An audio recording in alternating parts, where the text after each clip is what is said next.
a 19-year-old girl was found dead in the freezer. The hotel is affiliated with the police department. The hotel bio research place is affiliated. The crematory place is affiliated.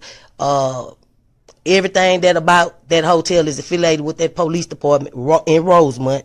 They have the same address. 2 live videos that was posted by those 2 people that's affiliated in gangs, posted live videos in details about what happened to kEnnEkA, what was going to happen to kEnnEkA. All that's facts to the case. Everything else is the images, is made up, said, and everything.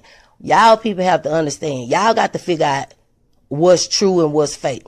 And even the fake shit, I keep telling y'all over and over, the fake stuff also is telling us the real deal. Hello, ladies and gentlemen. This is Edward Joseph, and let's talk live. kEnnEkA Jenkins' death didn't occur at the time stated. All right, let's talk. Well, today, peoples, has been such an interesting day. I'm here, I am live, and I am going to talk about some things, peoples. Peoples, kEnnEkA Jenkins' death didn't occur at the time stated. You guys come on in. You guys come on in. You guys come on in, for there's so much to talk about, peoples. You guys come on in. Peoples, I am here and I am back, and I am back live. I am going to get in here. I'm going to cook something real quick, but I will be back on live tonight, peoples. I will be back live.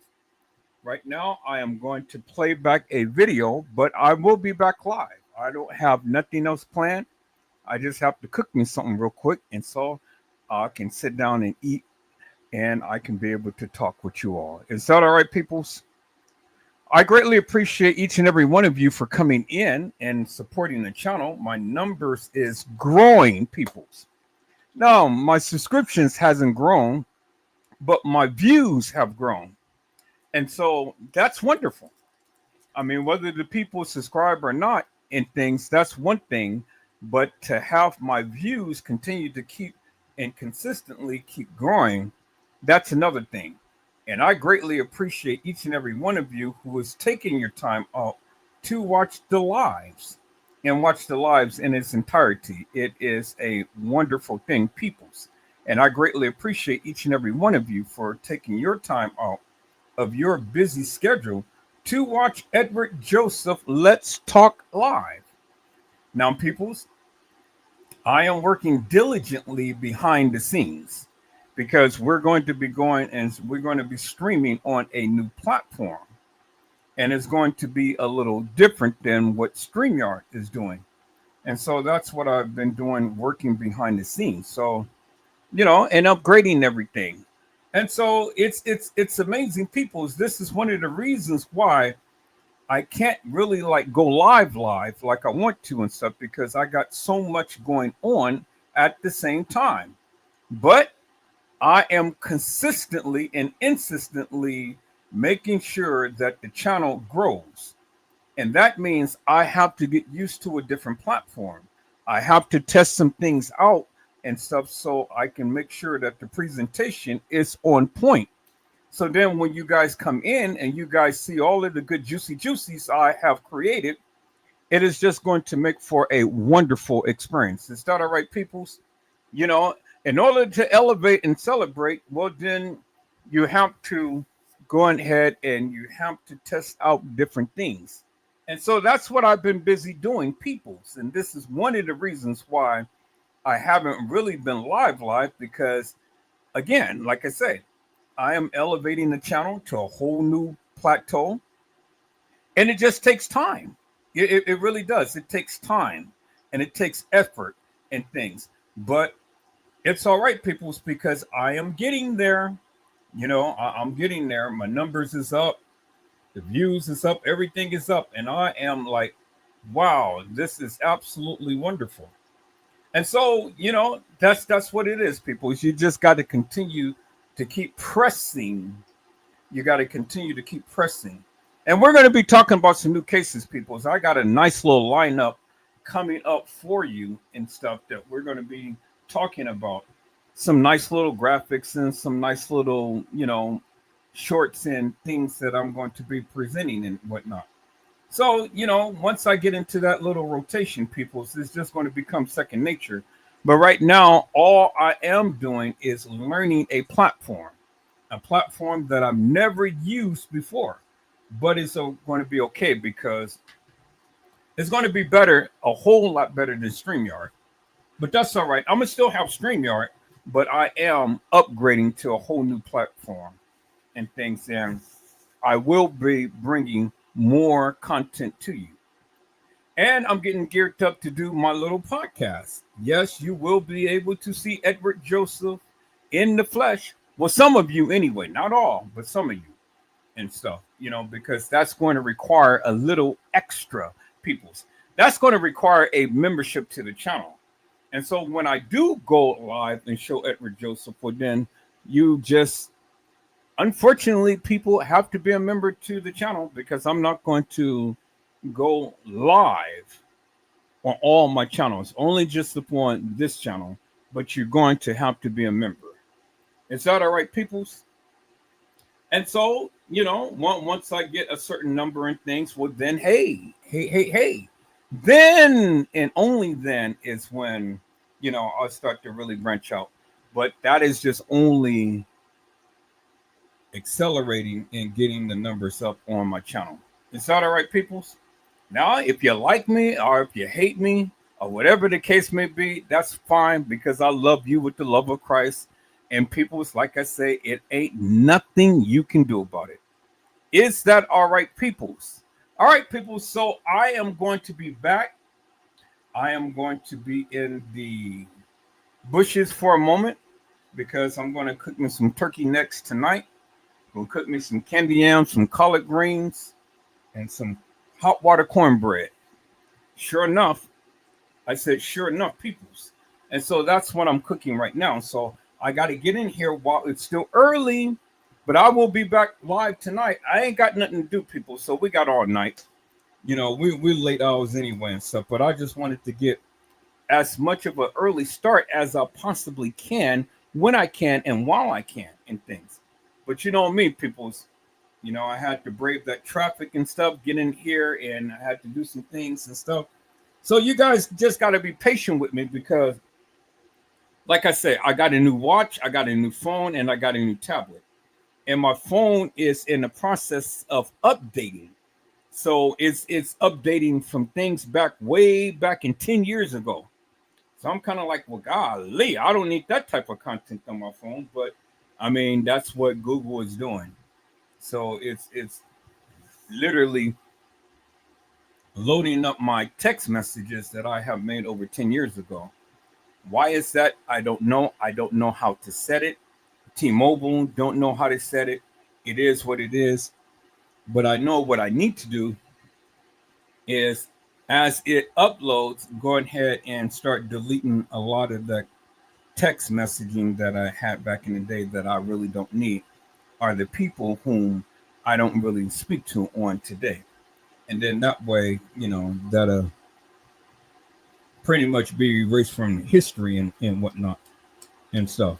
But like I say, it's good to see some messages that I had way back in the day and stuff. But hey, a lot of these people I don't really talk to now because everybody then grew up and moved on and moved to other places and things like that and stuff. So, I'm not going to worry about it because I've been living my life, so I'm not going to miss nobody. But I got some rave reviews upon the live that I did on last night, and I fell asleep, people. So I don't know how long it's been going on without me being on it, but it's okay. It's on YouTube, and you can go watch it at your leisure, and you can come on back and give me a commentary as to what your findings is. But like I say, peoples, Trey Gay tried to adopt that narrative that I have given because he's trying to say that everybody written him a letter, but Trey Gay ain't even that important, peoples. I said Trey Gay is not that important for France Convey to sit down and write him a letter. Now, why would anybody want to write Trey Gay a letter? Well, what can Trey Gay do other than sit up here and say, you know what I'm saying? You know what I'm saying? That's all he can do is, you know what I'm saying? You know what I'm saying? Well, you know what I'm saying. And I exposed Trey Gay for the very madness that he's been speaking, peoples. Because see, what Trey Gay does is sit back and he watch my lives, and then he goes back and he puts a spin upon my lives and stuff. And so that is okay, peoples, because at the end of the day, you're going to be here to watch either me or him. And so really doesn't matter to me, because see, the thing is simply this. You have to decide what you want to believe. I can't force you to believe anything. I'm not trying to force anything upon you. I'm not trying to say, take everything that I say for verbatim and believe it.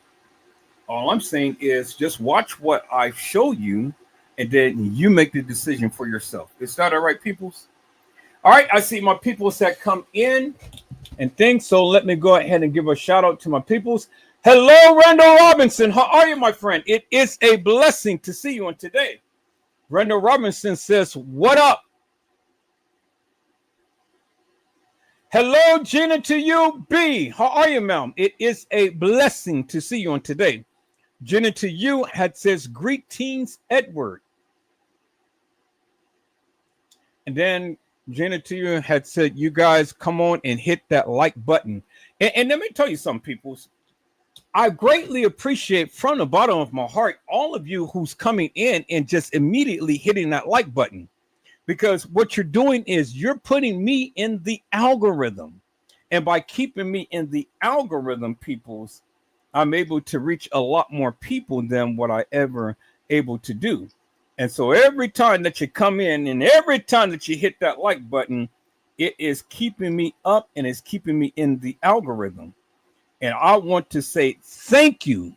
Thank you. You know, I don't have to sit here and nod and prod and things like that. You guys know what to do. And I greatly appreciate that. And so without further ado, peoples, let me go ahead and let me get into kEnnEkA Jenkins. Death didn't occur at the time stated. And I'll be back, peoples. I'll be back. Blessings to you all.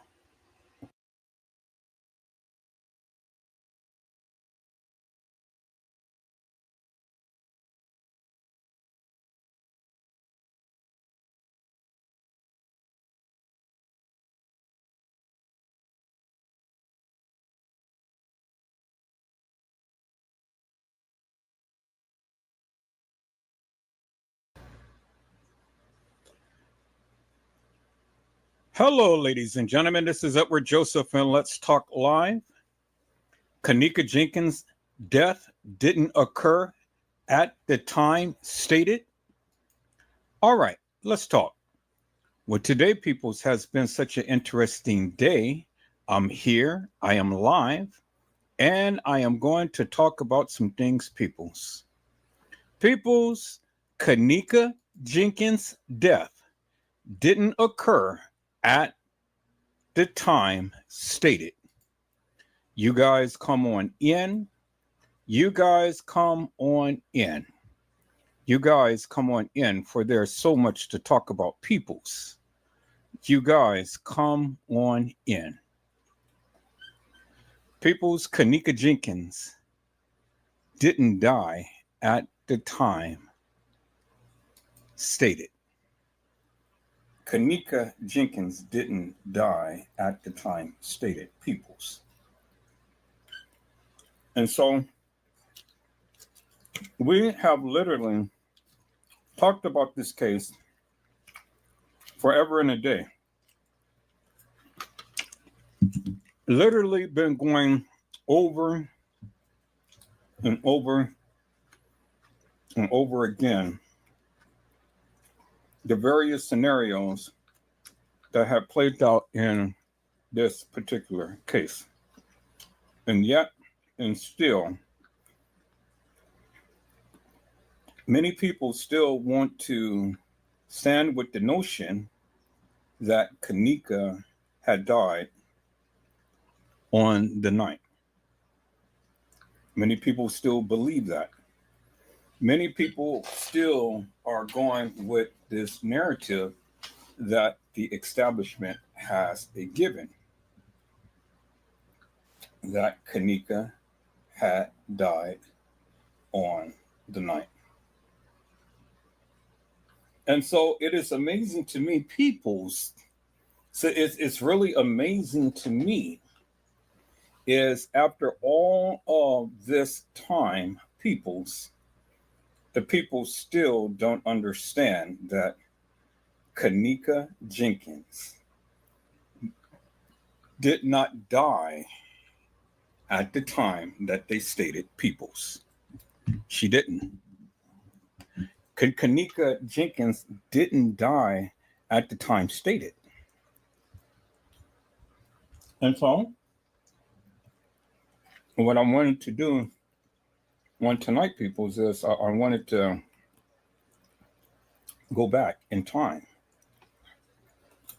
I wanted to go back in history, and I wanted to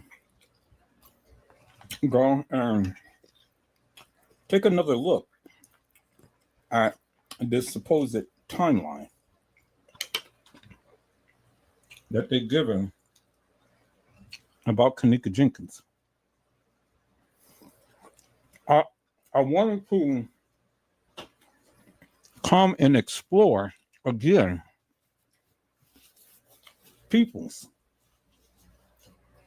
the hilarious and nefarious madness that these people have been stating forever and a day.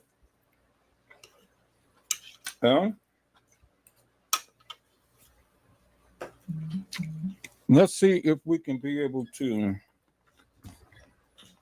get a greater understanding as to what the people were trying to convey for all of these many years, peoples. I don't understand it for the likes of me, but, you know, I'm here. I'm here. I am live. And I want to try to get some clarity out of confusion, peoples. I think that the people are really confused as to the various things that they believe. I really do think that the people is confused. And so I said, well, let me try again, peoples. And let me try to at least, you know, bring some clarity out of confusion. Because the narrative that was given to us after all of this time, peoples, it doesn't hold no weight. It doesn't hold no weight. And the people consistently and insistently continue to keep spreading this false mantra. And I'm kind of like, well, whether they're doing it intentionally or not, it's still wrong. Peoples. It's still wrong. And so I'm just here to try to bring clarity out of confusion. Because see, peoples, the bottom line is simply this. The evidence is simply in your face. And it's no question about it. And it's amazing to me how all of the people who ever talked about this case cannot, shall not, and will not stand up to, and they will never come to try to challenge that of what I'm trying to convey. Why? Because the simple fact that what is it that they really can challenge? What is it that they really can say? Because when the evidence is crystal clear in your face, what more can you say, peoples? What more can you say? It's not really much that you can say, because I mean, at the end of the day, peoples, you know, it is what it is, and that's literally what it is. And so, peoples, I wanted to just come back, and I wanted to take another look at this. And so my question is simply this. It's just simply this. If kEnnEkA died on the 9th, as many people proclaim, then when did she die? When did she die? Now, that is the simple question. When did kEnnEkA die?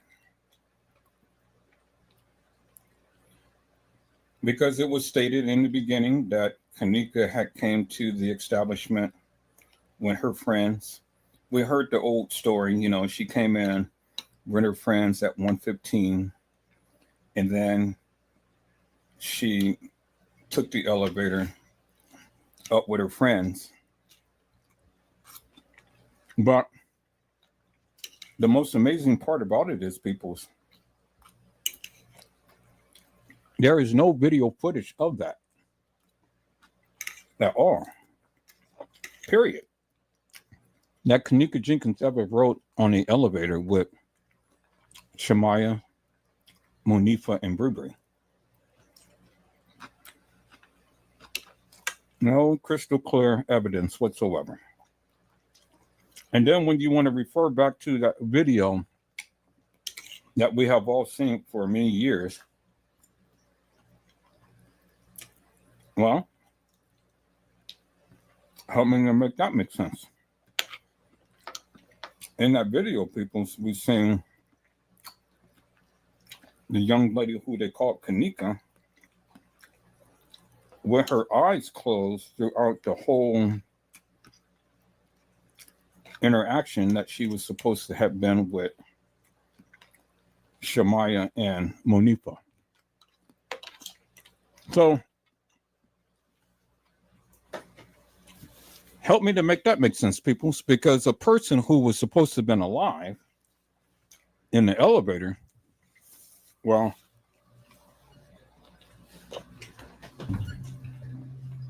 one would think that they would have their eyes open.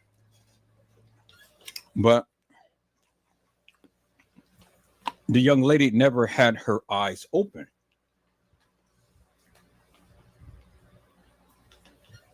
Not once. And then you would have thought that you would have been able to see her body crystal clear. But again, it was a silhouette. It was a mirage. It was just a mere image that they put into the video to make it play like if she was really there. And to hammer down the point,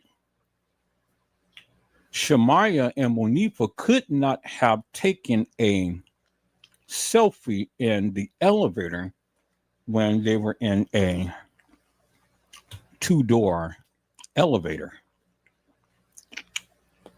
And the way that they were positioned, there is no possible way, people, so that they would have been taking a selfie of themselves in the elevator, not in no mirror. And so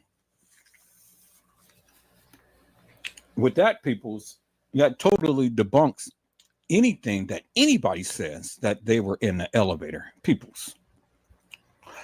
Hello, Mildred Wilkins. How are you, ma'am? It is a blessing to see you on today. Mildred Wilkins says, hello, everyone. Have a blessed Sunday. All right, people, I'm going to share my screen. You guys hold on for a moment. I'm going to get me some more oxtails, and we're going to dive into this, people. You guys hold on.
This is the picture that they stated was kEnnEkA Jenkins, peoples. And so the next picture in line, it's not the picture next to it, peoples, because the chain of events hasn't even occurred yet. Because the very first picture that you would see naturally would be the picture of her body lying in state in a freezer. That is supposed to be the very first pictures that you see, peoples. And then after the picture that was taken in the freezer, peoples, the next picture in line was supposed to be the picture on the gurney. Well, peoples, let's go back in time. I'm sure I have a picture of her on the gurney, but I want to go back in time and I want to reference a picture of kEnnEkA on the gurney.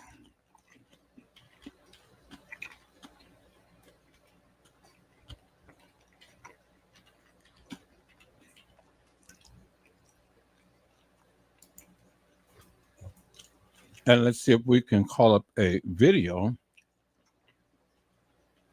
of kEnnEkA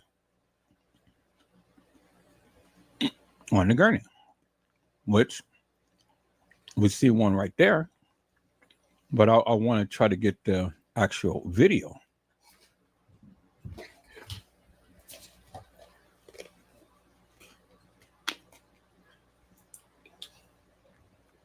So let's just go back in time, peoples.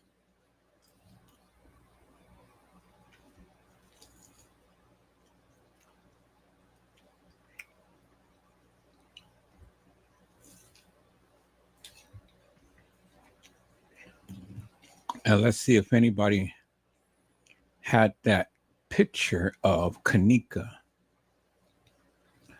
on the gurney.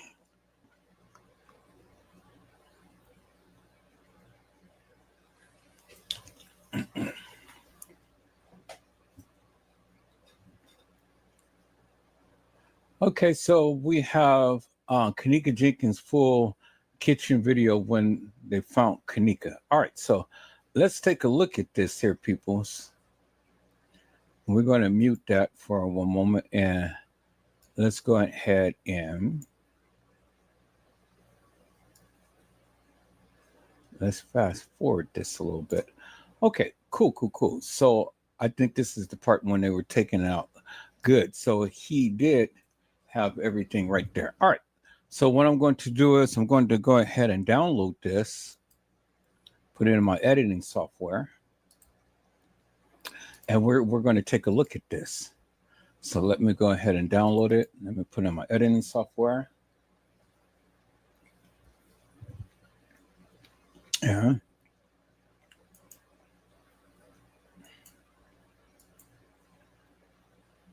All right. So did I copy it? Okay.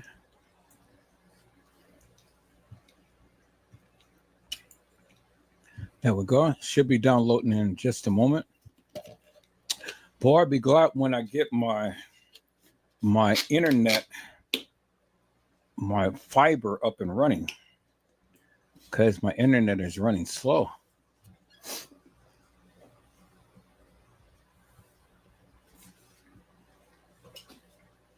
But this is going pretty fast right here. So we'll download that real quick.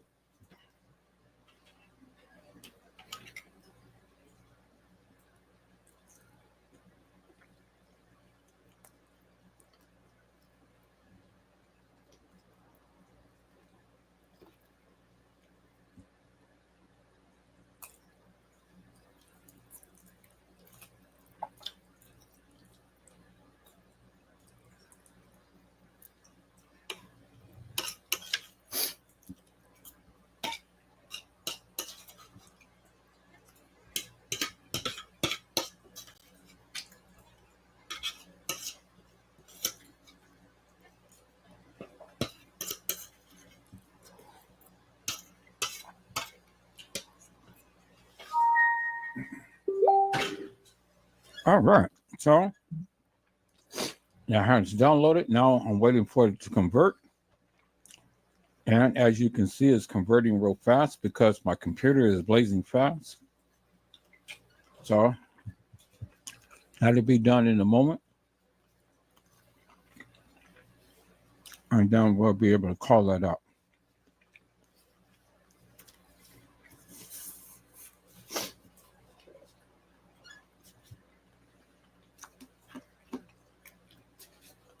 Boy, I tell you, these oxtails is so darn good, boy.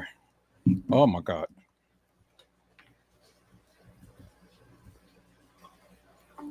I got oxtails, candy yams, cornbread with some macaroni salad and some bread with a nice lettuce salad.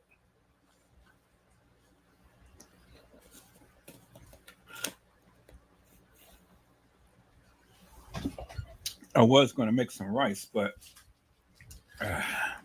I was so hungry, I didn't get a chance to. But I didn't eat the rice. I got plenty of starch.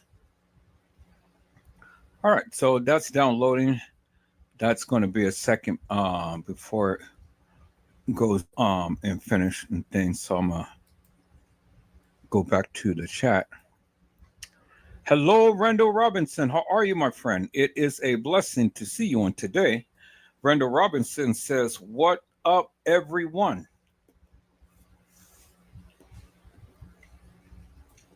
And so, people, we're just going to cover this one more time because I think the people really don't understand what's happening here. I think everybody is getting confused and mesmerized with these different narratives that has been surfacing forever and a day. And I just want to try to bring some clarity out of confusion because, again, the timeline that they gave doesn't jive with what we see.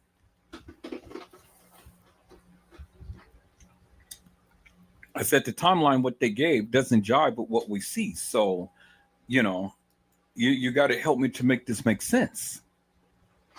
And if it doesn't make no sense, well, then what's the sense of even saying it if it doesn't make no sense?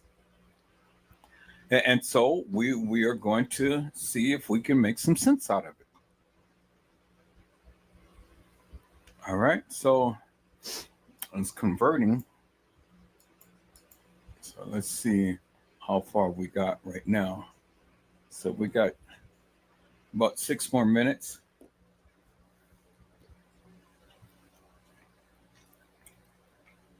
So what I do, people, is I download it from the website,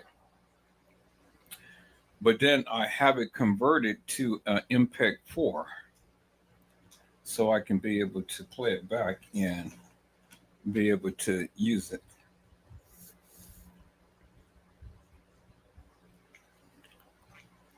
So I can have it converted into any format that I want, but I chose the MPEG 4 because that's pretty much how, and it's an easier platform to work with when you're online. So we got about 5 more minutes. So about 5 more minutes, I'm just gonna I'm gonna go ahead and take a look at a little something here, peoples. So let's go back to the website. Well, that is finishing up. Let's go back to the website there. Where was we? Is that it? Or is this it? This is it right here. Okay. So I'm glad that he had put the full kitchen video and stuff, and it's good because this is not the distorted madness that we have been seeing and stuff. This is, he literally had uploaded the full kitchen scene, and this is the full kitchen scene. This is how all of the video came. So this is pretty good. So let's go ahead and give him a like for that and stuff. This is not all of that edited madness that we have been seeing. This is the actual video footage that is just copied to the computer, because this is the format that they put it in. And so I'm glad that he did this, because, you know, this will give us good, wholesome understanding as to what has transpired, peoples. You know? And so we're going to dispel the myth, because a lot of people are on this assumption that kEnnEkA jEnkIns had died on the night. But kEnnEkA jEnkIns did not die on the night. She didn't die on the night. And I'm going to prove that kEnnEkA didn't die on the night, peoples, as the people proclaim. Now, see, this is what's really amazing to me. This guy got 2.1 thousand views and only 30 likes. Really? So everybody, they want to view the content. They want to see all of the lives and stuff, but the people can't even help the people out. Hit the like button, people. You guys come and watch the videos. Hit the like button. I got 18 people in here watching thus far, and it's growing. I should have 18 likes. Why isn't it that you guys are being stingy? You guys want to come and you guys want to watch the videos? Hit the like button. Is it that hard just to hit the like button? I don't even understand that. Never understood that for in all of my days, you know. You guys come and sit and watch for hours on end, and yet you can't even you too ornery and mean to just hit the like button. Never understood that. And then when I complain and stuff, then you know you take offense to it. Well, yeah, I'm going to complain. I got every right to complain. You know, never understood it. But you know, it's all right, people. Whether you do it or whether you don't do it, because see, I understand suckers. Suckers is always going to be suckers. Do you understand what I'm saying? Suckers is always going to be suckers. So let the suckers watch and learn something. And if you don't like what I'm saying, then you can leave. I don't care. You ain't doing me no justice anyway by sitting here watching. So let the suckers be suckers. Always going to be suckers. Hello, Mariah Lavender. How are you, ma'am? It is a blessing to see you on today. Mariah Lavender has says, hello, Mr. Edward and everyone.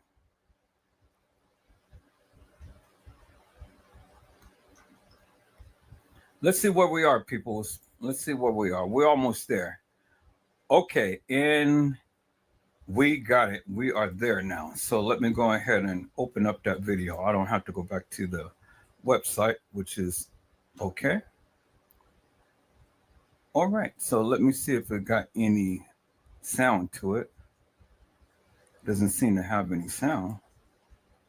But I don't need no sound in order to get my narrative. All right, so that's cool. So I got that.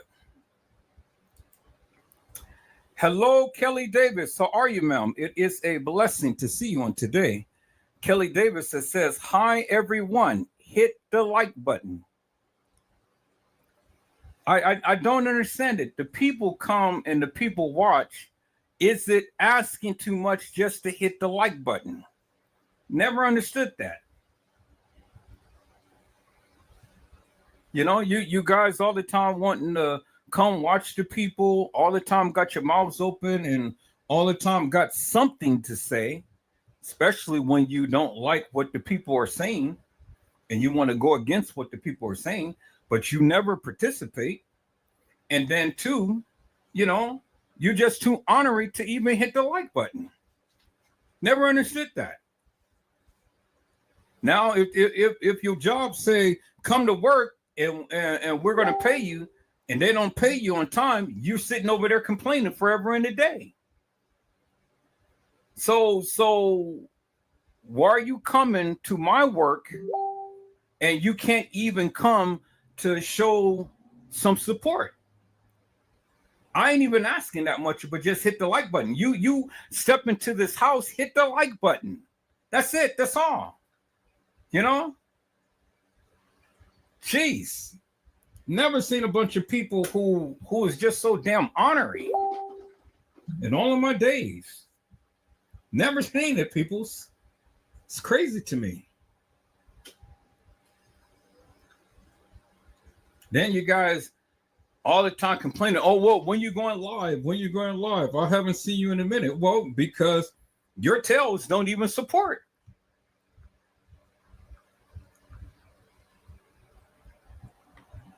All right, people, so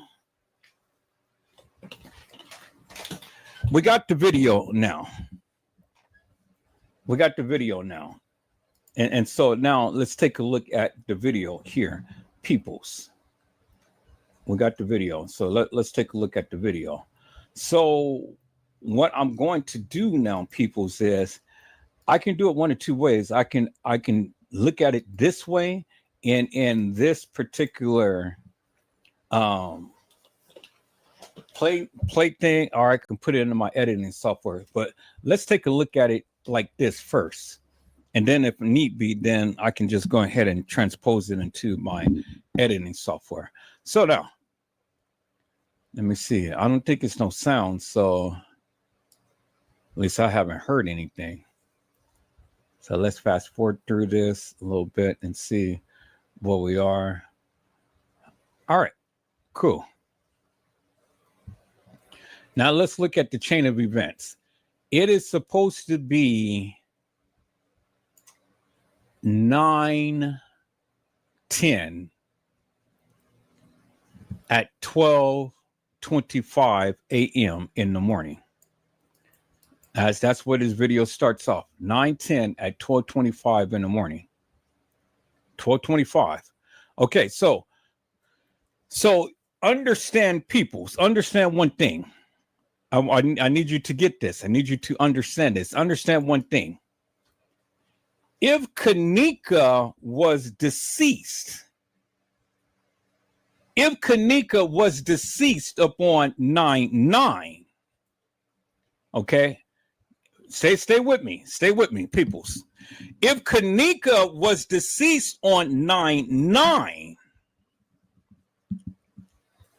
and they found her body almost 21 hours later. Where they get to 21 hours, I don't know. I don't know. But it was stated that kEnnEkA's body lied in state for at least 21 hours. Well, if they knew that kEnnEkA's body lied in state for 21 hours, well, then guess what? They knew kEnnEkA was in there deceased. Regardless if it was 5 hours, 10 hours, or 21 hours. They knew kEnnEkA jEnkIns was in the freezer deceased. That's if we go with the narrative that they gave. Now, people's common sense would tell you that kEnnEkA wasn't in no freezer for no 21 hours. Common sense would tell you that. Common sense would tell you that, peoples. I don't care what they say. I don't care what they show. Common sense would say kEnnEkA jEnkIns wasn't in no freezer for 21 hours. She wasn't in no freezer for 21 hours, peoples. All right, so let's go back here, people. So let's go back here. Let me go and let me call up the case files. Let me go call up the case files. All right. Let me do that. I got the video right there. That's beautiful. Let me call up the case files now. Because see, the thing is, people, is we got to walk this thing down. We literally have to walk this thing down because, again, you know,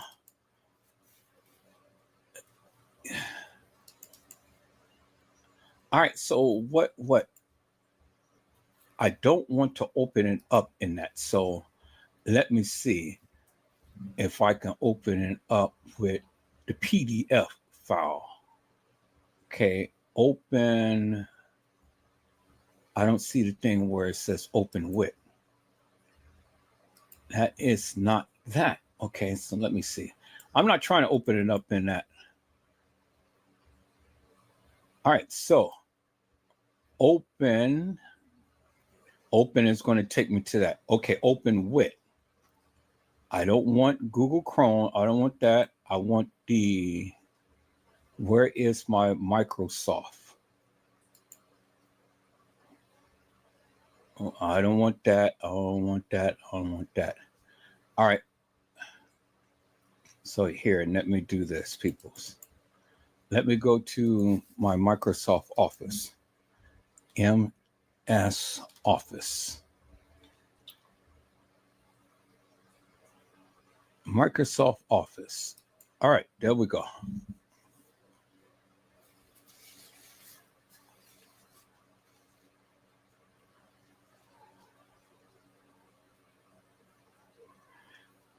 $6 a month for basics and all like this. No, I've already have Microsoft Office. So I'm going to have to sign in, people. So you guys give me one moment while I sign in to Microsoft Office. Okay, so am I in? Yeah, okay, I'm in my Microsoft Office account. So let me call that up.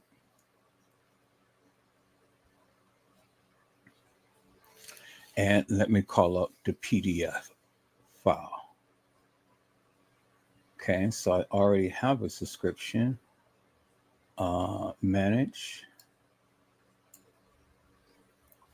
Microsoft Pro. Let me look for the PDF thing. And then I want to open it up from there. Okay, so that's cool. So I got Office. All right, I got Outlook. All right, so let me call it PDF. PDF. Acrobat. So I know that that is in Microsoft Office, PDF Acrobat. So let me wait. So Adobe Acrobat is not in Office? Really? So what does Office pertain? Because I'm not paying no $19 a month for Adobe Acrobat. That's crazy. All right, so let me see what is in Office. Okay, install Microsoft Office. All right, let me install that on my computer because I don't think I got it installed. So install it. Open. Okay, open. Yep. Okay, install Microsoft Office. I thought I already installed it, but maybe not. I don't know. I thought I did. So it's installing right now, people. You guys hold on because I got to fill out some personal information and things and stuff. All right. It says, please stay online while Microsoft 365 and Office download. All right. And then, yes, it does have PDF. It has Word. It has Excel. It has Notepad. It has Outlook Express. And then it has those other two, which I don't know. But I do know it does have PDF. So I want to open it up in PDF.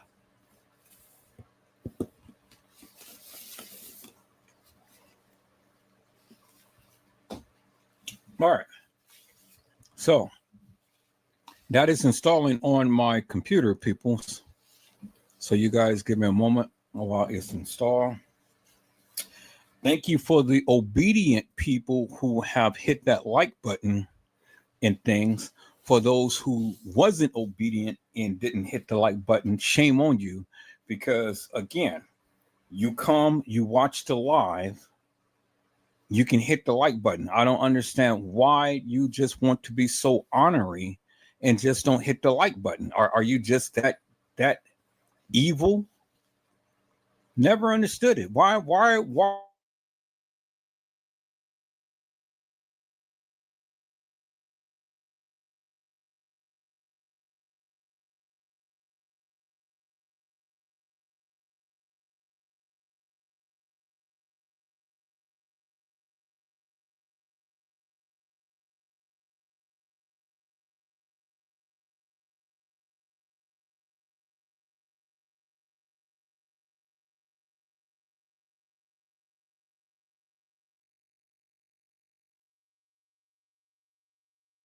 I think something's going okay. My internet is back. Yeah, I don't know why you guys so damn ornery to where you just can't even come in and just hit the like button. I mean, geez. Do I just have a bunch of evil people that just comes in and you guys are just so damn ornery like that? I never understood that. Never understood that. I work my tail off to try to bring you some good content in everything that I do, and I don't even ask for much other than come on in and hit the like button, and you are just so damn ornery. Well, some people, I say, I wish the good Lord treat your little damn ass just the way that you're treating me and others. All of you people who can't come in and support and hit that like button, I wish God will treat you the same way, give you the same type of respect. So when you want something or need something, put that shit on hold and let your ass feel just how you're doing other people and stuff when you can't even support. When you want something or need something, hold that shit back. Never seen a bunch of honorary ass people in all of my days. It's incredible. YouTube, YouTube, man, these people are just be tripping big time. Never seen a bunch of honorary ass people.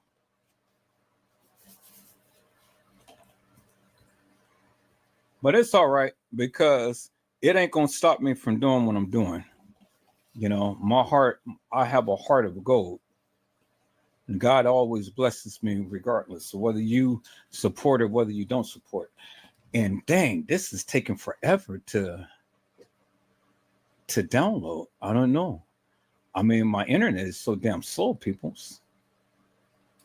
That's why I can't wait until they bring their tails down here tomorrow and go ahead and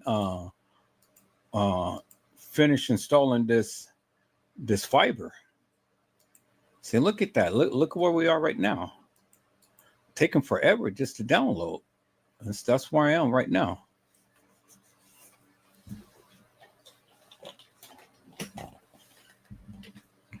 I really want to open it up in Office because I'm tired of using a website. So in Office, I can just open up the PDF files and be done with. But all right, it's downloading, it's moving, but it's moving ever so slow. Shit. Okay, there it is. It just jumped. Big time. See, it was down here and now it's right there. So it's doing its thing. It's doing its thing. There it is, right there. All right, come on, keep going.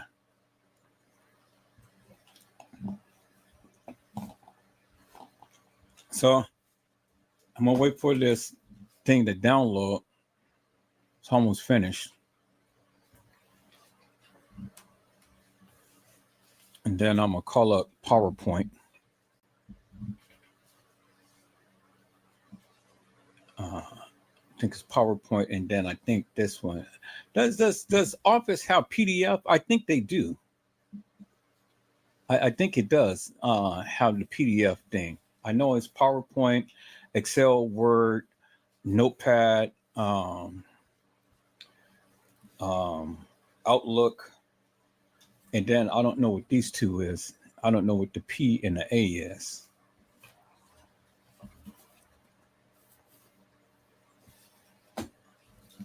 but I think it does come with PDF.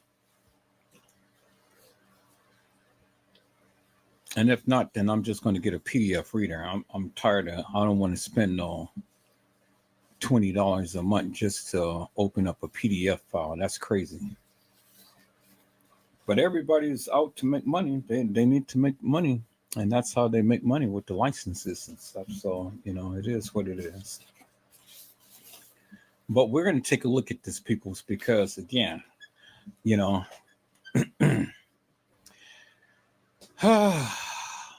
see, if I had my fiber, then this thing would have been downloaded, and we would have been well on our way with my live and stuff. But it's taking forever. All right, start tree trial. All right, cool. No, I just want the basics. That's all. Thank you.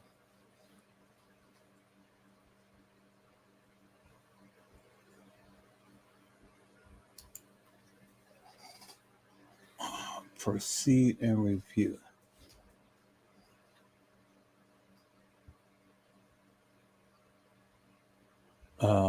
Create. Let me see.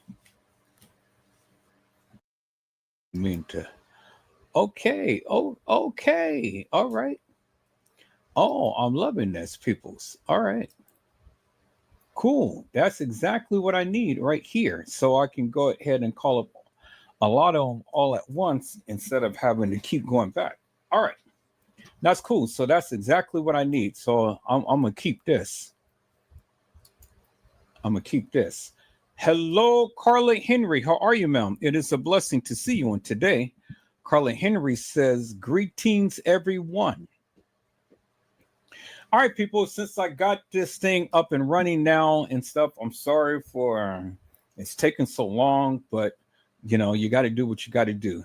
All right, so now let's get back. Let's get back to this right here, people. So originally we were discussing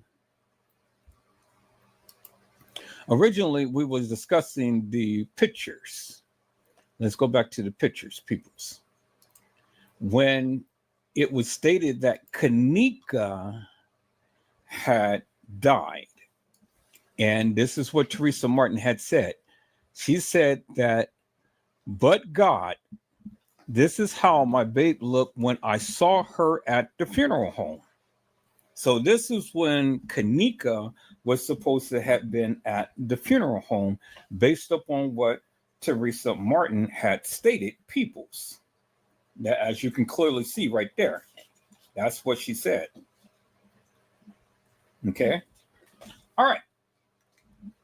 So this is supposed to be kEnnEkA at the funeral home.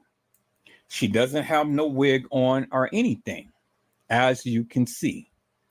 Now, what we see in the picture, people, is we see a scar on her face. We see her lips is kind of like ruffled up a little bit. It has bruising on it. We see the bruising on the side of her face. We see the black eye. And we see bruising on her forehead and on the side over here. So you see bruising all over in her eyes right here. But you can clearly see the black eye right there. See that? And another thing that you notice about kEnnEkA is that she doesn't have the eyelashes on her eyes. Those big eyelashes, as you can see, right? And then the thing is, she's darker in complexion, as you can see. And then the other thing that you can see with kEnnEkA is that the sheet is pulled all the way up, tucked nice and neat under her neck. And that little thing that's supposed to have been by her lip, as you can see, is covered by the sheet. See that? So those identifying marks upon kEnnEkA you don't see, and that was purposely done, peoples. It was purposely done. Okay, I want you guys to see that, right? It's kEnnEkA Jenkins. Okay, so when we look at the other pictures, peoples, of kEnnEkA Jenkins, peoples, let's look at some more pictures of kEnnEkA. All right, let's look at some more pictures of kEnnEkA. Okay, so we're going to go from older, we're going to go from younger to older. Is that all right, peoples? We're going to go from older to younger. All right. And we're going to notice something about kEnnEkA Jenkins, peoples. Okay. So we've already got this picture here. So now let's look at the other picture of kEnnEkA, peoples. Okay. Let's look at the other picture of kEnnEkA. All right. So we see kEnnEkA here, peoples. And the one thing that you notice about kEnnEkA is the bags. See the bags? The bags under her eyes. And then you can see kEnnEkA has the high cheekbones right here. See that? Where you can see that right there. Right by her lips. See that? Right by the nose. See that? Okay, so kEnnEkA has bags in her eyes. All right. So now let's go and look at this right here. And here we are again with kEnnEkA, peoples. And the next thing that you notice about kEnnEkA is look at her lips. Look at the recessed teeth in her mouth. Because it's always on the right. It's always on the left-hand side when we're looking at the picture. But then you see the bags in the eyes. See that? See the little black thing right there? See the little black thing right under her eyes right here? Okay. And look at the forehead. Forehead matches. All right, so let's look at some more pictures of kEnnEkA Jenkins, peoples. All right, let's look at some more pictures of kEnnEkA Jenkins. Okay, here we go again. Another picture of kEnnEkA. So, when we're looking at kEnnEkA, peoples, what do we see? I want to make sure that I'm matching these things. So I'm going to have to shorten the pictures down some. Uh-oh, don't mean to do that. So let's shrink the pictures down some. But then let's increase it like that. So let's shrink the picture all the way down. And then let's increase it.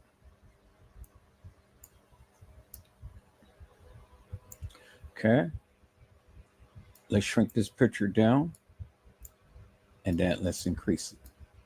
So I want you to see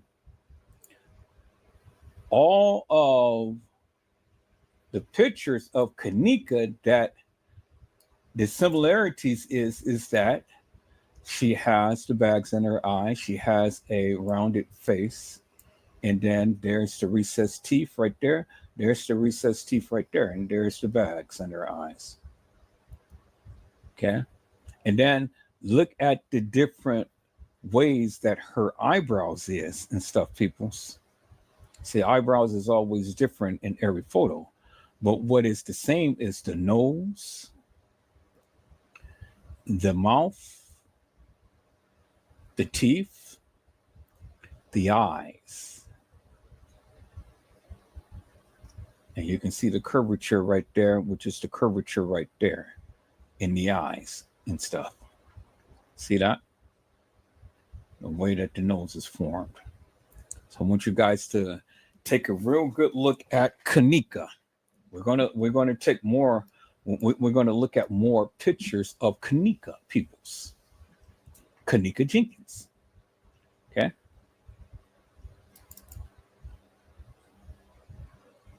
All right, we're gonna put that down, but we're gonna look at more pictures of kEnnEkA.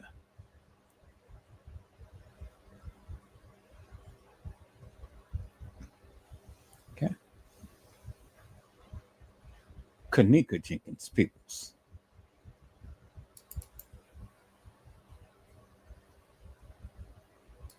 Okay, this is on this side, but remember, they're taking a selfie. So when you take a selfie, this is going to be reversed. It's going to be on the opposite side. But what's still so pronounced is the simple fact that what? She had the bags under her eyes, the lips, the mouth, the recessed teeth. Recessed teeth. That's kEnnEkA. We know that's kEnnEkA because she was with Rico. Okay, y'all see that? Clearly see kEnnEkA Jenkins, right? Y'all clearly see her. Now you beginning to understand what kEnnEkA Jenkins look like. Y'all see that, right?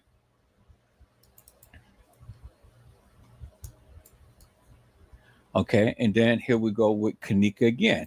And what's so what is so prominent about this is that there's that double line in kEnnEkA's neck. Okay, y'all see that, right? I want you guys to see that. So we're gonna put this over here for now, but we're gonna raise it. Okay.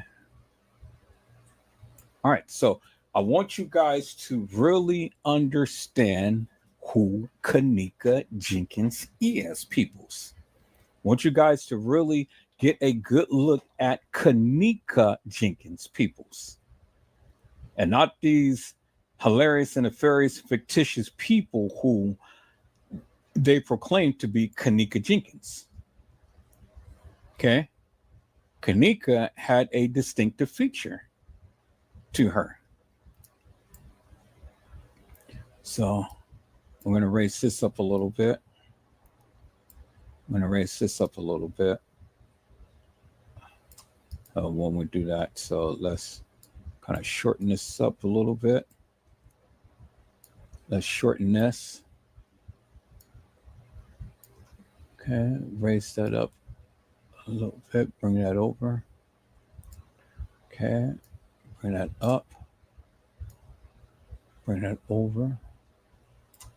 Okay, touch upon this, bring that up, bring that over.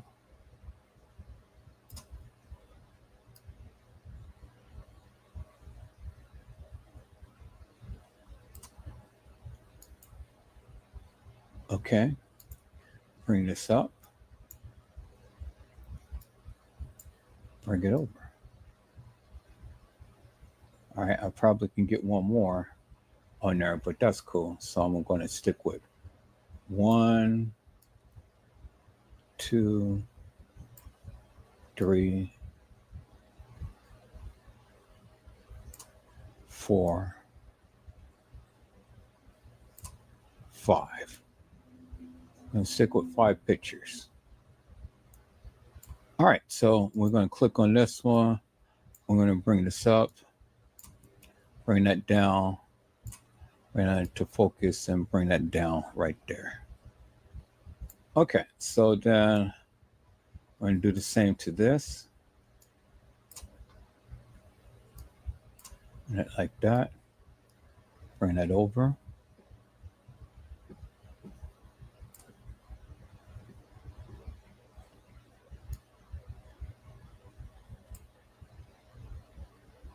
Okay, and bring that up a little bit. Okay. Now let's go and look at a few more pictures, peoples, of kEnnEkA Jenkins.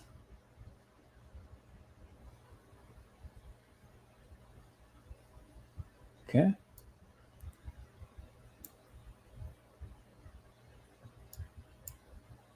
Bring that over like that. Really don't want her in there, but can't really. I'm not going to use that because I really don't. I already got her, so really don't want other picture in there. I want a picture of just kEnnEkA. All right, so let's look at a couple more. I'm going to do a couple more people. So I want you guys to really get a good look at kEnnEkA.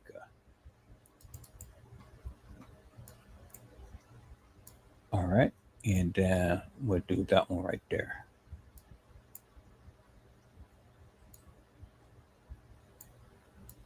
All right. So we're bringing that right there.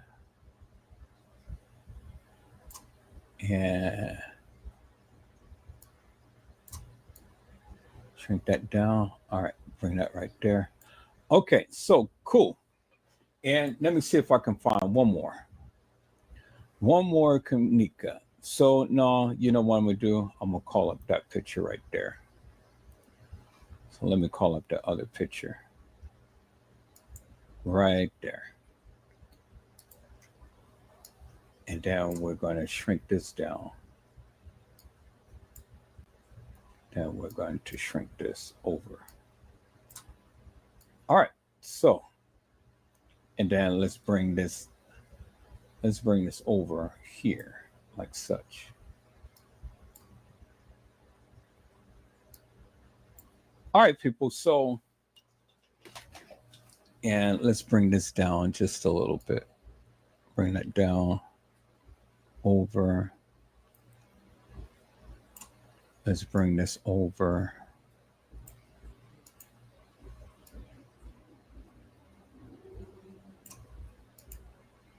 Okay, and then let's bring this over right there.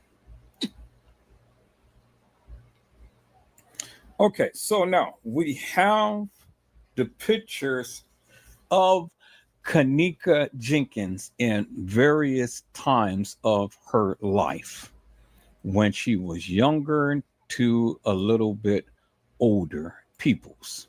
Now, when we look at this peoples, one of the things that we notice about kEnnEkA is what? Not in every photo does the big she has bags in her eyes. It's so displayed right there. So displayed right there. It's not really displayed right there, but we know that that's kEnnEkA. Okay. And not in every photo is displayed, but we know that the bags is there. The bags is there. It's not really displayed, but the bags is there. It's not really displayed, but the bags is there. The bags is displayed right there. Okay, y'all see that, right? So we know kEnnEkA, because she wore the face piercing thing. We know because she has the retraction in her teeth. The retraction in her teeth. It matches right there, and right there. But this is reversed because they're taking a selfie. Okay. We know kEnnEkA because she's in the bedroom with Shemaya. You see? Okay. We know that this is kEnnEkA because we see the dip in the lip. We see the nose. See the rounded face. See the lips. See the forehead. All of that matches. But then in every photo, I want you guys to look. Look at the different eyebrows. Look at the eyes and how the eyes is and stuff. All of everything doesn't match because in different photos, you will have a slightly different look. But the overall is that we know that this is kEnnEkA because the simple fact that, you know, the distinctive features. The distinctive features. So in all of these photos, except for if we just cancel this one down for right now, we know that all of these is kEnnEkA in various different looks. All of the eyebrows is not always the same. All of the lips is not always the same. All the eyes is not always the same. All of the hair is not always the same.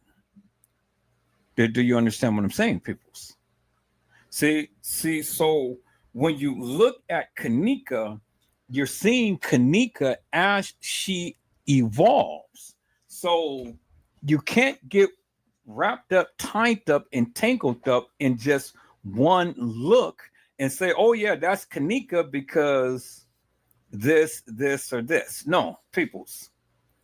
You see various changes of kEnnEkA as she's younger and as she's older.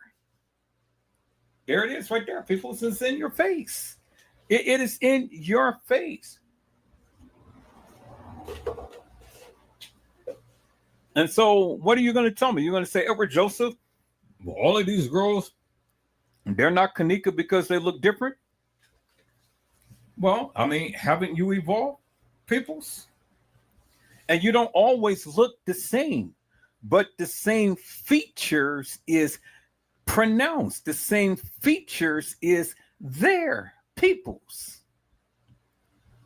And this is how she was growing up. And this is, I wanted to do this because I wanted to dispel the myth that people are saying. Because see, if you look closely, peoples, in the nose, let me show you in the nose. You see how the nose is retracted back a little bit on the tip? Look at the nose right here. It's retracted back on the tip. See that? Same as here. You can't really see it right there. But the same as this right here, peoples. See that? And then the same dip in the lip right there, which is the same dip in the lip right there, which is the same dip in the lip right there. You don't always see that little thing by her lip on all other photos, peoples. You don't always see it. See that? You don't always see it. I said you don't always see it, peoples. See?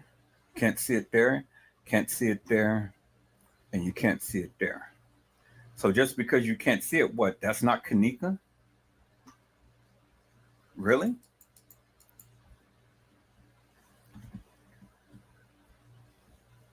So this is the different pictures of kEnnEkA Jenkins, peoples. And let me get a couple more. Let me get a couple more. So you get people who get so caught up, tied up, and tangled up of looking at one particular thing, and then they get lost. Okay, so why am I not able to move this picture? There we go. All right, so let's move this picture over here for now so I can get to this folder. Okay, so let's look at this here, peoples. So where is the other picture of kEnnEkA that I had of her sitting in the car?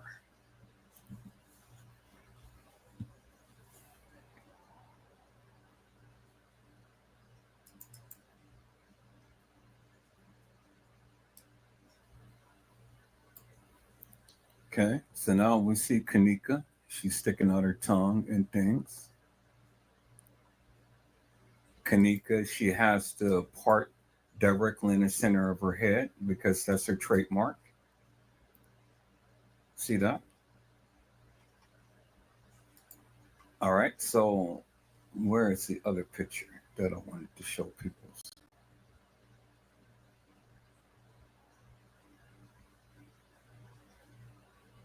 So I want you guys to really look at kEnnEkA and how she transformed, because you can't just only go by just one little thing and then call it yay or nay. Do you understand what I'm saying? You know, and I think this is what got a lot of people confused, because sometimes you will see the little mole or whatever on her face, and sometimes you won't. Well, we know that that's kEnnEkA because look, same complexion, same juicy lips and stuff. Look at how she does her eyes and things. Look at the stance. Look at the look. Look how she's looking. That's kEnnEkA.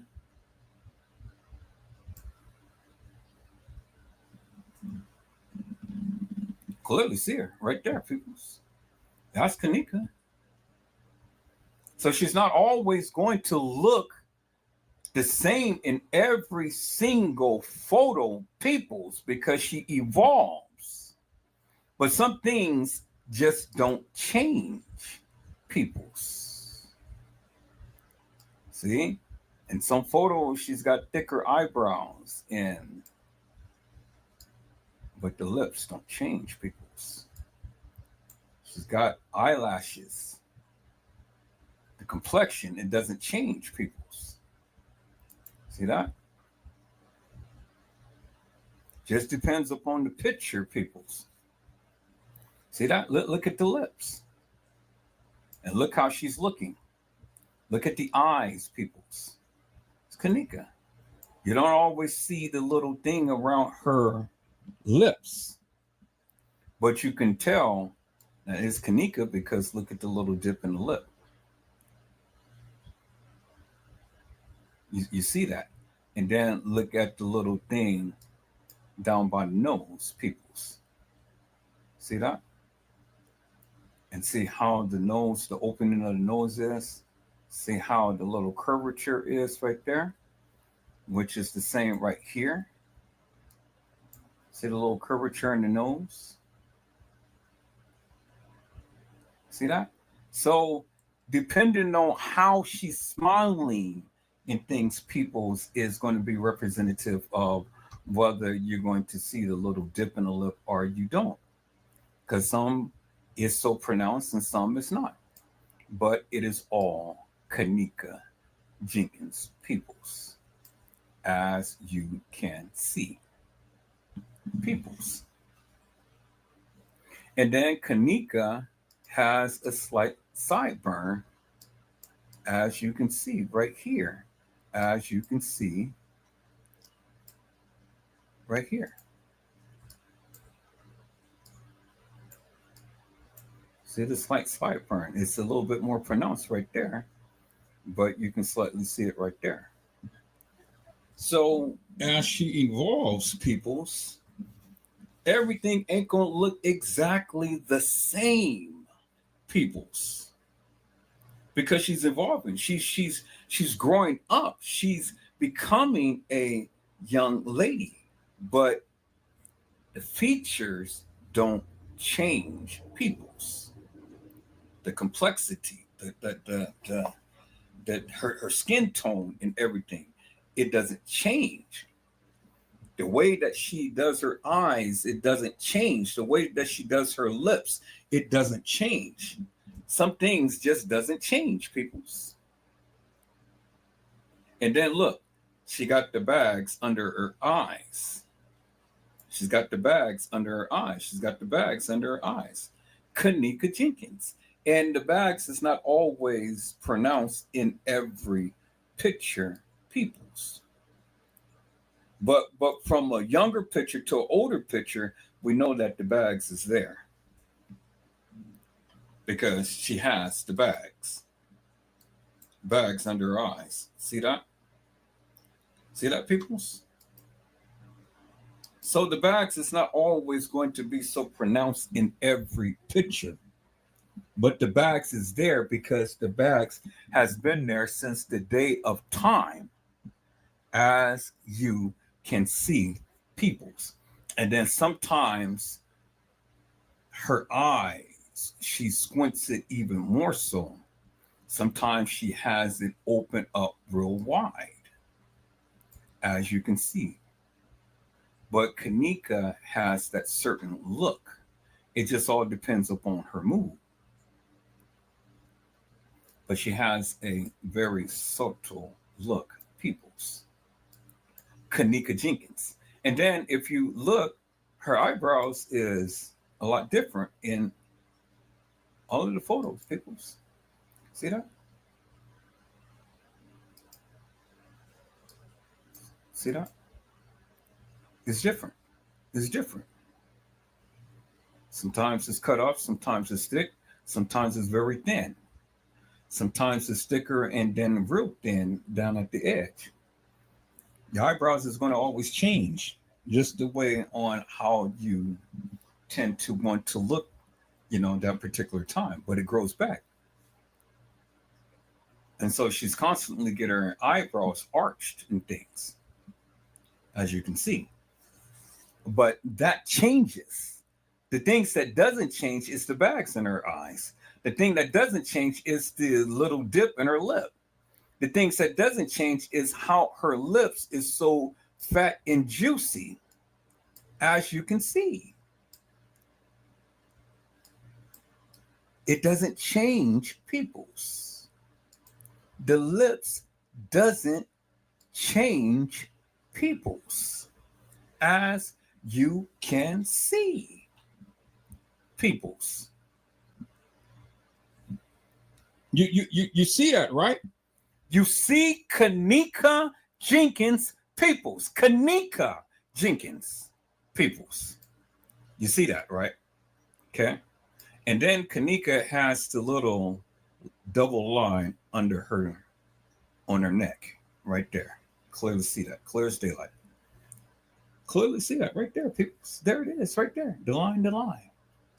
See that, right? See it? A double line. kEnnEkA jEnkIns, peoples. Clearly see that, clear as daylight.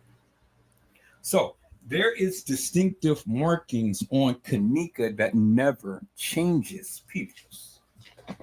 But in the different photos of kEnnEkA, it changes depending on the camera, the angle, the filter that she's using.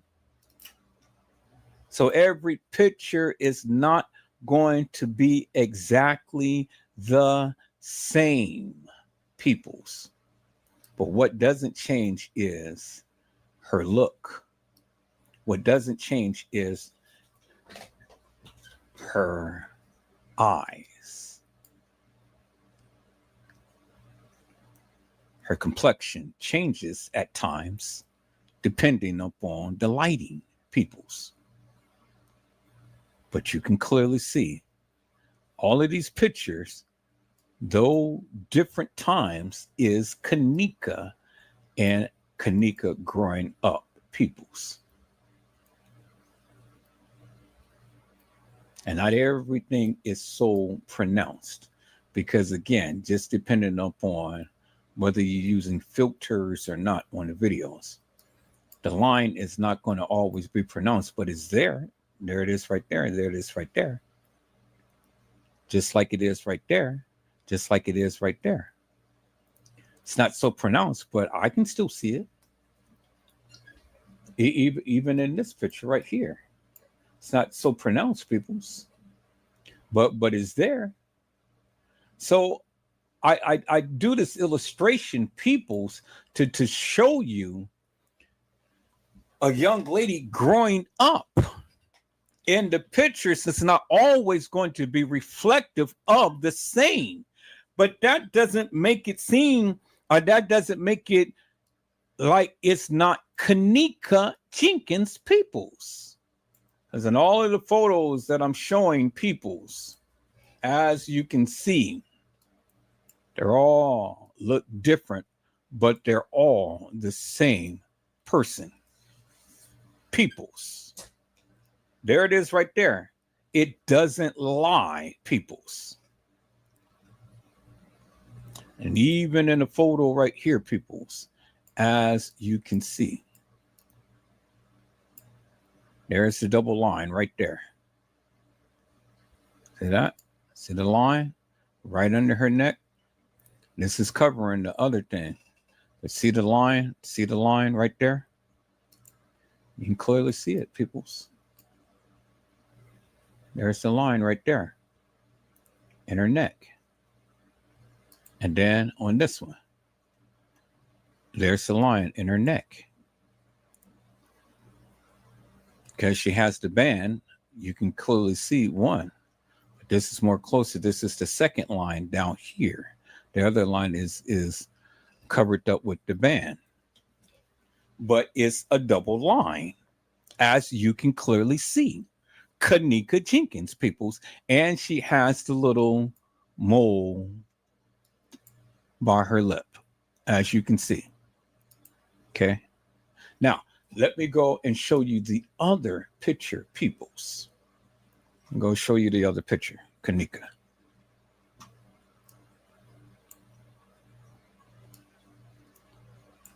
Okay. Let me show you the other picture of kEnnEkA. Where is that folder?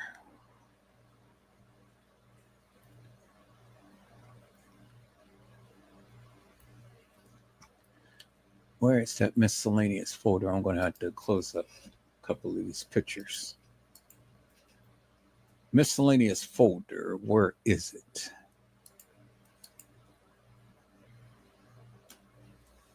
So the purpose of this, people's, here it is right here. The purpose of this exercise is to show you, peoples, that you can't always rely upon just one little thing, peoples. It's multiple things, and kEnnEkA is evolving. She's evolving. And here we go with this picture, peoples. There is the double line in kEnnEkA's neck, right there, right there. And what she does, she goes and she retracts her lips, just like all of the other photos, peoples. kEnnEkA Jenkins. There she is right there. kEnnEkA Jenkins. There she is right there. kEnnEkA Jenkins. Doing her lips like that again. Now, let's look at the other photos.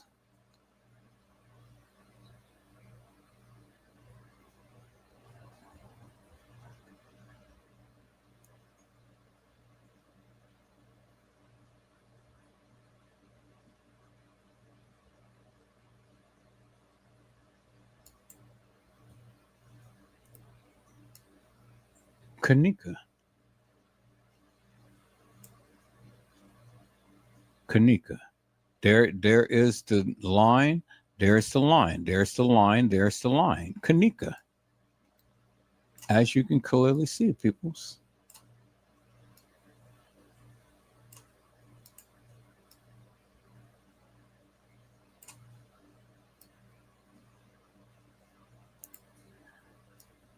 There's the line. There's the line in the neck, and it's spaced just equally. See the spacing right here?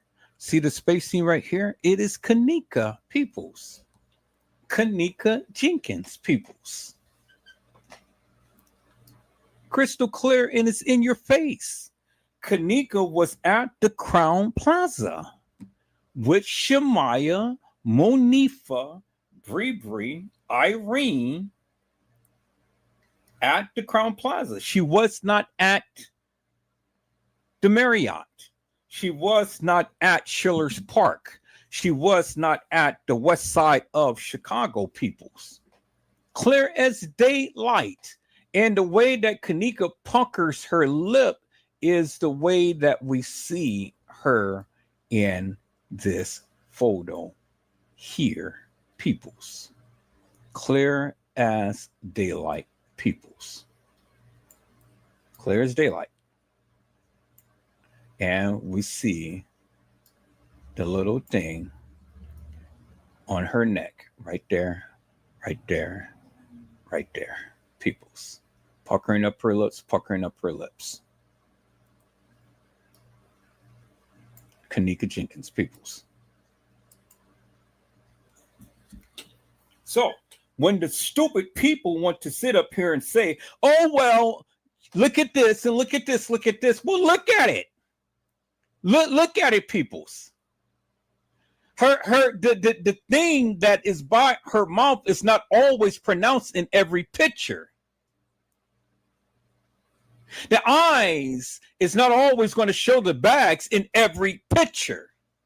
The hairstyle is always different in every picture. But what is so pronounced, people, is the way that kEnnEkA looks. The eyes. the way that she gazes at people, a certain gaze, you see how she's looking, is kind of like a lure. So when the people try to say that that's not kEnnEkA, peoples, it's kEnnEkA.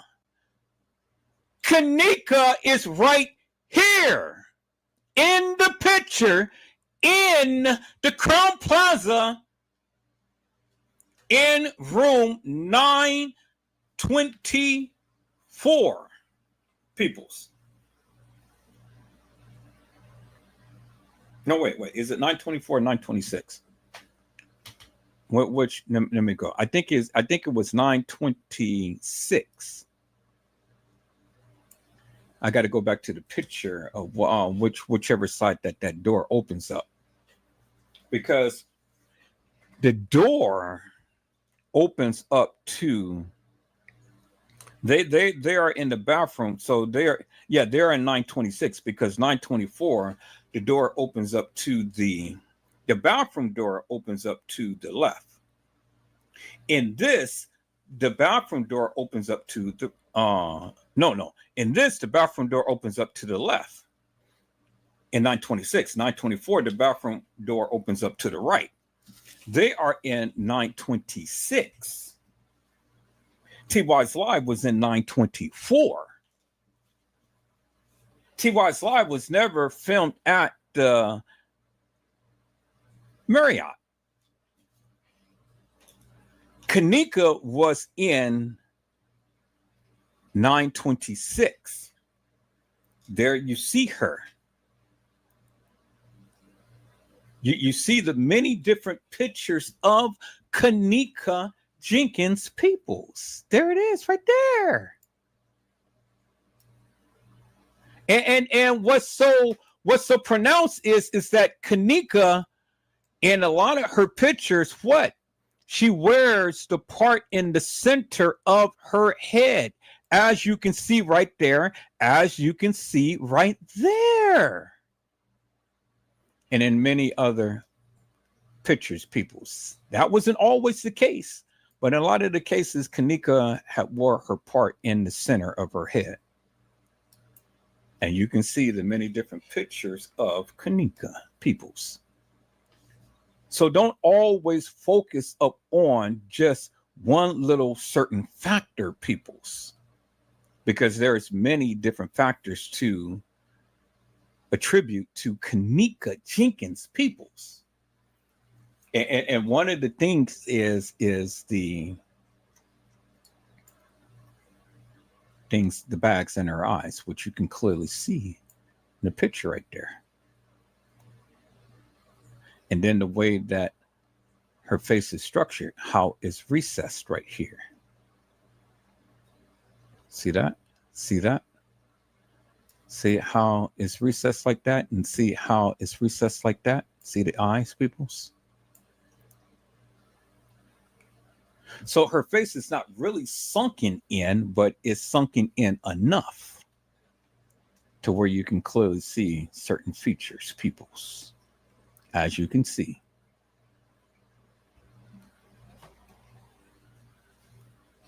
In this picture, it's the same thing, peoples. So certain positions, when you position the camera, you can clearly see it right here. You can see how it's pronounced. See how it's kind of slightly sunken in a little bit, slightly sunken in a little bit, slightly sunken in a little bit.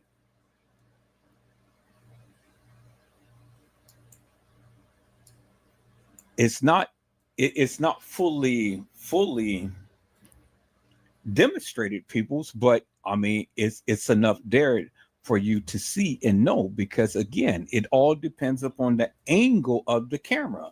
All depends upon whether they're using filters or not. All depends upon the lighting, everything. All of these factors comes in, and you can't just go by just whether her lips is perky or not, or whether she got eyelashes on, or whether her eyebrows is such a way, or whether her complexion is such a way, or whether her hair is such a way. That really doesn't matter, peoples. That doesn't matter. Because what matters is, and what's so demonstrated in all of these photos, which is kEnnEkA Jenkins, peoples, is that she's consistently evolving. She's a young lady growing up.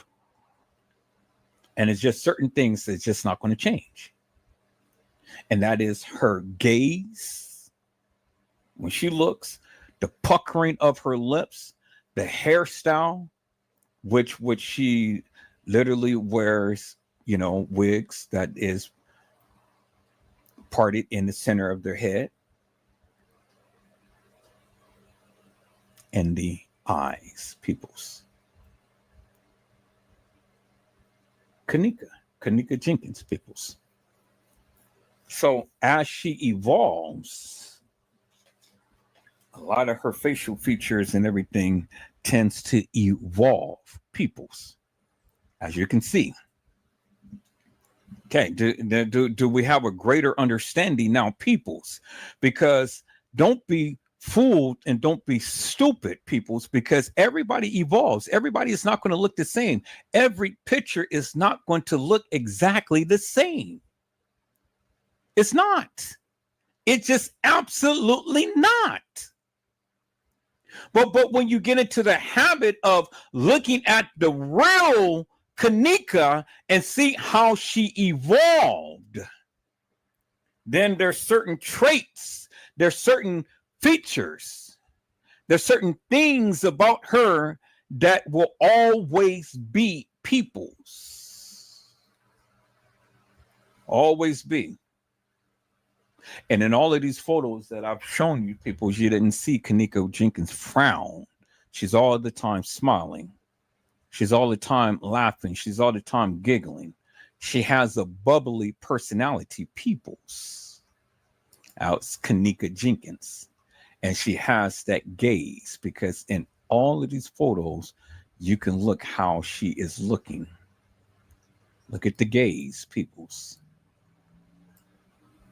Look at the gaze. She has that more subtle look to her, peoples.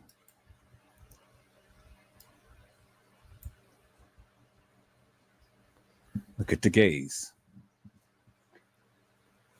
And there's the center part in her head right there. See that? Look at the lips.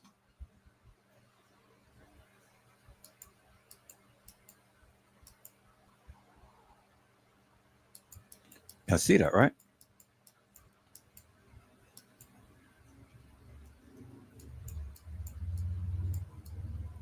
You see that, right? Now you can see it even more pronounced, the recess in her eyes. As she gets older and her face gets a lot fatter, now it becomes a little more pronounced, the recess in the eyes right here, as you can see right there, as you can see right there, as you can see right there, as you can see right there, as you can see right there. See that? See that? And then look at the tip of the nose. Look at the tip of the nose, peoples. Look at the tip of the nose. See that? Look at the tip of the nose. Look at the tip of the nose. Look at the tip of the nose. See? You can clearly see it, peoples. You can clearly see it for yourself. There it is right there. It's in your face. Clearly in your face, peoples. You can clearly see it for yourself, peoples. See?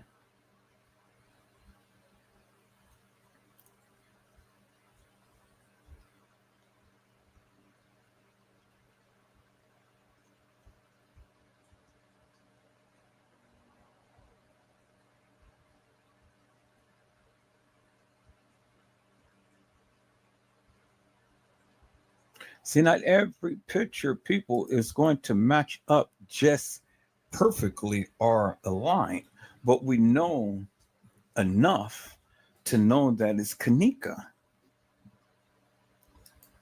Do you understand what I'm saying, peoples? Certain features is never going to change.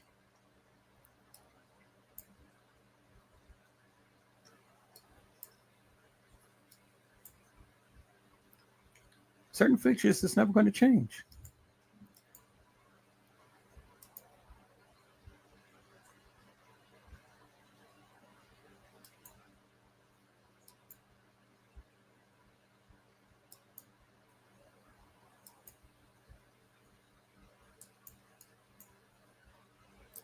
There's the eyes again, peoples. There's the eyes again. There's the bags under the eyes.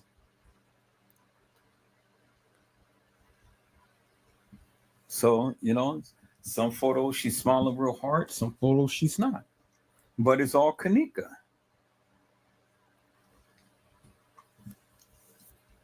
See? She's got thicker eyebrows than this one, and this one she doesn't. She's a little bit more darker in this, and this one she's lighter. She's wearing a cap on this one she's not. She's smiling a little harder on this one she's not.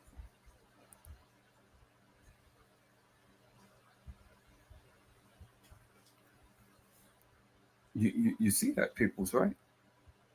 Sometimes she showed her recessed teeth down here. Sometimes she doesn't. But it's all kEnnEkA jEnkIns, peoples.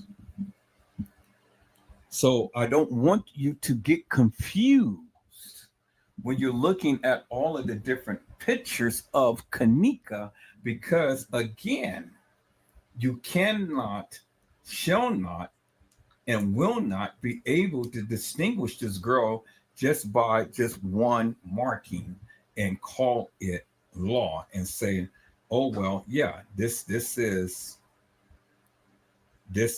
what it is.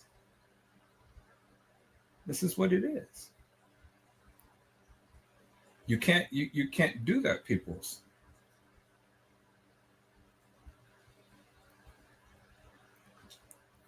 So this is what I'm trying to tell you.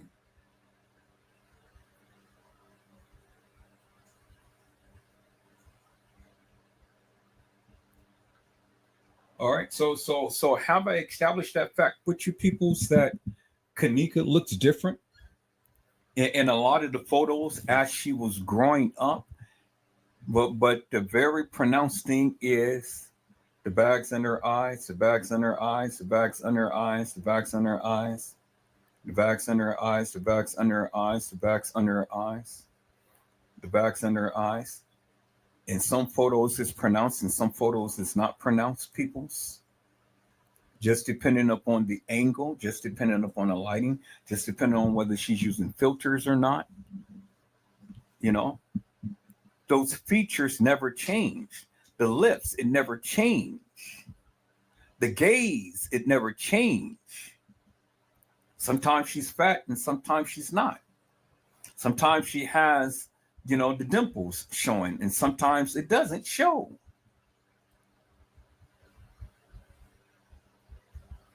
Depending on if she's smiling real hard or not, or somewhat lightweight, or not even at all. You got to look at an overall picture, peoples, and not just focus upon one little thing and say, oh, yeah, well, no, that's not kEnnEkA because I don't see it. Yeah, you don't see it because you don't study her. You don't study kEnnEkA. If you took the time out to study her, then you will understand some things, peoples. But what you do is you sit here and you listen to hilarious and nefarious people who never studied kEnnEkA, and then they tell you, oh, well, kEnnEkA was at the west side of Chicago. She never was at a party on the west side of Chicago, people. Because we have the picture here of kEnnEkA at the Crown Plaza. And the decor in the room doesn't lie, peoples. You can't tell me this was at the Marriott. You stupid when you say that and believe that. Because if the kids was ever at the Marriott, knowing the kids as we do know them, because they like to take pictures and videos, they would have taken pictures and videos of all of the rooms, the hallways, the decor in the Marriott. They never did. These kids like to take pictures. So if they're going to be taking pictures of on an elevator, and all of everywhere you go look on their Instagram page, Facebook page, Twitter and Snapchat and all like this and stuff, you will see these kids love to take pictures, but you never, ever seen a picture of them at a party on the west side of Chicago and at the Marriott. Peoples, don't be stupid and don't be fooled. There's kEnnEkA Jenkins right there, clear as daylight. Peoples, the original kEnnEkA Jenkins. Peoples, there she is right there. And I've shown you the video of her in this scene right here, peoples. This is Shemaya's video, peoples, that Shemaya has taken off of her phone, peoples. And there you see kEnnEkA Jenkins, clear as daylight. And there you see Shemaya is mimicking kEnnEkA, doing the same thing that kEnnEkA always do, is pucker up her lips.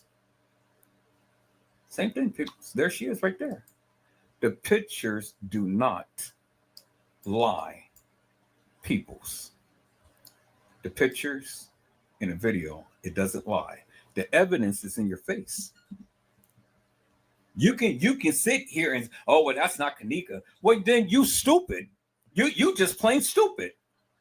You rather sit here and listen to a content creator sit and lie in your face forever and a day and try to convince you, because the more that the content creator keeps saying it over and over and over and over and over again, you start to believe that she was ever at the Marriott. And kEnnEkA was never at the Marriott.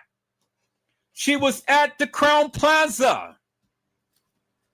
I went to the Marriott website and I looked at the bathrooms. The bathrooms do not match the decor of what Shemaya, Monifa, kEnnEkA, or even TY's sister Tanasia and crew.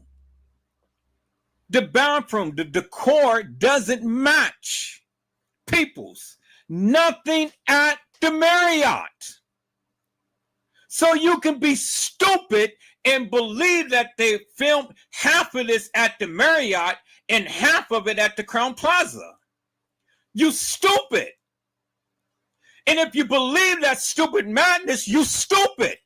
Because the evidence is clearly in your face.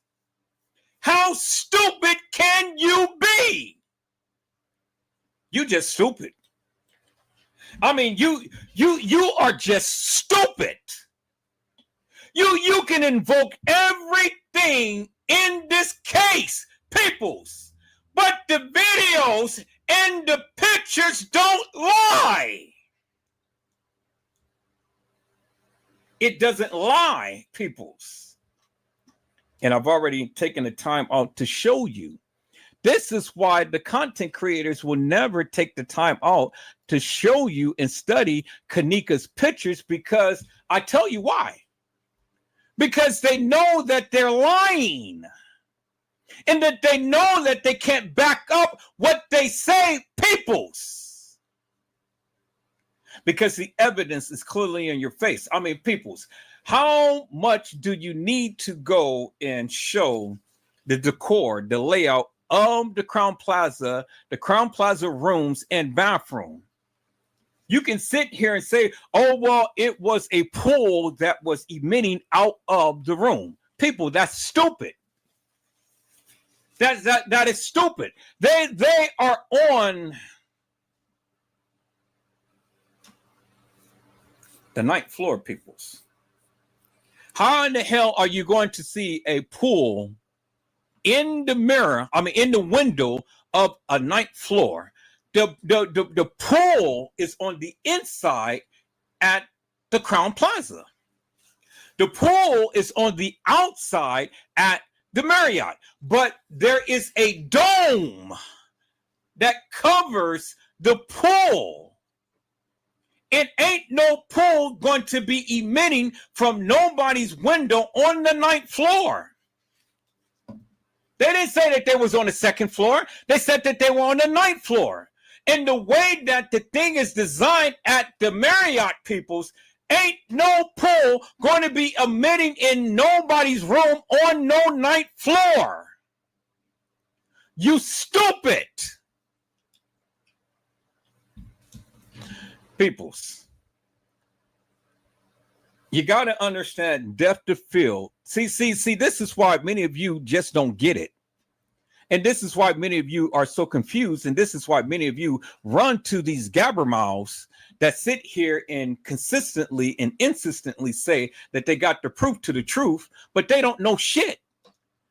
And they continue to keep pressing the issue. They continue to keep saying the thing over and over and over again to convince you. And you, as stupid as you is, that can't think for yourself, you go running. You go running. And then you go and spread that same narrative, that same mantra, that same madness, and don't even know what the hell you talking about. And it just makes you even more stupid. And then you get mad at other content creators who is literally taking the time out to sit here and to show you unequivocally and undeniably, peoples. And you still get mad because you are stupid. You stupid. The other people ain't stupid. You stupid. You stupid for, first of all, sitting there listening to that madness when you can't even do the research yourself. That's one reason why you stupid. Two, you're stupid because you don't even think for yourself. Common sense would tell you, if you do a little bit of research, people, go to the Crown Plaza website. Look at the bathroom. Look at the decor. Match it up with TY's live in the bathroom that Tanasia and crew was in. And you will not see the same bathroom at the Marriott. You are stupid.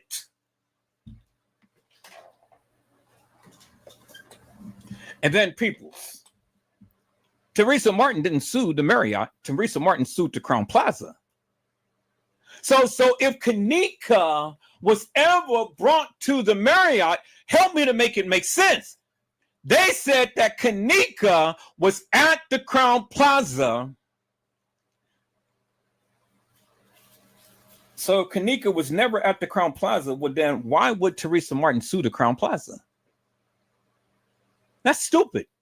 If kEnnEkA was never at the Crown Plaza, then why is it that we have a video and picture of kEnnEkA at the Crown Plaza in room 926 in the bathroom with Monifa and Shemaya? You're stupid. People, I've shown you the video. I've shown you the picture. Now, all of that other madness of what they said that kEnnEkA was roaming the halls of that establishment and things of that nature, that's stupid because that never happened. It never happened. The time that they gave you, it never happened. Never happened. And I'm proving it right now, peoples. Hello, Carmelo Turner Sr. How are you, my friend? It is a blessing to see you on tonight. Carmelo Turner Sr. has says, "What's up, bro, Ed?" and everyone in the chat. People, it's one thing to be ignorant, but it's another thing to be just plain stupid. And this is one of the reasons why many of you get mad at me. This is one of the reasons why many of you don't even watch my lives and stuff. And this is one of the reasons why many of you have a problem with me. because it ain't me, it's you. You the one who's stupid. And you don't like for the people to call you stupid, but you just stupid. I gotta call people stupid because they stupid. If you wasn't stupid, but then it ain't no reason for you to take offense to what I'm saying. Only the stupid ones take offense because the smart ones already know what I'm saying. See, when you have a problem with me, you stupid. Do you understand what I'm saying? Because the one reason why you stupid is because, one, you can't debunk me. Two, you can't even show anything that goes against what I'm saying. Because if you did, then you'd be here now. You'll be able to do it.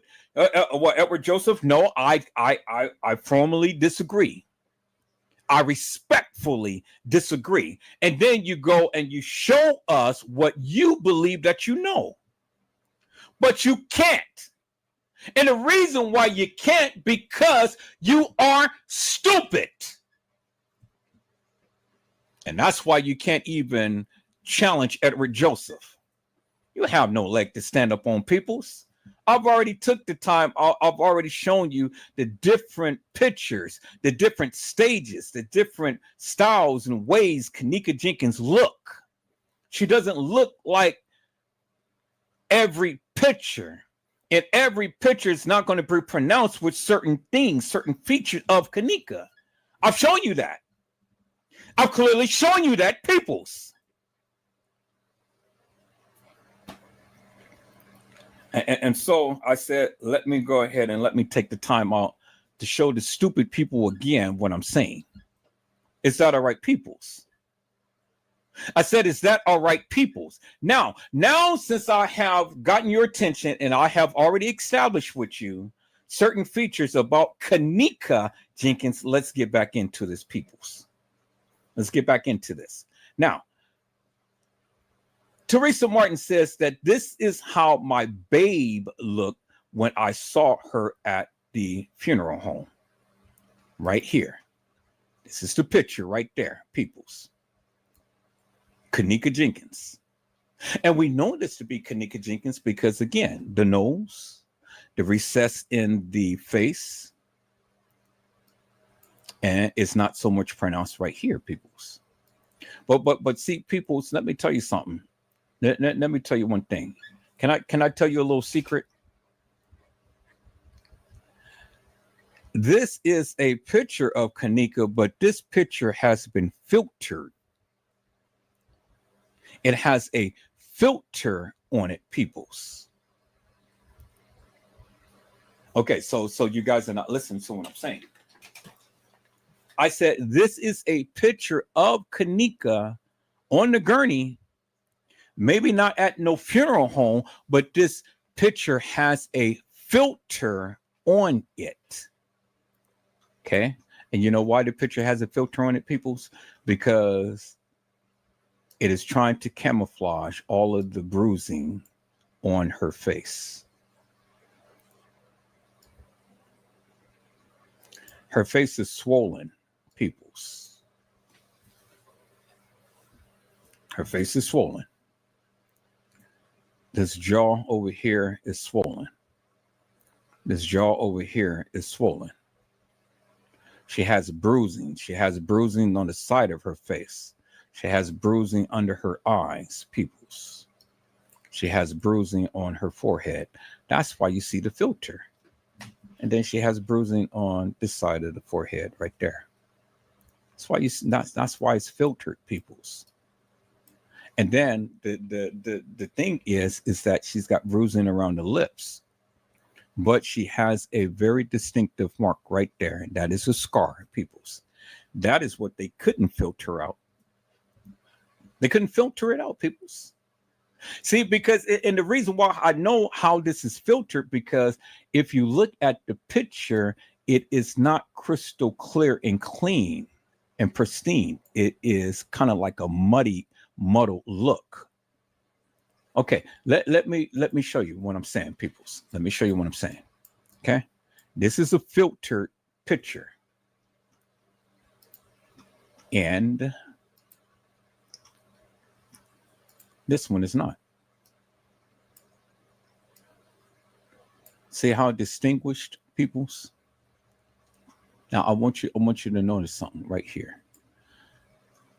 See the little bruising right here on the lips right there?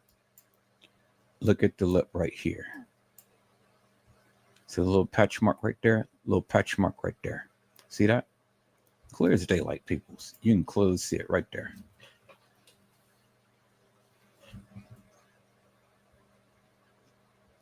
She's got so much lip gloss on, it's shining. Her lips is shining and things. But there's a little patch mark thing right there. See that right there? See that right there? So you know what that is indicative of, peoples? Because you can slightly see it right there. See that right there? See that right there? So you know what that is telling me, peoples? What it's telling me clearly is that kEnnEkA at some point in time had something going on with her lip. Whether she got it cut or she got hit or something, and it left a light little bruising on her lip. As you can clearly see, now it's so pronounced because the blood is chilled cold, and whatever markings that was left on her is a little bit more pronounced. Which you can clearly see it right there, which you can clearly see it right there, and you can slightly see it right there in the lips.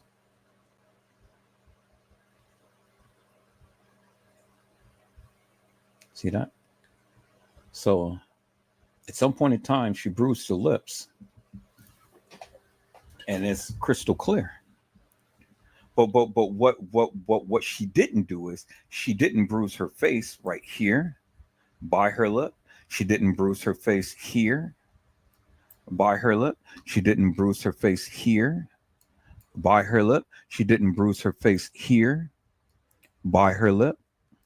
She didn't bruise her face here by her lip. She didn't bruise her face here by her lip. And she didn't bruise her face here by her lip. But this, it is bruised by her lip. Peoples. She's got bruising by her lip. All of the other pictures, she has no mark, no bruising. But at the time, to when they show her death photo, she has a bruising, a scar by her lip. Now that is very significant, peoples. And I'm going to tell you how significant that is. I'm going to tell you because this helps us build the timeline, peoples. This helps us build the timeline. All right, so now since we know, peoples, okay, since we know that kEnnEkA didn't bruise her lip,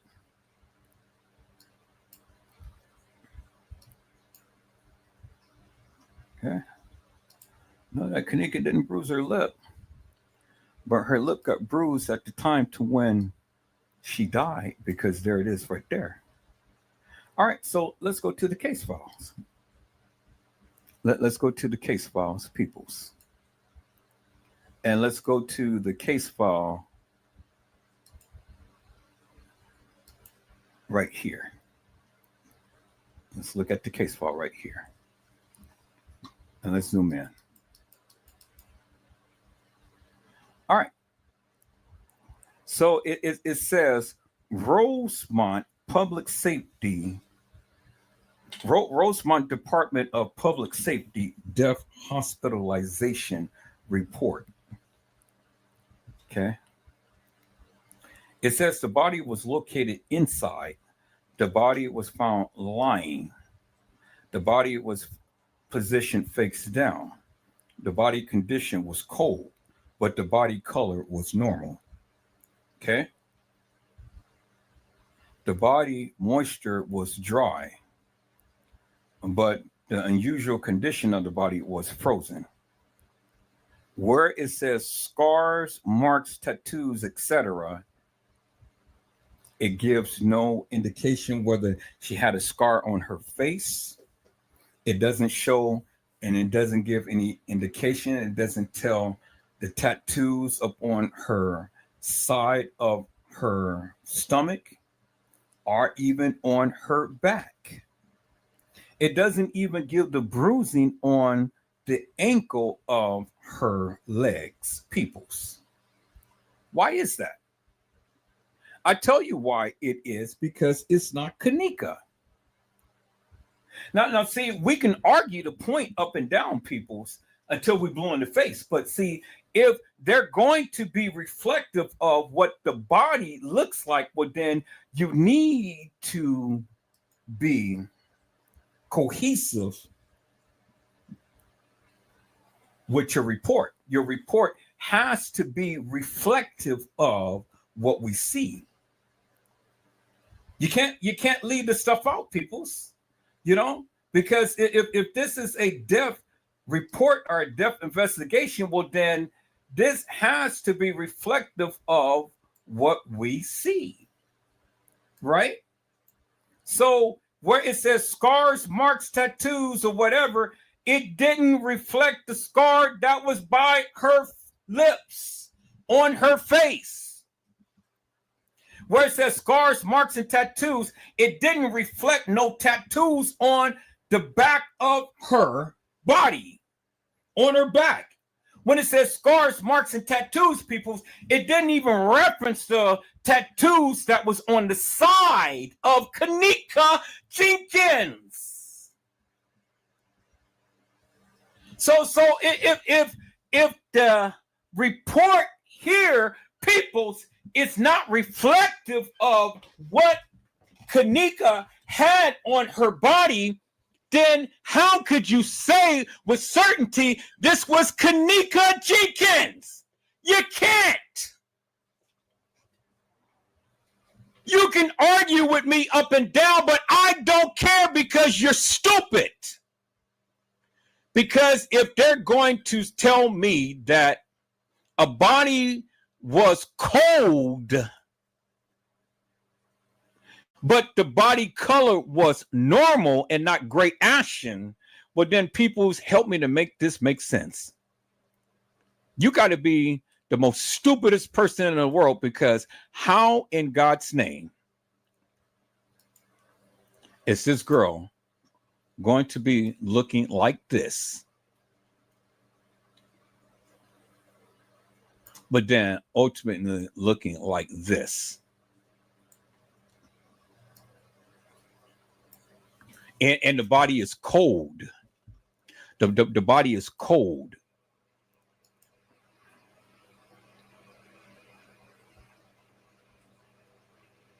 The body is cold, peoples.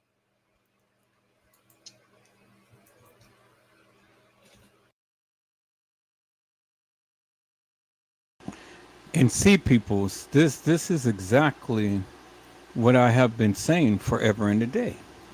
The paperwork does not reflect that of what was shown. Now, I have shown you many videos. I've shown you other people's videos. And even the other people coincide with the various things that I have been saying forever and a day. The autopsy report doesn't even reflect the person who they were supposed to have had on the gurney. This report here doesn't even show all of the markings on this young lady. And so how could you sit here and tell me with certainty that they are reflecting the person who they have on the gurney, when we can clearly see people with our own eyes? That is not correct. That is not actual, is not factual, and it's not true.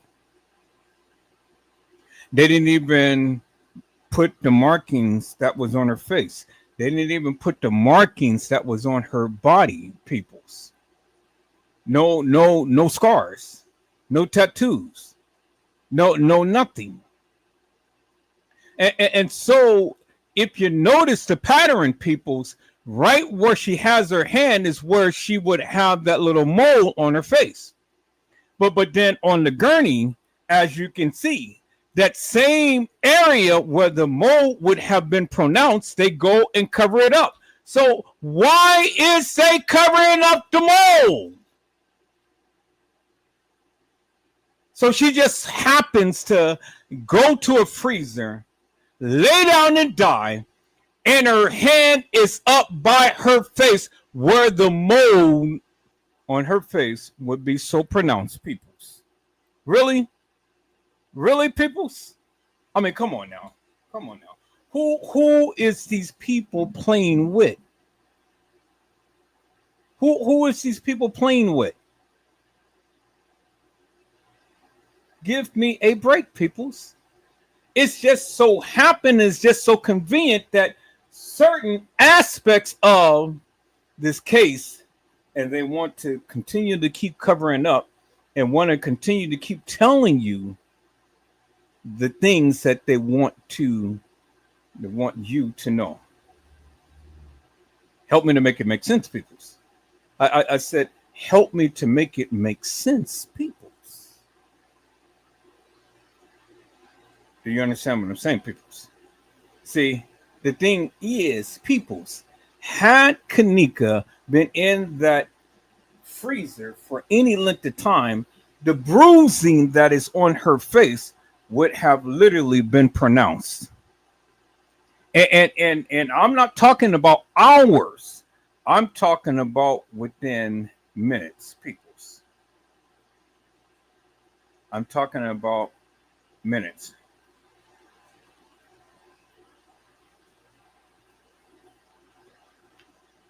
How did it happen, peoples?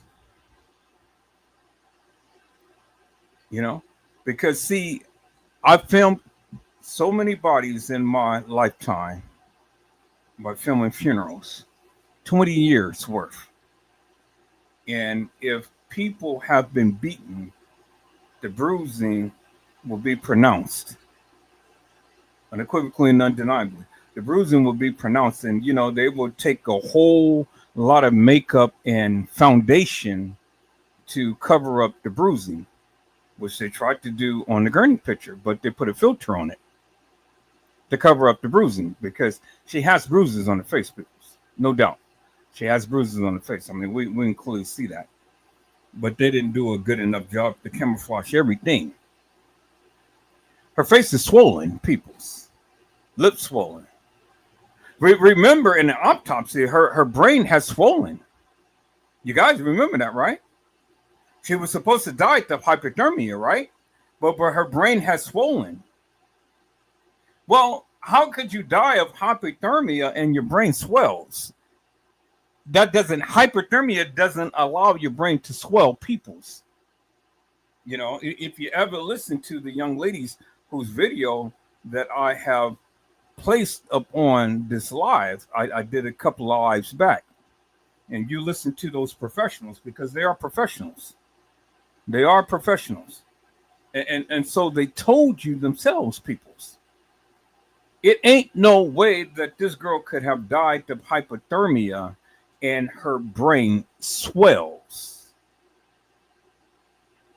It's no way. No way, people. It's no way whatsoever. And see, this is one of the reasons why I have chosen to play other people's videos, because I wanted to get other people's perspective upon that of what I have been saying forever and a day. And, you know, I'm glad that I did, because they told you themselves. I didn't have to tell you. It's a whole group of people, 2 or 3 ladies that's in the business, that are professionals, that got degrees, they're doctors. And they told you themselves that can never happen, peoples. That can never happen. And so when the people want to sit up here with their no knowledge self and try to tell the public with limited knowledge of what they have, who are you fooling? See. This is what I say, peoples. You know, you have to be responsible for what you consume. I say you ain't got to believe me. So it ain't no argument there, because see, the thing is, I'm not trying to persuade you one way or the other. I'm just showing you what my findings is, and then you take it and then you run with it the way that you want to run with it. You do your own research, and then whatever conclusion that you come up with, come back to me and come back to the people, and let's talk about it. See, a lot of the times people get so tied up, wrapped up, and tangled up in their feelings, because now they want to take everything that I'm saying as law. And I say, no, peoples, no. I'm only giving you what my findings is. I can't speak for you. You got to speak for yourself. And if when I'm telling you, you don't agree with, well, then that's fine. You ain't got to agree with it. I'm not asking you to. But what I'm saying is, whatever your findings is, come to my panel and let's have a conversation and let's talk about it. But see, the thing is, people just don't want to do that. And I don't understand why, because you guys got so much to say in the chat, but you never come up to the panel to come and tell the people and show the people your proof to your truth. I find it amazing and ironic that everybody's got something to say. Everybody's got something to point out, but you never want to come to the panel to come speak. Why is that? Why is that? I mean, I've always kept it open to everybody. And so, you know, and so that's what it is, people. That's what it is. Now, you believe what you want to believe, but I'm here to tell you, and I'm here to show you that Rosemont public safety is not a police department, peoples. It is not a police department. It is a public safety department, peoples. Do you understand what I'm saying? It's a public safety department. It's not a police department. So had Chicago police came down and did what they were supposed to do, because you know they were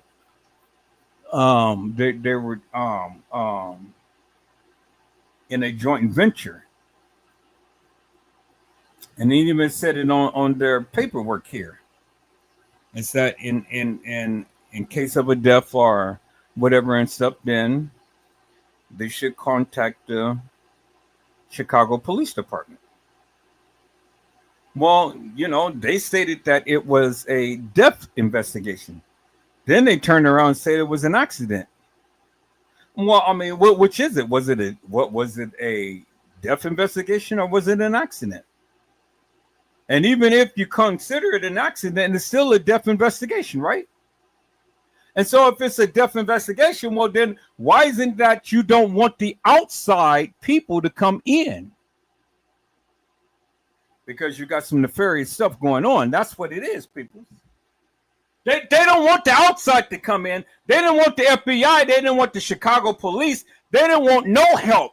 That's why they went on, conjured up all of that paperwork, and that's why they closed the case immediately, so quickly.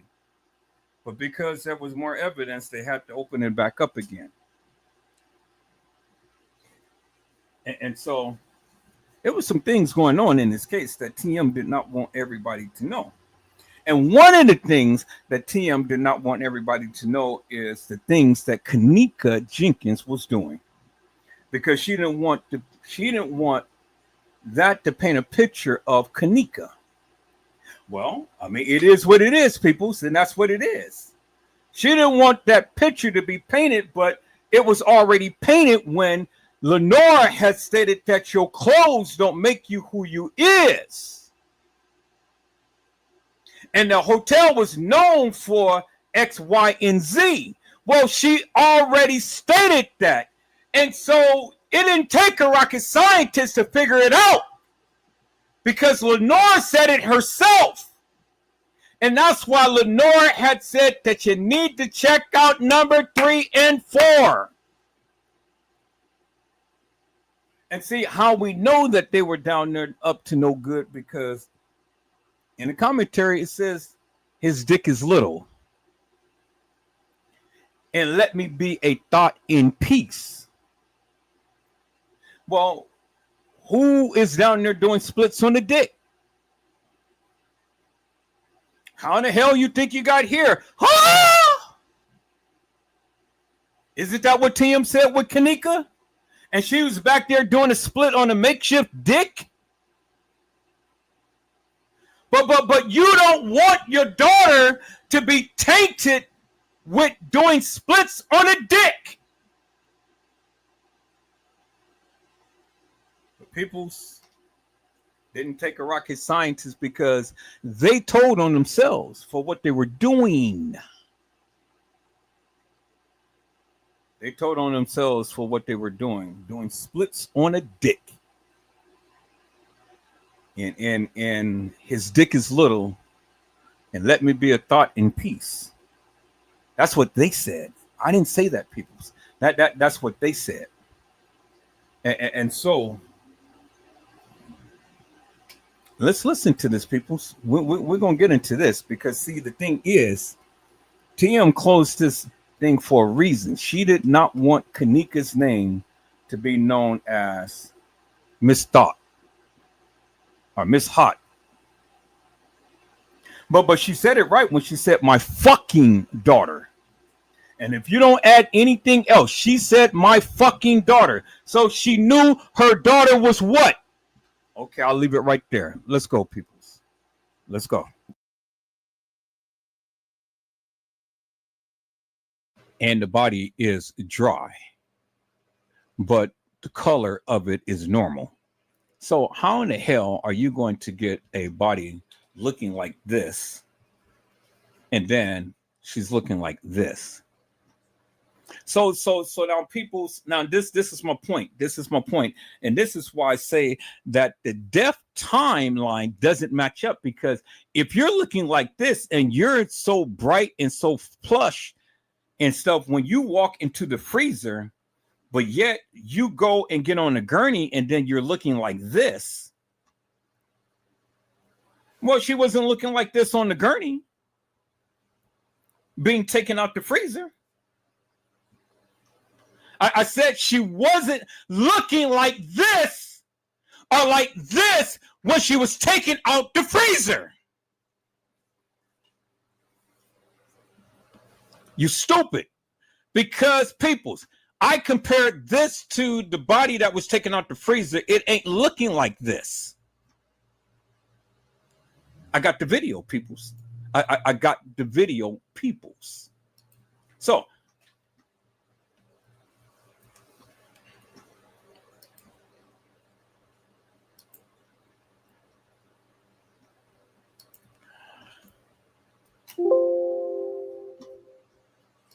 let me go and let me save this, peoples. Y'all hold on.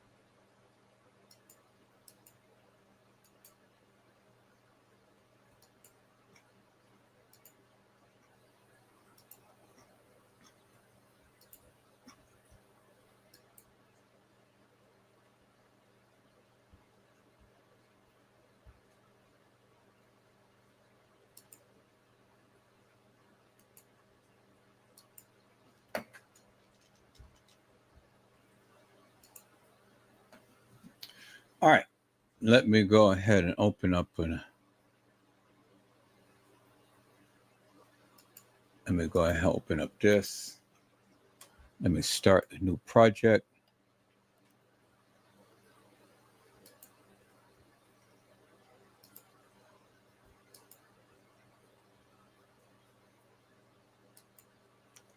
Let me open up a new movie. Let me go ahead and put that video in there. All right, so that's the downloads. That's that. I need to go back to where that is. So where is that right there? Where's that video?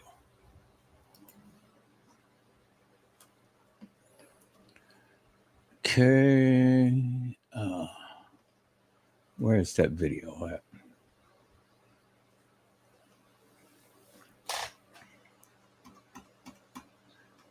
Let me go back here. Let me open up the file location.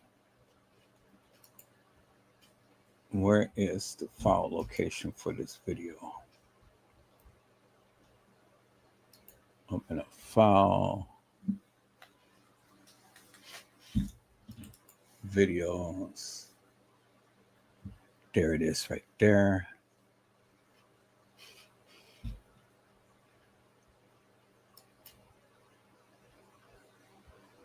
Okay, no. That's not it. I just downloaded that from there. So let me go back to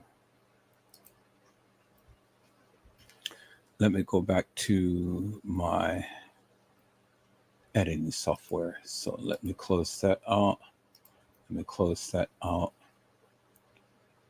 There it is right there.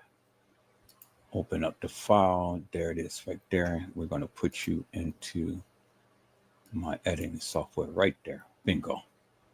All right. So I got the video, peoples. Here it is, the video right here. I'm going to add that to the timeline. Let's increase that and let's look at that.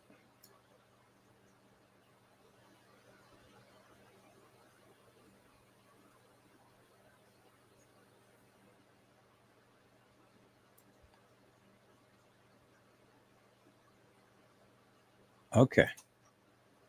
So now we're looking. So they took out the body out the kitchen. So let's go to that part right there. So let's rewind that back a little bit. Rewind that back.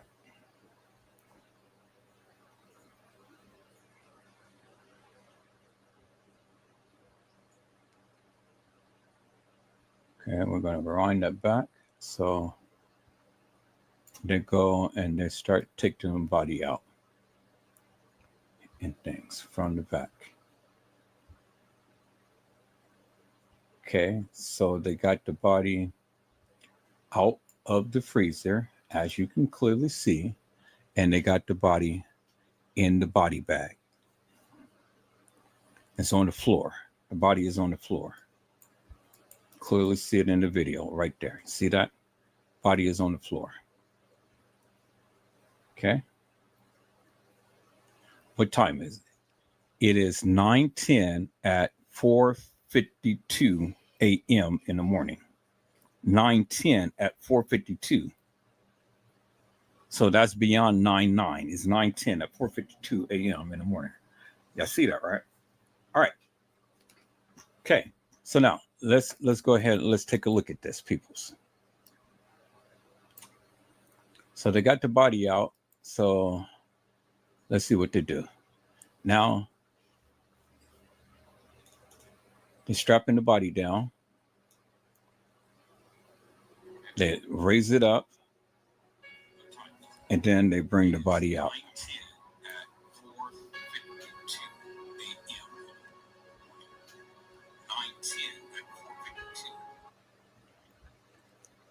Okay. They go and they start to bring the body out now.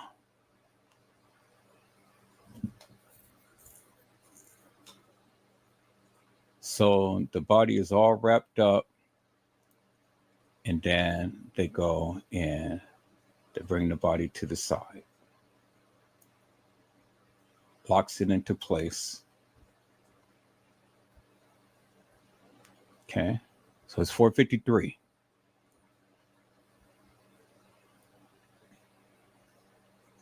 Now they go wrap up the body in the plastic bag. It's so you got to understand it's two bags. one bag that they picked up the body and put it in, just in case that the body start to leak fluids and stuff, it'd be captured in the plastic bag. Then the other plastic bag is a little bit more heavier than that of what they have her in. So it's two bags that they have her in. One is the initial bag is not really heavy duty, but it is sturdy enough. And then the second one is a very, very heavy duty body bag. Okay, so they all the time put the body in two bags just in case the body leaks. All right, so now they wrapping her up. So this is where the stupid people come in and things, because, you know,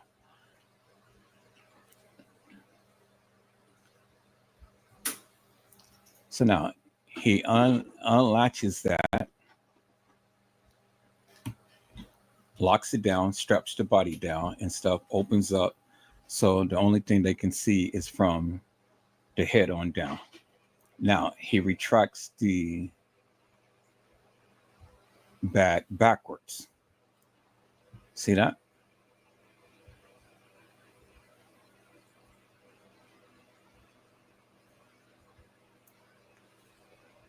Okay. So now this is they're preparing the body right now and stuff for viewing.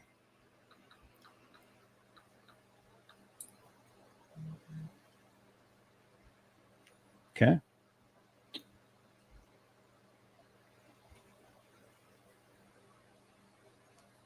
Now, please come in. Everybody's coming in looking.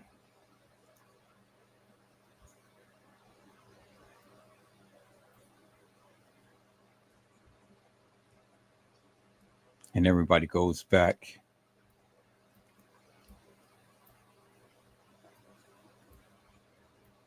Now, remember when the content creator is saying that this kitchen wasn't the kitchen that she was found in, and that they had literally planted her body in the kitchen. People's there in the kitchen. You can clearly see the video doesn't lie. They took the body out of the freezer in this kitchen. They didn't reshape this kitchen around. They didn't do a jigsaw puzzle or anything like that and stuff. The body was taken out of the freezer in this kitchen. So when you have these content creators talking about, oh, well, you see how they did this. They then manipulated the video and stuff, and they placed her body in there. This is not the real kitchen. This is not the right kitchen. People, this is the real kitchen. This is the kitchen that this particular body was taken out of. They didn't do nothing else but take the body out of the freezer and place it on the gurney, and they are in the kitchen.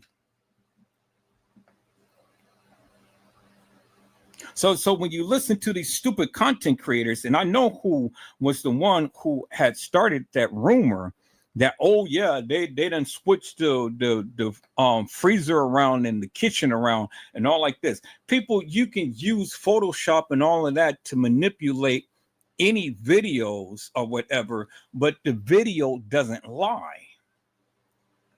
This is the video right here, and it doesn't lie. They did not manipulate the video, peoples, because you can clearly see how they took the body out from the freezer, put it on the gurney. The body is lying on the gurney inside the freezer. I mean, outside of the freezer, but in the same kitchen, peoples, where they took the body out. They did not manipulate the video. So you got stupid content creators that's sitting up here saying, oh, well, they did something to the kitchen and they did this, and let me show you how it's done. People, that is stupid. That is plain stupid. They can't come into court and say, well, judge, you know, this ain't the real freezer that this girl was in because we manipulated the video footage. That is so stupid, peoples. They can proclaim that this was kEnnEkA, but they can't proclaim that this wasn't the freezer that this particular body was taken out of. They never manipulated the video footage as it pertains to the kitchen. Peoples, I know who started that rumor. And then you got other content creators who is following behind that madness. So, Mr. Jackie Dragon, why did you go and say some stupid stuff like that and got all of these other content creators proclaiming and professing that this video footage was edited? Because you're the one who started that shit. You're the one who started that shit with the Furrow scan and talking about that the kitchen is off by X amount of inches and things like that. You're the one who started that shit. You stupid. Now, I give you credit upon a lot of the things that you have done, but in this case, you're the master manipulator with this bullshit and nonsense. You started that shit. And see, people, is if you're in the know, Jackie Dragon works for IBM. He works for Joel Comm. And he was a part of this kEnnEkA jEnkIns case to go ahead and put all of this madness out there to steer the people in a certain direction. So he works with the establishment. He works with the uppers. And I was the one who called his ass out. And that's why Jackie Dragon ain't saying shit no more today. Because I called his ass out. But there was another content creator who really got on him more so than I did. And I got to give, some props to Trey Gay, because he literally called his ass to the carpet. He did. He called his ass to the carpet. And so, hats off to him and things. But he tore his ass up. And so, people, I want to go ahead and give a different perspective to, what we're talking about. Again, like I say, I'm always open to,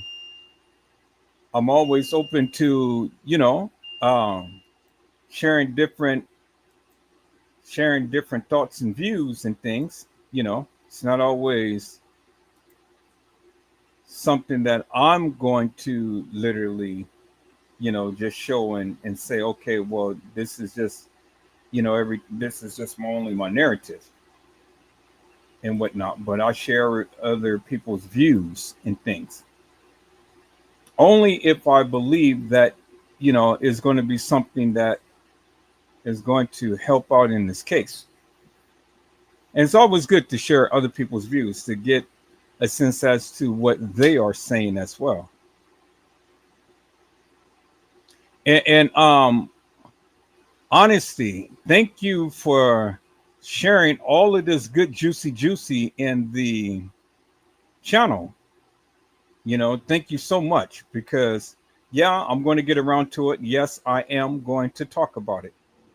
I want you to know that. So, all of that good juicy that you have been sharing in the chat, I want you to know, yes, I do see it. And at some point in time, yes, I am going to talk about it. So just want you to know. All right, people, let's get a different perspective upon this and stuff.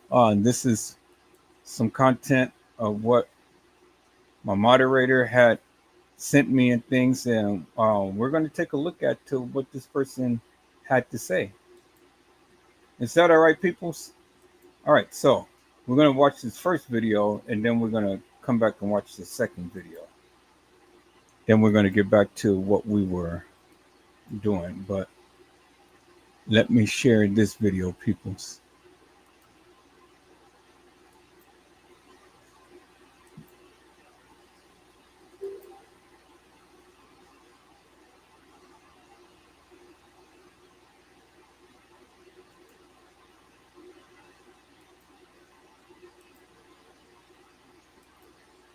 Now, this is his This is his perspective. It's not saying that I totally agree or I even agree at all with the statement that he is making and things, but just for the sake of getting a second opinion, this is the reason why I am sharing this content with you all. So we can get a second opinion to that of what is being spoken. Is that all right, peoples? All right, let me go ahead and enlarge this. Let's go. How you doing, everyone? I wanted to drop this right fast. I've been kind of busy.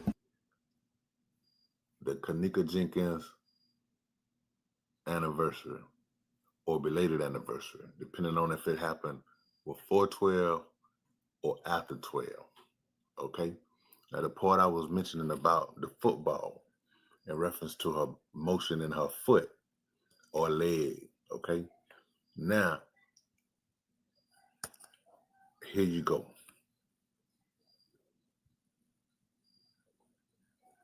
Okay? All the people we see walking back and forth in the kitchen in particular is all of these supposed to be officers, which are only paste images over the original footage, because everybody who's moving back and forth in the kitchen is being mimicked. They're using the image for the movement. Okay, now watch this guy. Watch his pace.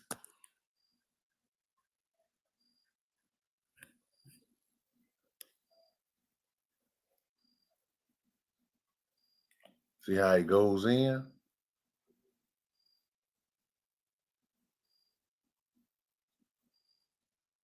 Okay. Watch when he come out. Catch him coming out.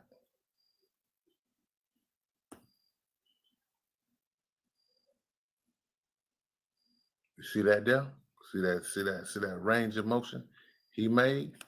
Okay. But they have him coming from this more of this angle. Now, when you watch kEnnEkA come through, see how up close it is? It's more up close.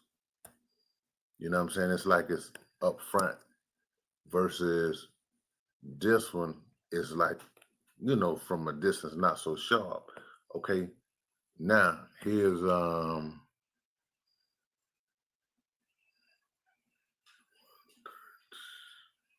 okay, and this is part of the image that was caught for us the other guy.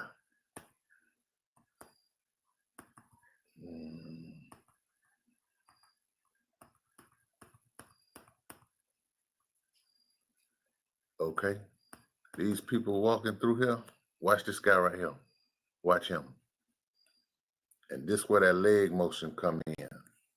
Watch the sweep, everyone, along with the other gentleman or image that was going through. Now watch the sweep. It's cut, it's chopped. But watch right here. One, see the foot coming? Now watch when he come back around. Pay attention right here.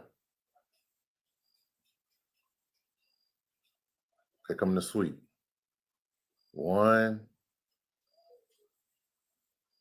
boom. You see that there? Along with other things that complement it all the way from here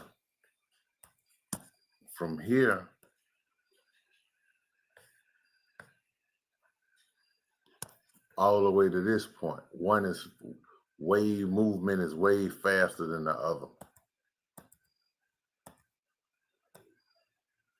Way faster than the other one. And this one, come on.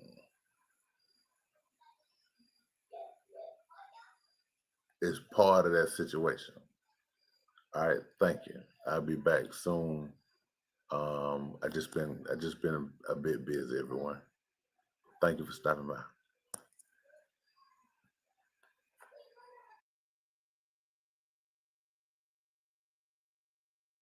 kEnnEkA is an all-in-one AI-powered video enhancer software. It can improve video quality, colorize videos, and remove watermarks, offering a new level of video processing. Using precise AI algorithms, every strand of fur and every inch of skin on wildlife is enhanced, restoring the finest micro details. Well, the dinner meetings.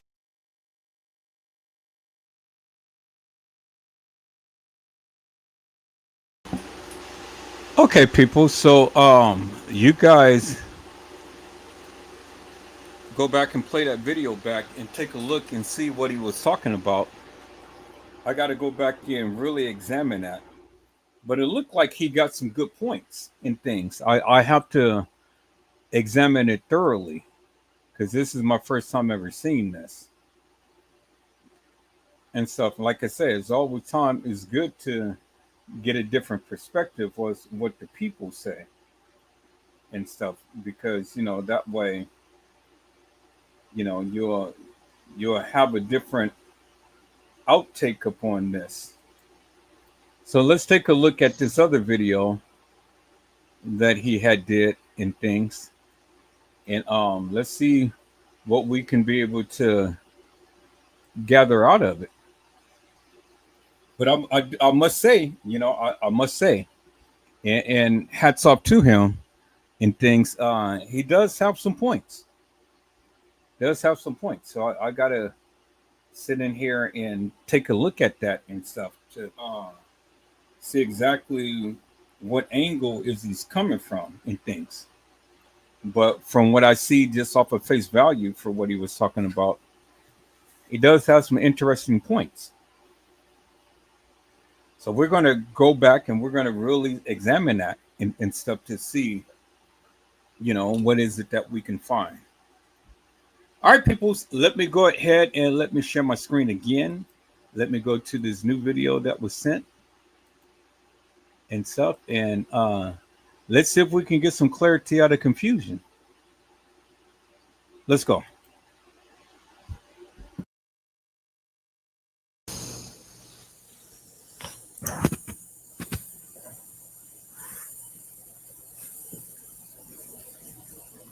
Everything is clear. No obstruction.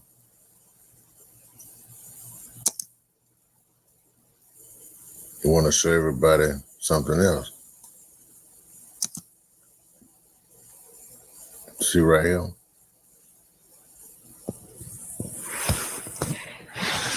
This is the camera in the freezer.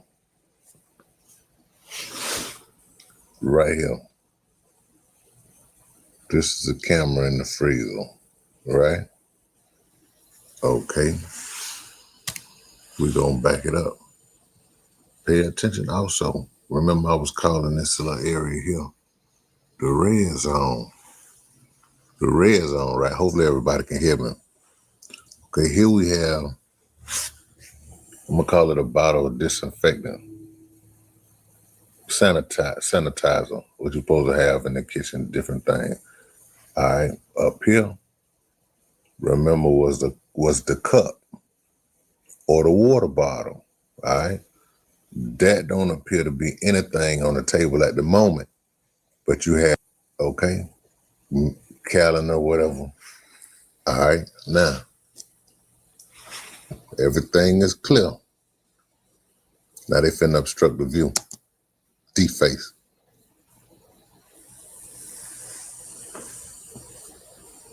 They finna destruct the view. Okay, I wanted to show this here. Okay, but this right here is the camera. I'm gonna show you. Every freezer got one. Okay, see how obstructed this is? You can't even see it. But look how it's like it's turned to the side, kind of cocked to the side compared to this view. See how everything's straight up and down? No imperfection. But all of a sudden, this is turned. All right? Now, here's supposed to be kEnnEkA. I know a lot of people, it hurt to see some of these photos. I'm sorry if I'm offending anyone. But I just wanted to show in this episode You have the disinfectant or sanitizer. Like I say, then you have the cup here. Everybody was wondering where the cup come from. It was the security guard cup. Okay. I'm not gonna play this video. It's a lot of things I want to share. It's so much I could post, but what I'm finna drop on y'all gonna be real heavy. Now we in the kitchen. This view right here is totally different from this view. See how you got a direct shot from the freezer to this area? And while I'm saying the freezer, because this is another tape. This is not the original capture. This is the original capture.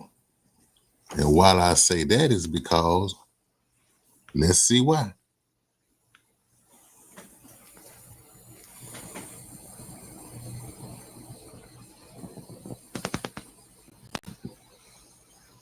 Let's see why.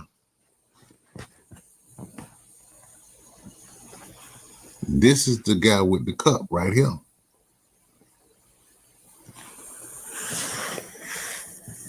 But another thing to pay attention to, see, when you start seeing these hard lines around the clothing, a lot of time it could be an edit or it's just a pixel in the view. But this looked like an original shot. That's one thing you have to be particular about paying attention to, these hard lines. See that hard black line? Okay, we'll keep it playing. But I'm gonna show you this, the guy with the cup right here. Some may have seen it, some may have not. I don't think a lot of people caught on to it. But I got a couple of shots of him. See right there? Okay. Everybody know where he went. Everybody know where he went, right? Let me remind you.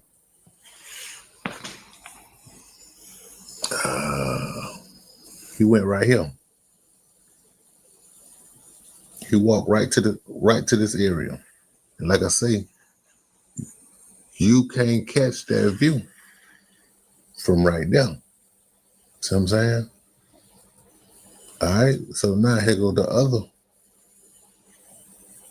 capture. See, he constantly walking around with the cup. See what I'm saying? That's another shot. I've been doing my little digging. Here. Okay. While you have this view based to this view right here, it's two different directions. You got one is directed to go one way, which is through this little cut that I was calling the red zone right here. And I'm gonna explain that a little later on in some videos. I might not do it in sequence, like I be saying when you watch one, but it's coming. But pay attention to this capture and this capture. You can see this here that it's projected this away because of this right here. I'm gonna point this out.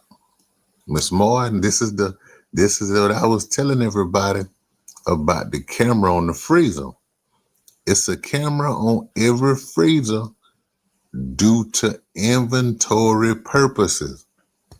You got to keep up with the inventory in order to gain profit. If they don't have no inventory, anything for security to make sure the inventory don't go missing, they'll lose money. It's a camera on every freezer. And I'm gonna prove that to you right now. Here's the other camera. You see that? See that right now? That's the freezer door. That's the freezer door right there.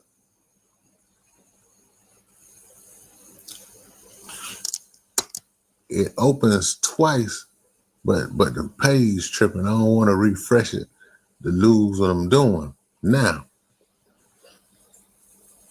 it's a little speculation in this here because it's really all over the place for me. But I'm gonna bring you back to this situation. Okay, you got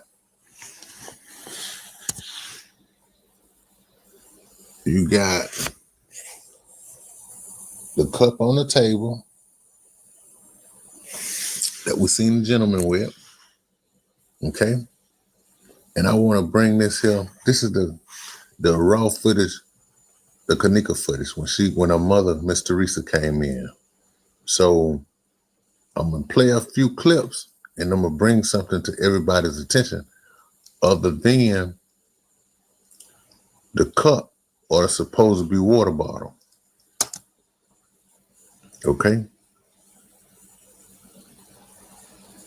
You always seen somebody with something dangling from their hand, a female.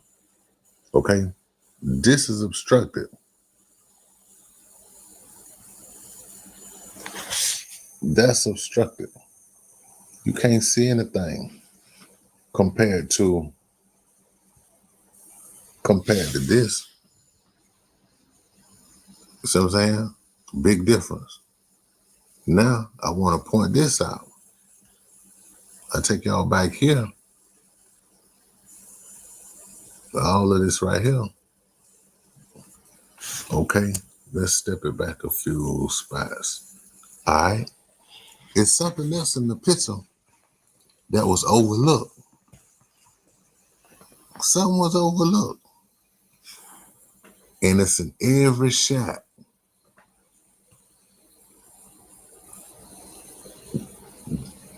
Was it this? Or was it this right here? See what I'm saying? Every shot is this. I don't know what this is, but it's right here. Is where that right now? Where is it?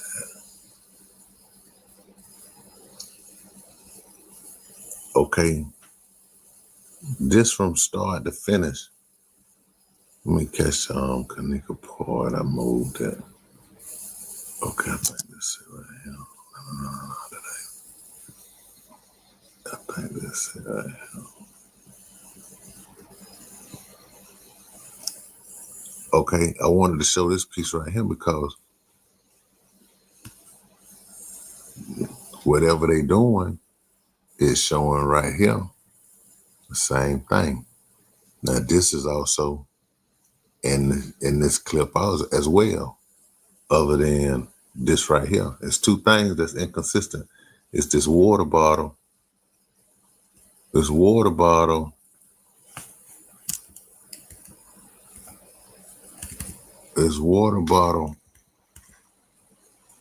that's missing. That's missing right here. Marker, that's missing right here. But this is here. See what I'm saying? And then to take you back to the original, what they say the manager came into the kitchen. Okay. We just gonna say the manager cut out what they saying. All right. Now, you got this that never moved. Now you have something different in plain view. That's the cup that the guy was drinking out of. Then you have this right here, which is also displayed when kEnnEkA was walking through the kitchen. I want to give a shout out to Thicker. I want to give a shout out to that boy Factual Truth. Go right here right quick. Okay. When they show kEnnEkA walking through, okay, this is also in view. And this is in view the whole time. So this only became in view a portion of the time. Okay. Now one thing they had a stamp was saying, I want to say that's 12:24, 23 seconds.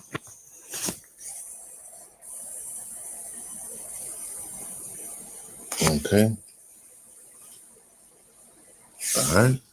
12:24, 23 seconds. So that's a little bit after midnight. Like I was saying about the timestamp when kEnnEkA supposedly ended up demise. But we're gonna take it here because this here is the whole video based on them and the footage. Some of these people here, man, I'm gonna drop a bomb on this here. Y'all gonna be like, damn, that boy good. But see right here, this is right here. The cup is right here. So when did it actually take place? You feel what I'm saying? Is it a reenactment?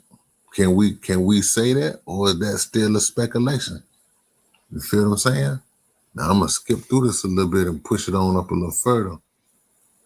I'm gonna just play little snippets. Okay, you still see it right here. So now you still see the cup visible. So we're gonna push it up some more. All right. Okay.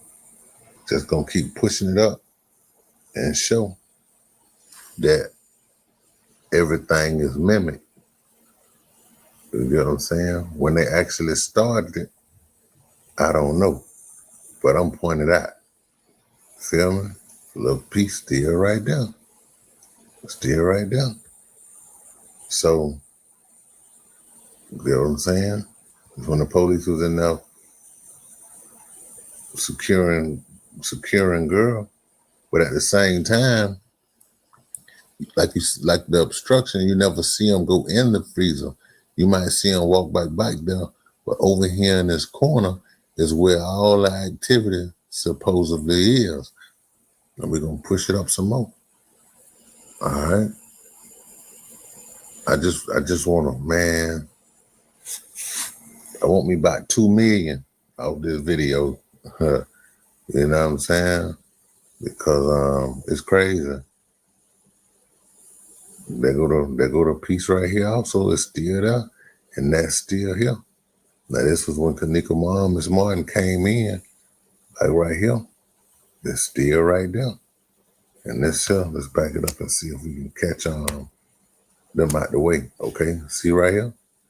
It's still right there. You know what I'm saying? It's plain as day.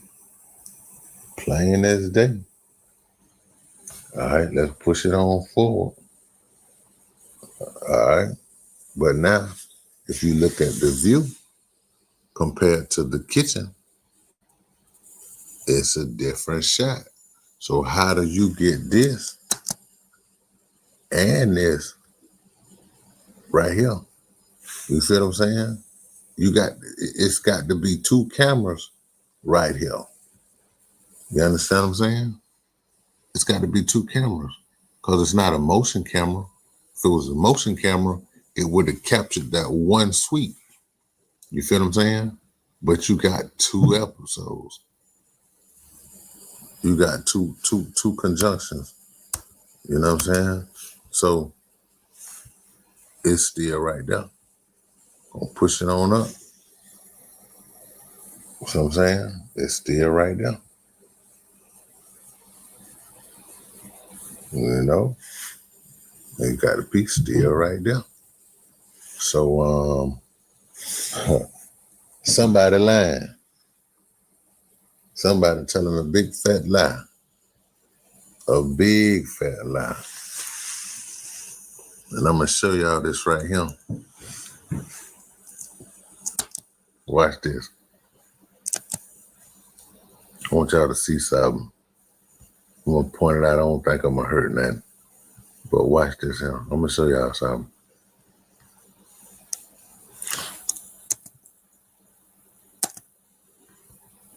Watch when she get. Yes, watch when she get. I'm a marker right here. Watch her foot. Watch this right foot right here, y'all. Watch this him. You saw that? Y'all saw that? Did I slow it down or that's regular speed? Let me check it again. Okay, let me slow it down a little more. Watch this out.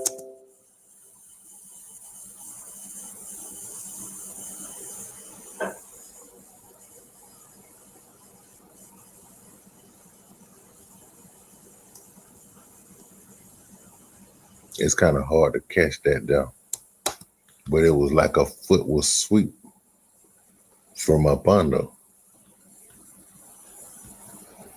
But ladies and gentlemen, I will be bringing you the footage to show y'all just what that is. It's crazy, man. Watch the right foot. You saw that?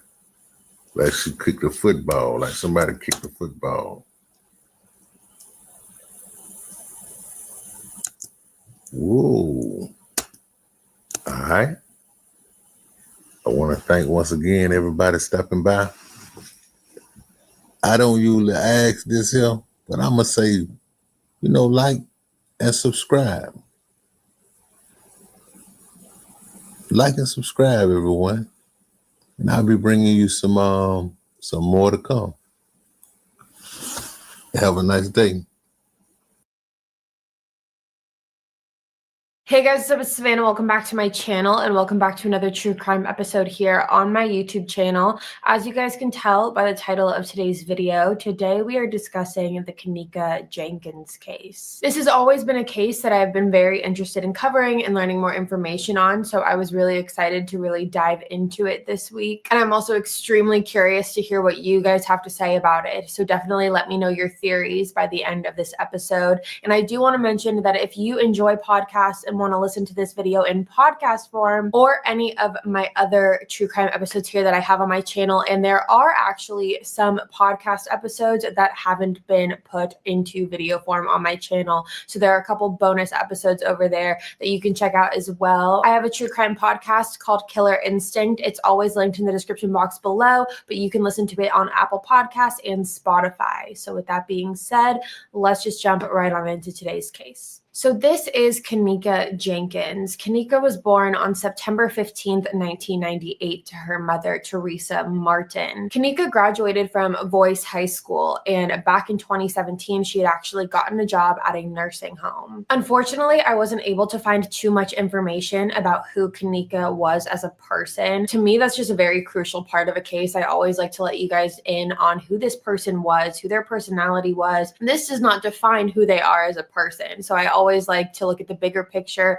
and see who this person was outside of what happened to them. However, when it came to kEnnEkA's case, I wasn't really able to find any of that information. So because of that, we are going to jump straight to Friday, September 8th, 2017. So kEnnEkA lived in Rosemont, Illinois, and on September 8th, 2017, there was a party being thrown at a hotel called the Crown Plaza Hotel. This hotel was also located in Rosemont, and kEnnEkA did not tell her mother that she was going to this party this night. She actually told her mom that her, as well as 3 other friends, were going to go bowling and go see a movie to celebrate kEnnEkA getting this new job at a nursing home. This was not the actual plan, though. In typical teenage fashion, kEnnEkA did not want her mom knowing that she was going to this hotel party. kEnnEkA was 19 years old at this point. She probably knew that this party was going to involve drinking, and she didn't want her mom to overreact or worry too much, or just tell her that she couldn't go in general. So instead of telling her where she was actually going, she told her that she was going to go catch a movie and go bowling with some of her friends. kEnnEkA and her friends left kEnnEkA's house at about 11:30 p.m. on September 8th, 2017. They actually ended up taking kEnnEkA's mom's car to drive to this party. They were going to drive to the party and they were going to drive back. That was their plan. Now, when the girls got into the car, they decided to make a quick pit stop. They decided to stop off somewhere and grab a couple items that they thought that they might need that night. These items included a Bluetooth speaker, it included alcohol, Hennessy in specific. It also included marijuana and some energy drinks. After stopping off to grab those items, kEnnEkA and her friends are seen entering the Crown Plaza Hotel at about 1:13 a.m. So now we move on to the very early morning hours of September 9th, and kEnnEkA and her friends are seen walking through the side entrance of the Crown Plaza Hotel. At 1:30 a.m., so just a little bit over 15 minutes after the girls had arrived to the party, kEnnEkA had sent a text message to her sister, and the context of that message I'm unsure about. However, that would be the last time that kEnnEkA would have any contact with her family ever again. So this party that was being held at the Crown Plaza Hotel was being held on the 9th floor in room 927. According to some of the people who were at the party, there were about 30 to 40 people who attended this party. And this party was being held in one hotel room, room 927. Because typically with hotel rooms, they're set for a 4-person max occupancy when it comes to sleeping.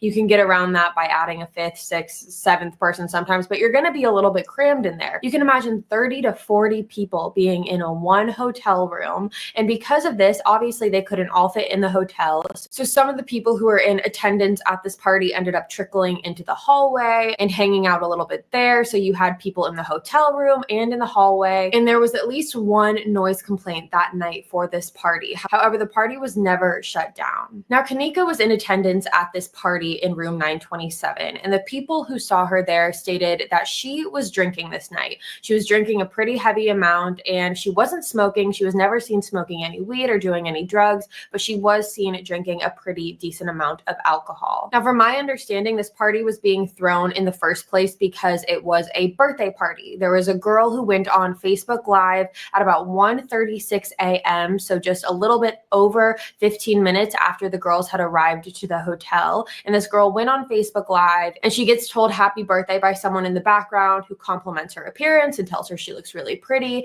and she says thank you. So this more than likely was a birthday party for this girl. Now on this Facebook Live, you can see kEnnEkA in the background. You see her with her friends. She seems like she's having a good time.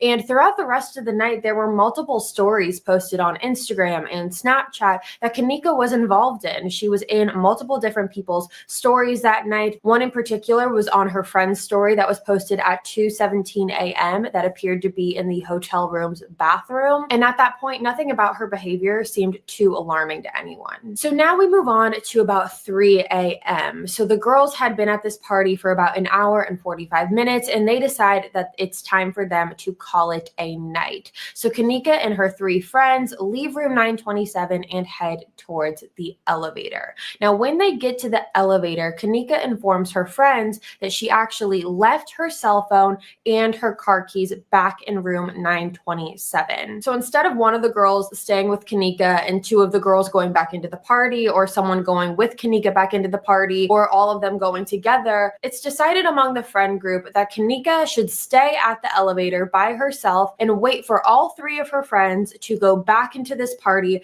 retrieve kEnnEkA's belongings, and bring them back to the elevator so they could all leave together. This particular choice, this particular incident has sparked a lot of controversy in this case. When I read this, it reminded me of the Savannah Spurlock case when Savannah's friend had ended up leaving her at the bar and gone off and gone home because Savannah wanted to stay there. When I read this part of kEnnEkA's case, it really reminded me of that because the logic of it doesn't really make sense. If there's 3 friends plus kEnnEkA and kEnnEkA's belongings are in the hotel room, why are all 3 of the friends leaving kEnnEkA at the elevator and going back in? There were reports that there were some guys at the party who were trying to make advances at some of the girls, and maybe they thought that they had strength in numbers by going in and just grabbing the belongings. But why leave kEnnEkA at the elevator by herself? Why wouldn't one of them just stay with her? But regardless, all 3 girls ended up leaving kEnnEkA kEnnEkA at the elevator and going back into the party to retrieve her things. The girls were in the hotel room collecting kEnnEkA's belongings for about 10 to 15 minutes, and by the time they came back to the elevator, kEnnEkA was gone. When kEnnEkA's friends got back to the elevator and saw that she was gone, they were really thrown off. They had no idea where she went. They didn't know if she went off with someone. They didn't know if she went down to the lobby and walked out of the hotel. And remember, kEnnEkA was pretty intoxicated at this point, and her friends had her cell phone because they went into the room to grab it. So when they realized that kEnnEkA is nowhere to be found, the girls start searching. And the girls searching throughout this hotel is all on surveillance. So the girls are seen on surveillance looking for kEnnEkA everywhere. They're seen looking at each other and kind of going like this as if they're like, I don't know where she is. Girls are seen looking all throughout the lobby. They're looking down hallways, but they are unable to find kEnnEkA anywhere. So because of that, at about 4:02 a.m., the girls decide to call Teresa because they thought maybe it's a possibility that while we were in the room gathering kEnnEkA's belongings, she went down to the lobby and asked the receptionist to call her a cab so she could go home. Maybe she was confused and thought because all three of her friends went back into the party that they were leaving her and that she had no way to get home, so maybe she got a cab and maybe she just ended up going back home. However, when the girls got in contact with Teresa informed them that kEnnEkA never came home that night. After this phone call, the girls hang up with Teresa and they continue their search. At one point they're seen walking up to the receptionist desk and asking the man working at the receptionist, which there's no audio, so there's no telling what the exact words were. However, the receptionist ended up kind of making like a this motion and pointing off to the right. So based off the context, it kind of makes you assume that he's saying maybe he either saw her heading in the right direction or there's an area on the right that they haven't looked at yet. So after talking to this receptionist, the girls are seen walking in that direction, however, are still unable to find kEnnEkA. So that is when a couple minutes later, the girls decide to walk out to the car. They decide to walk out to Teresa's car because that was the car that was driven to the hotel to see if maybe kEnnEkA ended up stumbling out to the car and waiting for the girls there. However, she was not there either. So after going out to the car and realizing that kEnnEkA still was not out there, the girls ended up making their way down to the lower level of this hotel.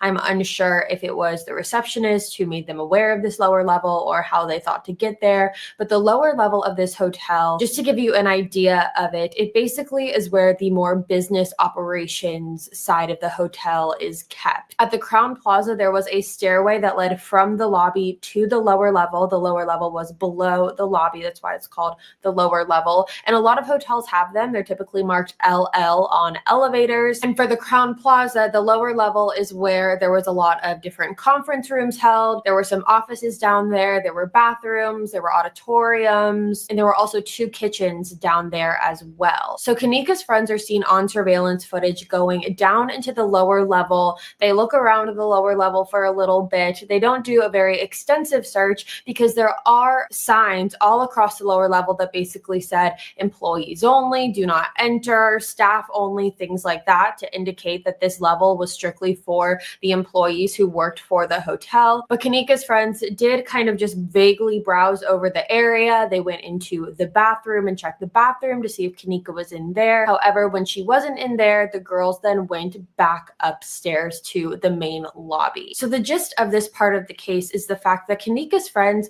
did look for her. They scoured this hotel. They looked high and low. They were looking for her everywhere, and they weren't able to find her. So at about 5 a.m. on September 9th, the girls decided to get into the car and drive to kEnnEkA's home, which is where Teresa lived. When the girls got there, they informed Teresa that they had been looking for kEnnEkA for the past couple hours. They weren't able to find her anywhere, and that is when Teresa decided that she was going to get in the car with the girls and drive over to the Crown Plaza Hotel herself to do her own searching. So when Teresa arrived to the Crown Plaza, she immediately went up to the front desk. She informed the person working at the front desk of the situation. She said, you know, my daughter kEnnEkA, she's missing. She was last seen in this hotel. She hasn't been seen for a couple hours. Can you look on your surveillance footage? Because if you look on the surveillance, we'll be able to see if she left the hotel, if she went into a different room, if she wandered off somewhere. We'll just be able to see what ended up happening so we could find her. her. Now, when Teresa said this to the person working at the front desk, Teresa said she felt very dismissed by this person because the woman working the front desk essentially told Teresa that she basically couldn't show Teresa the surveillance footage because that is police matters. Teresa would need to file a missing persons report in order for the authorities to look into the surveillance footage. So I want to mention, because I watched Stephanie Harlow, who, if you are unfamiliar with her, she's an amazing true crime YouTuber. I love watching her videos. I love the way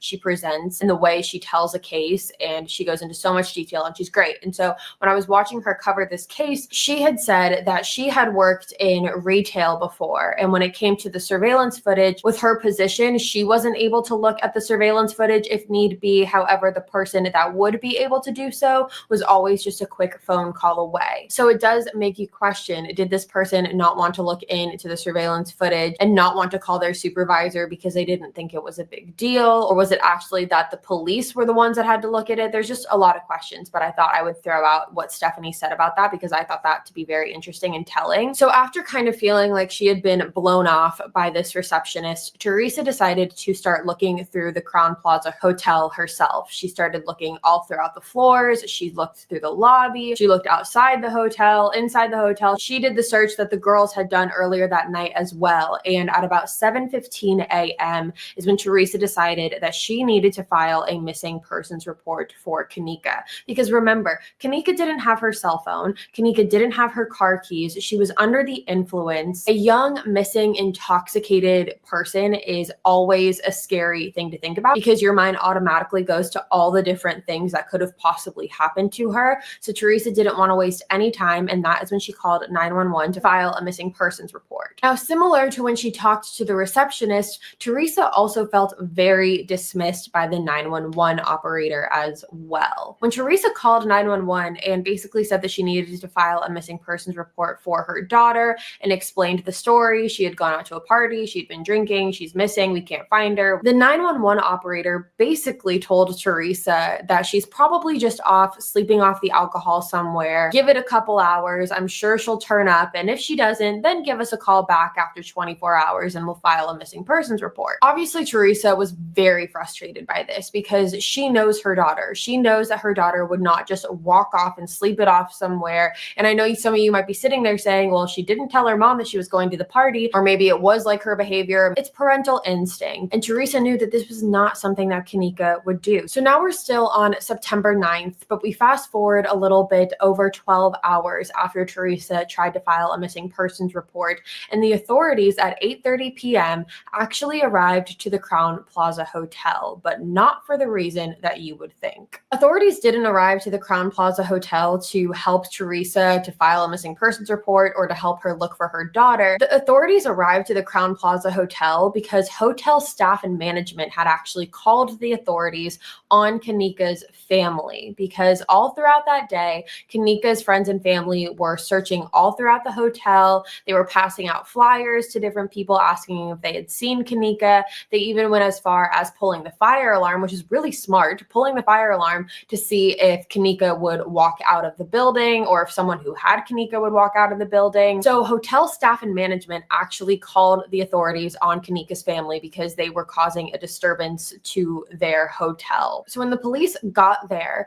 they actually ended up talking to Teresa, who basically told them the entire story. And after hearing this, authorities went into room 927 where the party had been held at the night prior. They looked around the room and they said there wasn't really anything in that room that suggested foul play or that was off-putting. So authorities essentially told Teresa that if she or any of kEnnEkA's friends and family came up with any new information, to give them a call back and they will be there to assist her. Isn't that their job? So now we move on to the early morning hours of September 10th, 2017. And by early morning hours, I'm talking just a little bit past midnight. And I want to digress a little bit and kind of go back to the lower level of the hotel that I was talking about, where more of the business operations sides of the hotel happens. I told you guys that there were offices down there, conference rooms, auditoriums, but there were also 2 kitchens down there. Now, the reason there were 2 kitchens is because the hotel was doing some renovations. They were actually adding another restaurant to the hotel. So when they did that, they also decided to add another kitchen. That way they would be be able to have just more kitchen space and be more productive and things like that. So at this time, one of the kitchens was being used by the restaurant in the hotel where all the cooking happened, all the preparing, everything that revolved around serving food happened in this kitchen. And then you had the second kitchen, and the second kitchen was the kitchen that was built for the new restaurant. At this time, this kitchen was not being used by anyone. It was a finished kitchen, but there was no produce in there. There was no food in there. People weren't working in there. It was completely empty. And this second kitchen also had a walk-in freezer. And even though the kitchen at this time, this second kitchen, was not in use, the walk-in freezer actually was. So the walk-in freezer was turned on at this point. And the hotel said that the reason this walk-in freezer was turned on was because if they needed any extra storage space or needed to put anything in the freezer from the other restaurant but didn't have enough room in that kitchen, they wanted to be able to store any fresh produce that they needed in this walk-in freezer, which was why it was turned on at this time. So on the early morning hours of September 10th, 2017, the assistant food and beverage manager is seen on surveillance walking into this second kitchen. Now, unfortunately, the surveillance doesn't show the entire kitchen. It shows just a certain portion of the kitchen right up until the walk-in freezer. So you don't fully see the walk-in freezer on the surveillance tape, but because it is so close, you do kind of see shadows and figures moving when the door opens and shuts. So the assistant food and beverage manager walks into this kitchen on the early morning hours of September 10th, and he is seen walking back to the right-hand corner of this kitchen, which is where the walk-in freezer is, and his shadow is seen opening the door. And when he did that, he discovered kEnnEkA Jenkins' body lying on the floor of this freezer. After discovering kEnnEkA's body, this man quickly called the authorities, and authorities arrived on the scene. The medical examiner was also brought in, and they determined that there was no cardiac activity coming from kEnnEkA, and therefore she was pronounced dead. Now, when kEnnEkA's body was discovered, she had no visible injuries, no visible trauma, no anything. And when the autopsy was conducted, the only two injuries that were found were an abrasion to her ankle, because one of her shoes was actually found off of her foot. So there was an abrasion to her ankle, and the second injury was a contusion on her right leg. However, after that, there were no internal or external injuries on kEnnEkA's body. Authorities also wanted to run a toxicology report on kEnnEkA, and when they did that, the toxicology results came back by saying that in kEnnEkA's system, there was caffeine, there was alcohol, and there was a trace of a drug, and this drug is called topiramate. Now, topiramate is a medication, and it's a medication that people who have epilepsy use. It's supposed to help with seizures. People who have migraines are also known to take this medication, and some of the other things that it's known to do, it can help with weight loss, it can help with your mood, it can help with PTSD, bipolar. There's a whole bunch of things that this medication can do, but the main thing that it is used for is for seizures and epilepsy, and kEnnEkA did not have epilepsy. Now, similar to basically all medications, topiramate does have a lot of side effects, and I'm going to read them over here. The side effects are dizziness, confusion, drowsiness, loss of coordination, nervousness, memory problems, or speech and language problems. And also similar to some other medications, the use of alcohol or marijuana can increase these side effects. I also want to point out, though, that there was no marijuana found in kEnnEkA's system. It was simply alcohol. So the alcohol could very well have heightened these side effects. Now, after an autopsy came back, the cause of death for kEnnEkA was determined to be hypothermia. The exact sentence that was written on the report was hypothermia due to cold exposure in a freezer with ethanol and topiramate intoxication as significant contributory conditions. And the manner of kEnnEkA's death was ruled accidental. So even with this case being ruled an accident, it's a closed case. The cause of death was hypothermia. If you guys are interested in the true crime world, or if you've just been on social media lately, this case has come to the spotlight again. There are so many different theories that follow this case, so many different conspiracies that people have. A lot of people believe that there was foul play involved in this case. And a lot of people believe that there's way more to the story than the public is being made aware of. So after kEnnEkA's body was discovered, authorities decided to finally go back and look at those surveillance tapes after her body had already been discovered to see if they could put the pieces of the puzzle together a little bit better. So when authorities looked into these surveillance tapes, they went back to the time that kEnnEkA had been missing when her friends had left her at the elevator to go and retrieve her belongings. And kEnnEkA is seen on surveillance footage going all the way down to the lower level of the hotel by herself.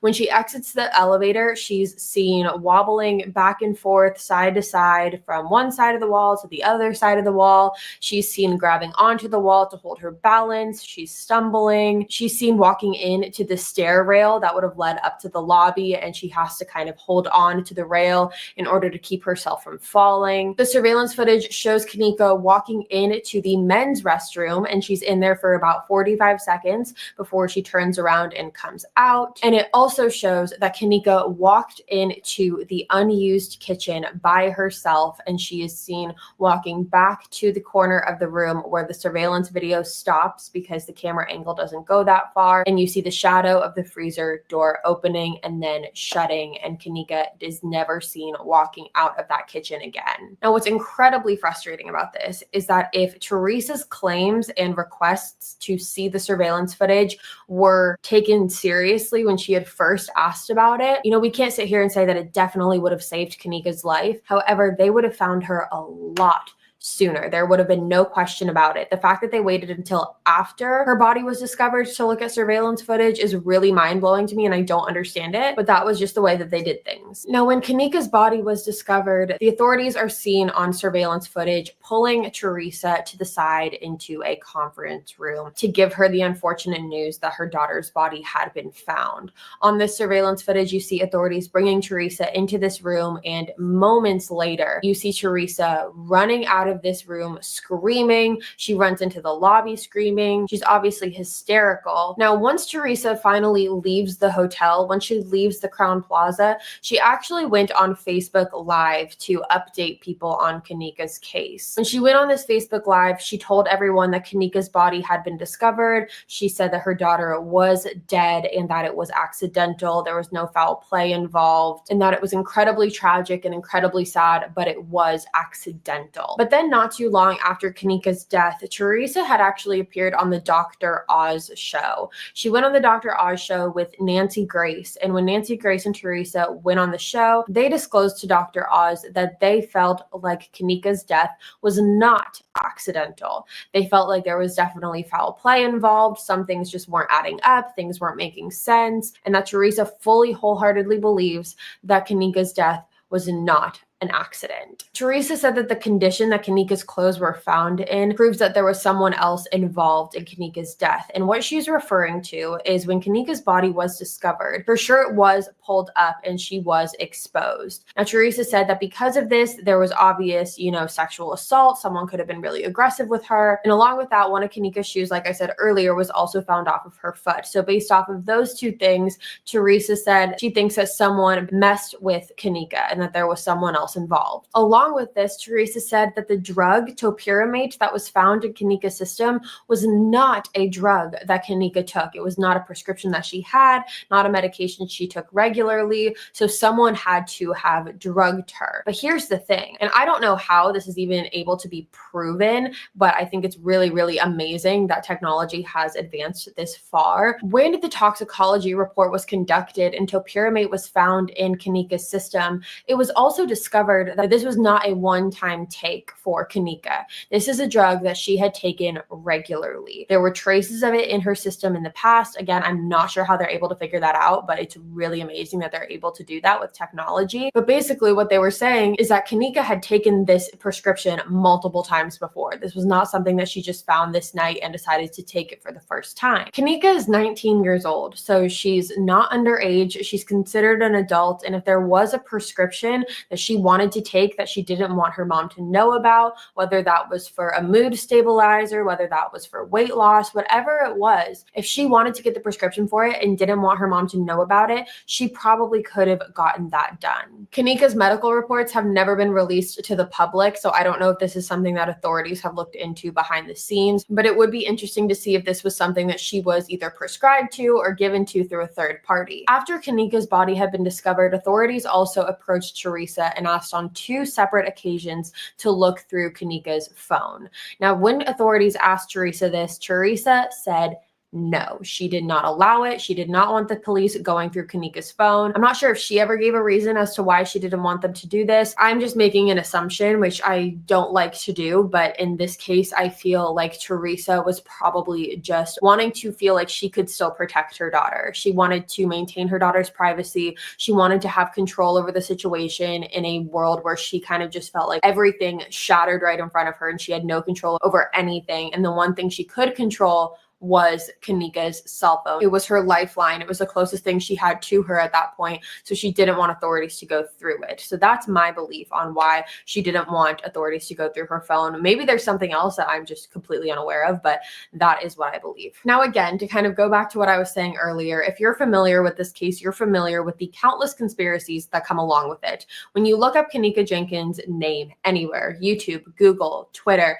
it comes up with a long list of possibilities that people have came up with and possible theories that people have came up with as to what could have happened to kEnnEkA that night. A lot of people think it's a big possibility that kEnnEkA's friends were involved in this. There's been a theory out there that kEnnEkA was sold by her friends for $200 into sex trafficking. There's theories out there that her friends are the ones that led her to the freezer and they were just looking for kEnnEkA as a cover-up to make it look like they were trying to help, when in reality they knew exactly where she was. One of the craziest theories out there that I have heard of, and I'm saying this because I want you to know the extremes that people are going to with this case. One of the craziest theories I think I've ever heard, not just with this case, I think that I've ever heard, is the theory that kEnnEkA's death was around the time that Selena Gomez needed a kidney transplant. Yes, we're talking Selena Gomez. Selena Gomez needed a kidney transplant and she didn't want to have to wait on the transplant list, and she needed a kidney right there, right now. And kEnnEkA was basically killed to give her organs away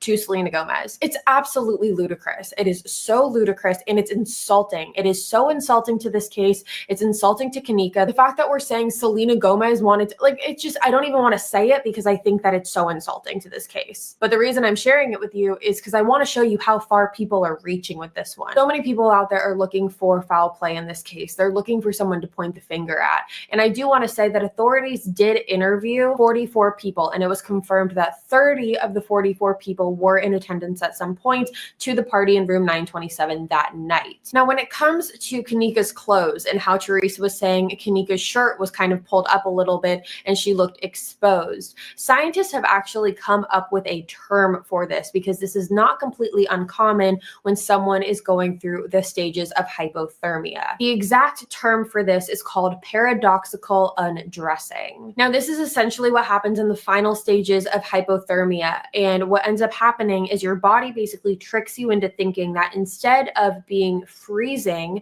you're actually overheating. So your body is tricked into thinking that you're really, really, really hot. And so sometimes what will happen is people will actually feel like they need to remove their clothes because they're so hot. And so that is what paradoxical undressing is. So authorities have kind of chalked kEnnEkA's shirt being pulled up to paradoxical undressing because there was no other injuries found on kEnnEkA. There was no evidence of sexual assault. There was no evidence that she had been strangled. There is no evidence of anything else other than hypothermia. But regardless of all of these explanations that have been given by authorities, people really feel in their heart of hearts like something else happened here. Now, when I was thinking about theories and reading theories online, the one that I kind of was swaying with the most, if we're talking about there was foul play involved, something else had to have happened, someone else had to have been involved, I do think that it may be possible that kEnnEkA was slipped something in her drink that night that was untraceable. Do I think that this person maybe did this for the reason that they wanted kEnnEkA to die? No, I don't think that. I personally, if I'm just being honest, I don't know a lot about prescriptions and drugs and what is traceable and what's untraceable. So I'm not one to sit here and say, this is what it could have been, this is what it could have been, this is the name of it. I don't know. But if there was something out there that was untraceable that someone put into kEnnEkA's drink, that could explain her level of intoxication. Because based off of the surveillance footage, you guys, kEnnEkA was so intoxicated. And a lot of us out there have had our nights. We have had our not greatest moments. But kEnnEkA, when I watched the surveillance footage, it just looked like there was more to it than a girl who was just really, really drunk. She was stumbling everywhere. She couldn't keep her balance, which, yes, are the causes and side effects of someone who is intoxicated. However, she just looked very delirious and confused. And again, that could be because of the topiramate. But if we're looking at possible theories here, I think maybe it is possible that with the topiramate, with the alcohol, and if someone did slip her something in a drink, that could have also played a part into why she was so intoxicated that night. I do want to point out that there was never anyone seen leaving the kitchen or entering the kitchen after kEnnEkA until the person who found her body walked in. So it wasn't like kEnnEkA walked into this kitchen, she's never seen again, and someone else walked out of the kitchen. That was never the case. No one was ever even seen walking into the kitchen after her until the assistant food and beverage manager walked in and discovered her body. So Teresa filed a $50 million lawsuit against Crowne Plaza. And what this lawsuit basically entailed was multiple things. It said, first, the party should have been shut down. Crowne Plaza had received multiple different noise complaints. There were underage kids up there. It was a complete over occupancy in a room. There was drinking, there was drugs. The party should have been shut down. So that was the first thing in the lawsuit. The lawsuit also stated that the kitchen that kEnnEkA walked into should have been closed off. Having just a do not enter or employees only signs are not enough to completely deter someone, obviously, from just walking in there. And lastly, the lawsuit claims that the hotel staff was extremely negligent in helping Teresa find kEnnEkA when she initially told them. Now, right now, kEnnEkA's case is a closed case. Authorities have said, while this is an incredibly sad and tragic accident, it is an accident. Now, if you guys have been watching my true crime videos for a while, you know that I am always one who says you should never leave any stone left unturned. You have to look at the case from every single angle and every possibility of what could have happened to the victim. And it's really important to look at the facts. That way you're able to rule out theories as they come in order to conclude on the one that is actually true. So because of that, I do understand why there are so many theories out there as to what could have happened to kEnnEkA. But I do want to say, I really think it's important to look at straight facts here. Something that we don't get in a lot of cases is footage of the victim literally moments or seconds before their last seen. And with kEnnEkA's case, we have that. We have the footage of her walking through the lower level. We have the footage of her walking into the kitchen by herself. And we have the footage of her never walking out. There was no one seen following kEnnEkA that night throughout the lower level. There was no one seen on the lower level in general at the time that kEnnEkA was down there. kEnnEkA was the only person down there at that time. Personally, I think a lot of people are reaching in this case. And I understand why, because I think a lot of people aren't satisfied with the idea that kEnnEkA got really drunk. She walked down by herself because she was left alone to this lower level and ended up walking into this kitchen and ended up walking into this freezer, which, mind you, when the freezer door shuts, all the lights go off. So kEnnEkA, already being extremely intoxicated and now in the complete pitch black, she's probably going to be very confused and not be able to see anything. She doesn't have her cell phone. She doesn't have a flashlight. She's in the complete pitch black darkness. Again, I do think it's possible that she was maybe slipped something into a drink that she wasn't aware of and it just hasn't been traceable. But personally, when it comes to this case, I think that the amount of theories in this case has actually hurt it more than it has helped it. With so many theories going around, reaching as far as Selena Gomez wanting a kidney, it really, really, really weakens the integrity of this case. And kEnnEkA does not deserve that. kEnnEkA does not deserve to be the girl who is known all throughout tabloids, by the way, as the freezer girl. I've seen freezer girl. I've seen girl walks into a freezer. Everyone has just kind of paired her name with freezer, and it's so disrespectful. Her name is kEnnEkA jEnkIns. Her name is not freezer girl. Her name is not girl walks into a freezer. It's kEnnEkA jEnkIns. She was a person. And going as far as these outlandish theories, I think really hurt this case more than it helps it. I think that there are theories out there that make sense. I'm not saying that every theory out there is just like insulting and doesn't make sense and why are we even thinking like that. There are a lot of theories out there that make sense. So I'm all for those. I think that they're so great to talk about what happened and talk about theories and rule things out and add things in. I think is so amazing. But when we're reaching so far, I think it really ends up hurting the case more than it's helping it. But that is all we really have on this case. Like I said, it's a closed case. but I'm really interested to see what you guys have to say about it. What is your theory? Do you think kEnnEkA was slipped something into a drink? Do you think that foul play was involved? Do you think that this was just a tragic accident? Let me know. Let me know in the comments below your theories, your thoughts. And with that being said, you guys, that is going to be all from me today. Thank you so much for tuning in to another true crime episode here on my YouTube channel. If you are new here, hi, my name's Savannah. I make videos 3 days a week, Sunday, Tuesday, Thursday. You should subscribe and join the family. I love you guys so much. I'll be back in a couple days with a brand new video. Bye, guys.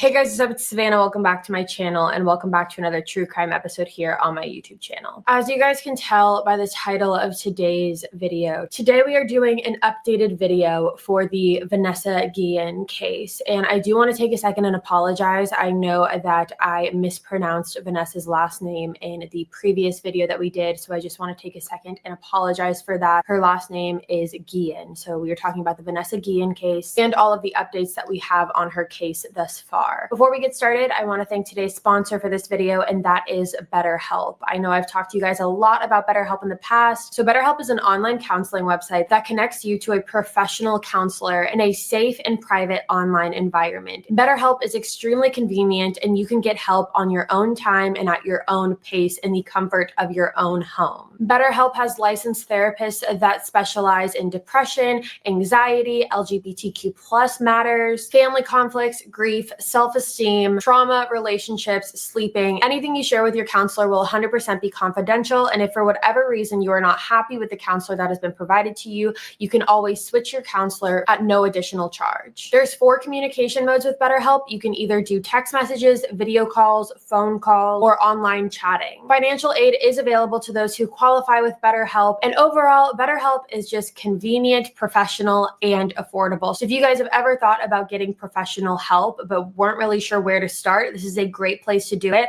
I know personally for me, I am definitely someone who completely advocates for getting help when you need it. So if you guys are interested in trying out BetterHelp, you can click the link in the description box below and you will get 10% off your first month. You can enter the discount code INSTINCT at checkout, or you can just go to betterhelp.com/instinct. Again, that's just betterhelp.com/instinct and get 10% off your first month. So thank you, BetterHelp, for sponsoring this video. With that being said, let's move on into the case. So a couple weeks ago, I talked to you guys about the Vanessa Guillen case. And if you are unfamiliar with it, I will have the original video that I did in the description box below for you guys to check out. I recommend you watch that video before you watch this one because it'll just make more sense. So if you haven't seen that video, go check it out. But I talked to you guys about the Vanessa Guillen case. Vanessa was a beautiful 20-year-old woman who went missing on the base of Fort Hood on April 22nd, 2020. This case has gained an unbelievable amount of traction in the media, and it's been really amazing to see how many people have been touched by Vanessa's story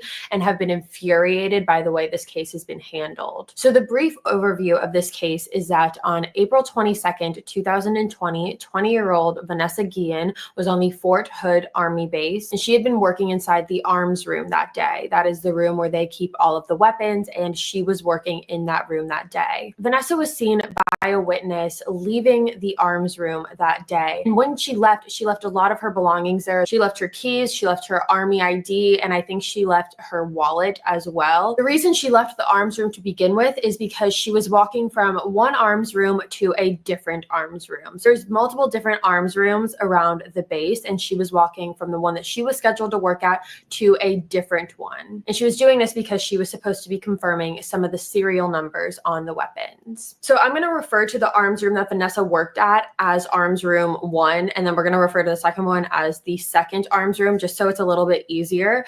So Vanessa left arms room 1 to go to the second arms room, and the person that was working in the second arms room this day was Special Agent 20-year-old Erin Robinson. And following her visit to the second arms room, Vanessa was supposed to be going to the motor pool, which is the area where a lot of the vehicles are kept. So just to give you a timeline of how this was supposed to go, Vanessa was supposed to go to the second arms room and then the motor pool. However, the people who were working at the motor pool that day said that Vanessa never ended up showing up. They were waiting for her, they were expecting her, but she never ended up getting there. So on April 28th, which was just 6 days following Vanessa's disappearance, authorities thought it would be a good idea to question Erin Robinson, considering he was the only person that they knew of who was working in the second arms room that day. And along with that, Erin Robinson was the last person that Vanessa had sent a text message to that day. Because of those two factors combined, authorities thought it would be a good idea to question Erin. Now, when they sat him down,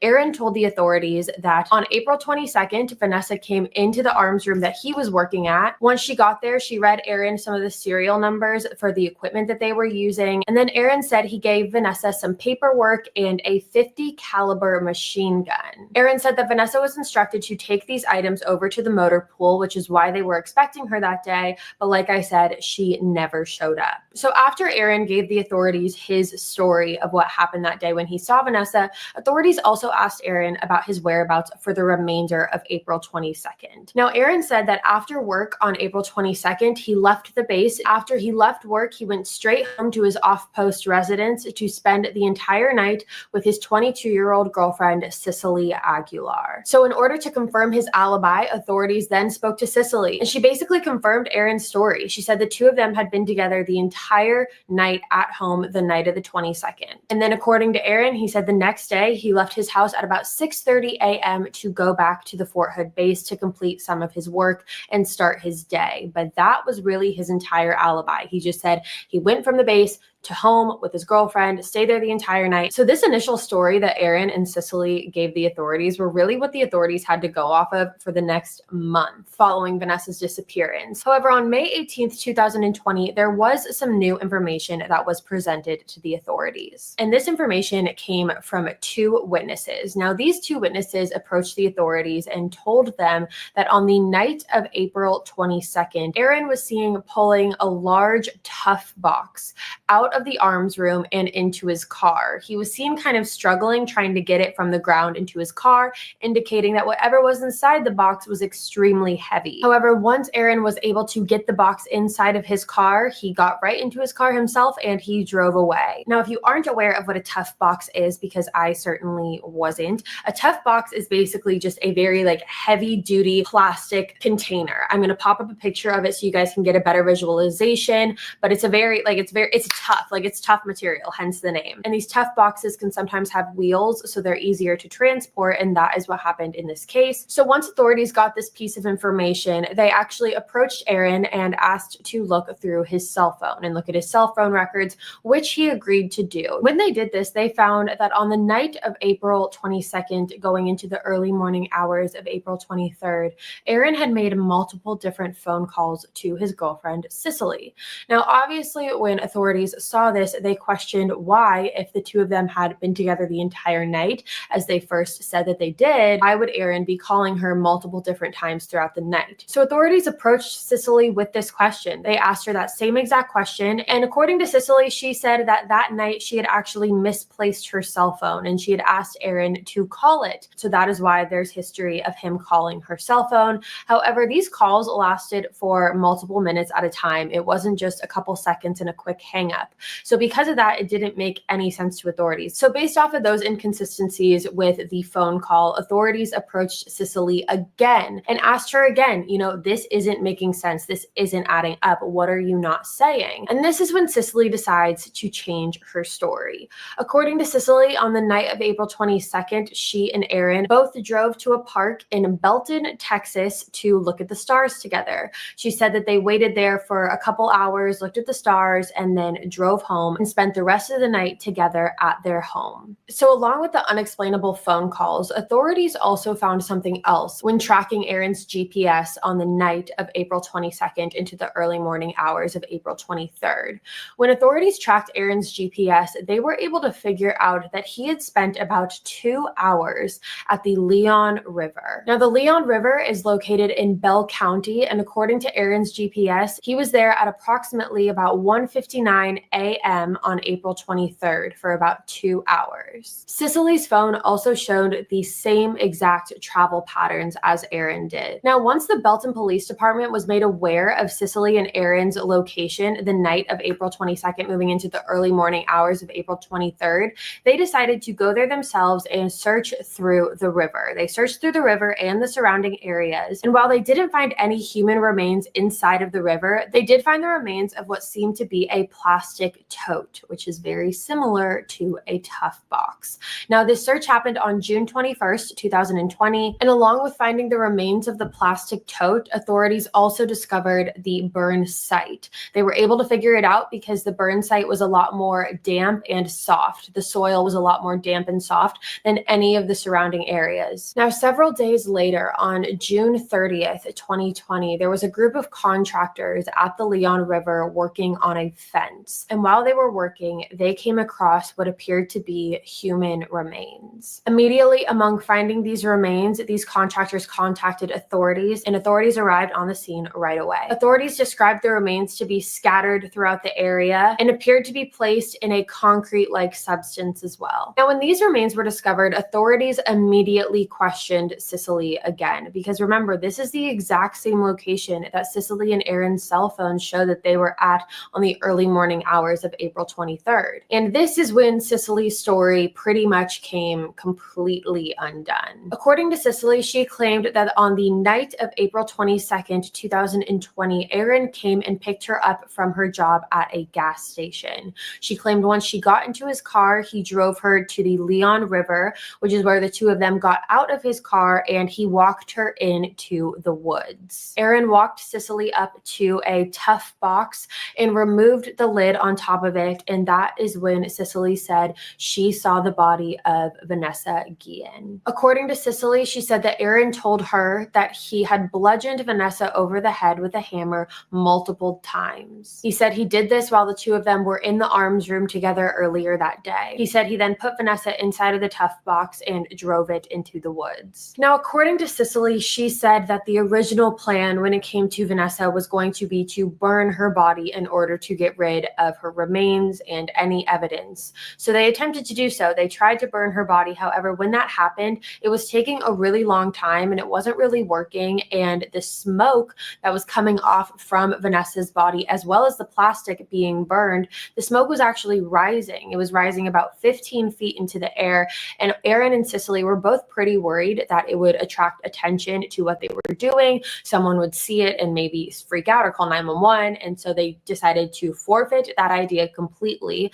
And that is when they decided to go with their second plan. And their second plan was to dismember Vanessa's body using a hatchet axe and a machete type knife. And after they dismembered her body, they dug up 3 different holes. Her remains were put into those 3 buried holes. And after that, Aaron and Cicely fled the scene. Now, several days later, Aaron and Cicely returned back to the burial site. They came wearing hairnets and gloves, and they ended up digging up Vanessa's remains for the purpose of attempting to burn them for a second time. So once they dug up Vanessa's remains that were in those 3 different burial holes, they burned all of her remains and put whatever was left back into the burial holes, and then they covered the holes with the concrete mixture that they had created. After this, they returned home and burned the hairnets, gloves, and clothes that they had been wearing to visit the burial site in order to get rid of any evidence. Now, while Cicely was talking to the police and basically just coming clean about everything, Aaron was not aware that this was happening. He was not aware that Cicely was basically giving him up. However, because he was a person of interest and basically a suspect in this case, the authorities had him placed into a room on the base of Fort Hood, and he was instructed to not leave this room.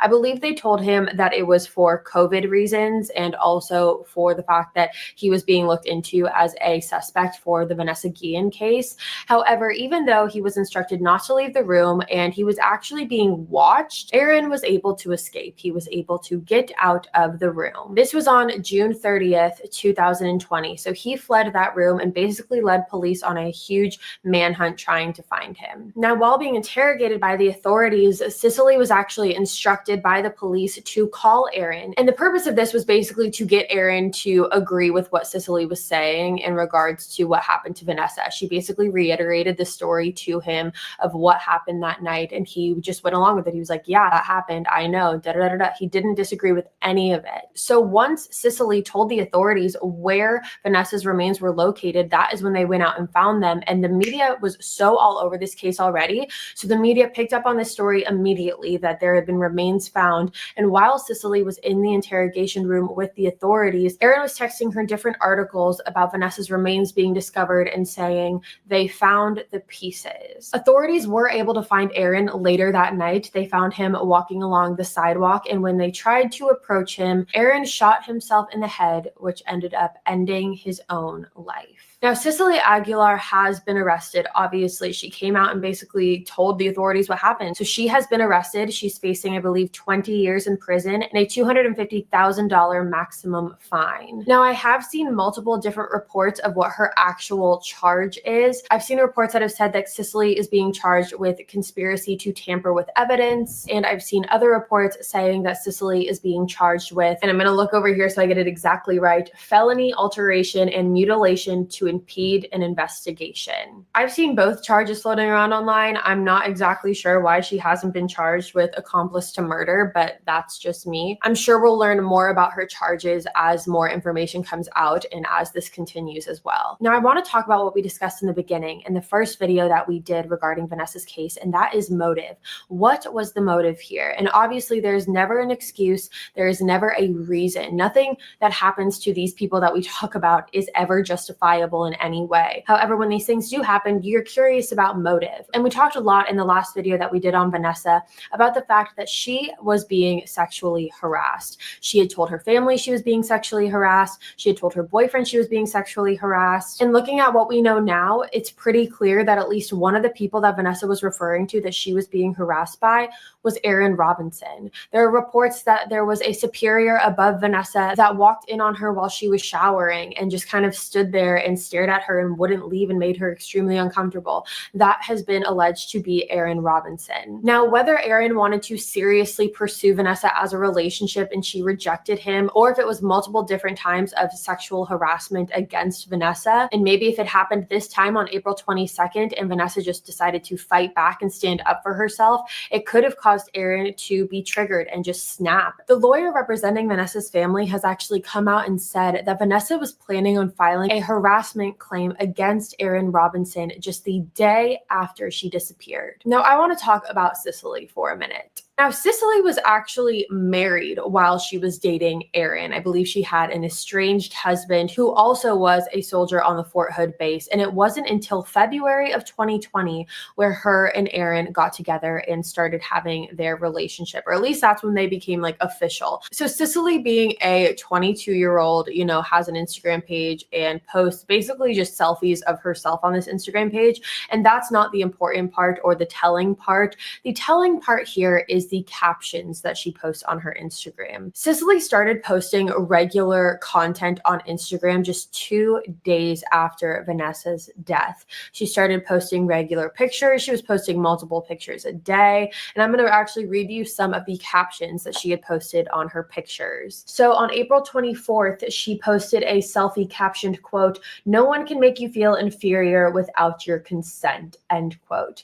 That same day, she posted another picture captioned, quote, "The most dangerous woman of all is the one who refuses to rely on you to save her because she was never a damsel in distress," end quote.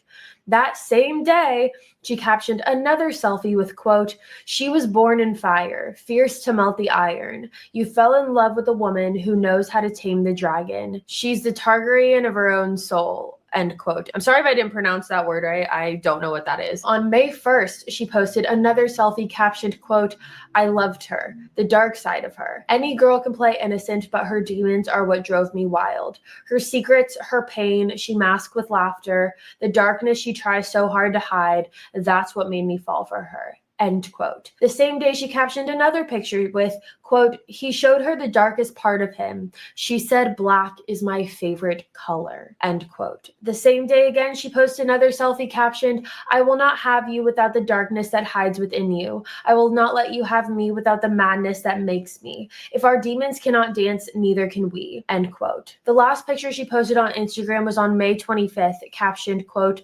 people who fight fire with fire end up with the ashes of their own integrity, end quote. And I know that I just spewed you a lot of captions at once, but if you look at the captions and then look at the series of events that was happening in Cicely's life at that point, she had just helped cover up the murder of someone. So when she says things like he showed her the darkest parts of him and she said black is my favorite color, it's like she's creating this twisted fantasy inside of her head where she believes that like her and Aaron are like partners and all this. It's very, very, very bizarre. And when she talks about the fire and burning and knowing that they tried to burn Vanessa's body, it's super disturbing. Now, when authorities basically approached Cicely with the theory that the motive behind all this was the fact that Vanessa was going to file a harassment claim against Aaron, Cicely basically denied this fact completely and said that the real reason or the real motive behind this was the fact that Vanessa told Aaron that she was going to exploit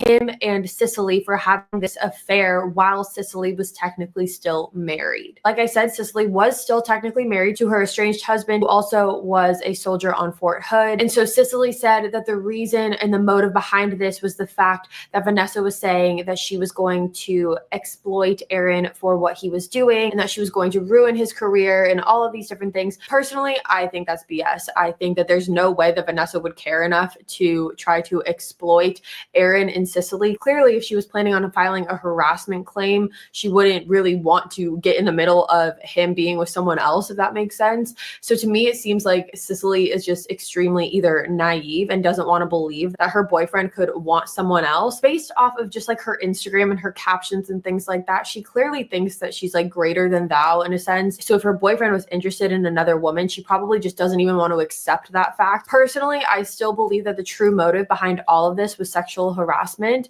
I believe that on the day of April 22nd, Vanessa went into that arms room and saw Aaron, and Aaron either made an advance or said something, and Vanessa either told him that she was going to file a harassment claim, or Vanessa just tried to fight him off and stand up for herself, and that just triggered Aaron completely. Now, a new piece of information that we actually have is that Vanessa was actually not scheduled to work originally on April 22nd. It was a last-minute change made by someone who was not Aaron Robinson. Vanessa was scheduled last minute to come in on April 22nd and work in the arms room, which really makes me believe that this entire thing was premeditated. And it makes me believe that Aaron didn't act completely alone in this, for the reasons being, this would have been a huge crime scene mess to clean up that I don't believe that Aaron could have done on his own. And I also find it very interesting how just no one heard Vanessa scream or make any noise. Anyone could have easily just walked in through that door that day,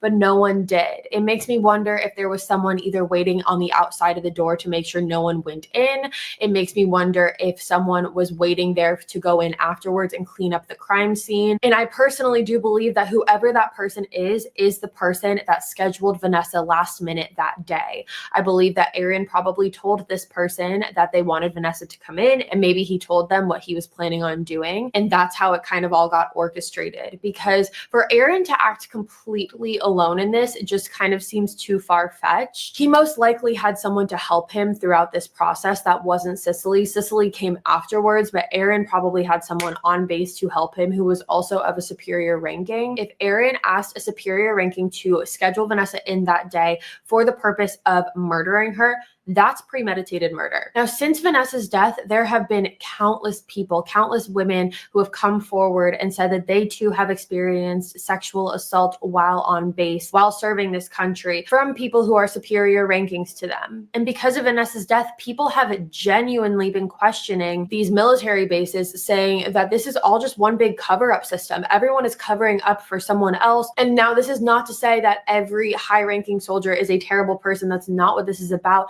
but it is telling the amount of people that are coming forward and claiming that they have experienced sexual harassment as well that has been covered up by superiors. Now, Vanessa's case has been honored by millions of people across the country and across the world. It has sparked the attention of so many people and pulled on the heartstrings of countless. It's incredibly frustrating to see that Vanessa's case was attempted to be covered up by the superiors on the Fort Hood base, and they were just trying to save face and make it look like nothing had happened and that they didn't do anything wrong, and that Vanessa just wandered off one day when everyone knew that that wasn't the case. This is something that shouldn't have happened. Vanessa's death is something that should have never, ever happened. Vanessa vowed to serve and protect a country that did not do the same for her. She deserved to be protected by the country that she vowed to protect herself. And that is why this case makes me so infuriated. It makes me so mad. Every once in a while, I come across a case that just gets me, and this one gets me. Personally, I think Cicely deserves way more than 20 years in prison, but that is just me. It was so preventable. If people were just to do what they were supposed to do, and if people were good people, this wouldn't have happened. Vanessa deserved so much more than this. She deserves so much better than this. Everyone who goes through sexual harassment, on base or not, like they deserve so much more. And that's why this case makes me so mad. She just wanted to protect this country. She wanted to protect and she wanted to serve. And the absolute worst came out of it. And it makes me so infuriated. So this case definitely got to me this week. You guys can let me know in the comments below what you think about all of this. But with that being said, you guys, that is all I have for you today. Thank you so much for tuning in to another true crime episode here on my YouTube channel. If you are new here, hi, my name's Savannah. I make videos 3 days a week, Sunday, Tuesday, Thursday. You should subscribe and join the family. I love you guys so much. I'll be back in a couple days with a brand new one. Bye, guys.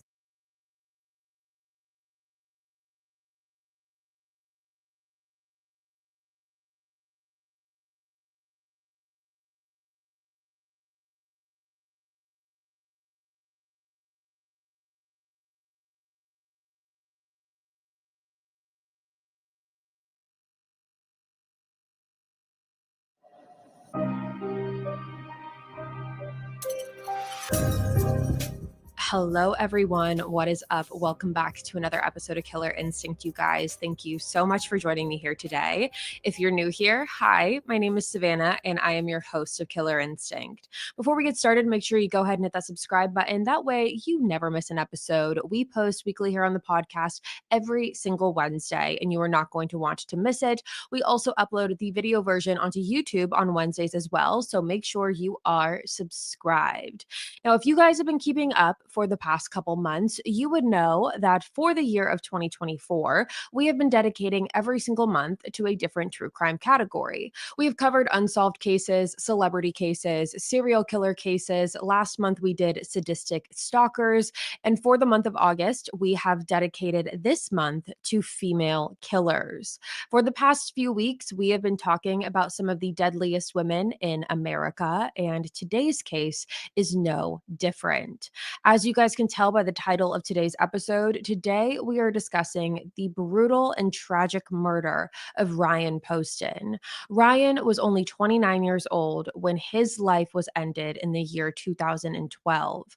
I am very curious to hear what you guys have to say about this case, what your thoughts are about this case. So with that being said, let's jump right on into it today. Ryan Poston was born on December 30th, 1982 in Fort Mitchell, Kentucky, to his parents, Lisa and Jay.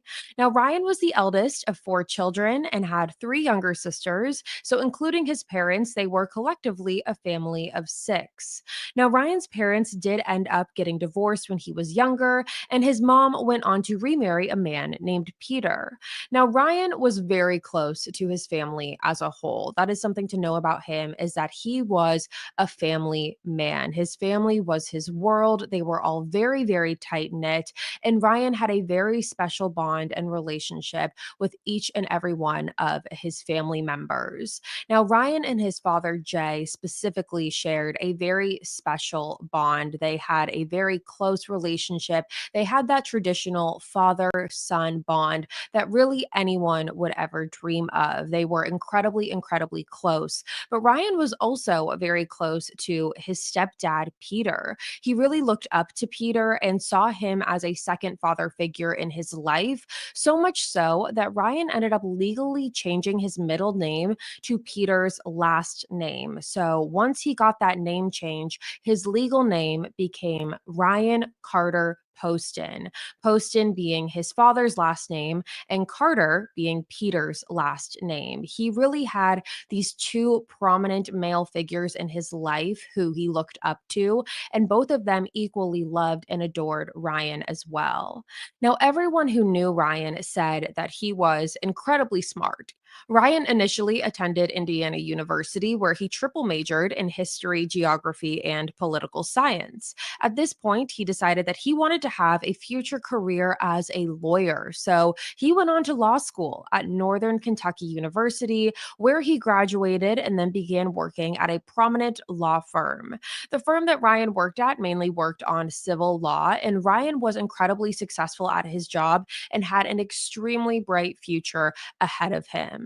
Now, friends of Ryan claim that Ryan was the type of person that whenever he walked into a room, he captivated the attention of everyone. Ryan had this energy about him where everyone just gravitated to him. Everyone wanted to be around him. He was charming, he was nice, he was kind. He was said to be the type of person that everyone would want in their corner in their life.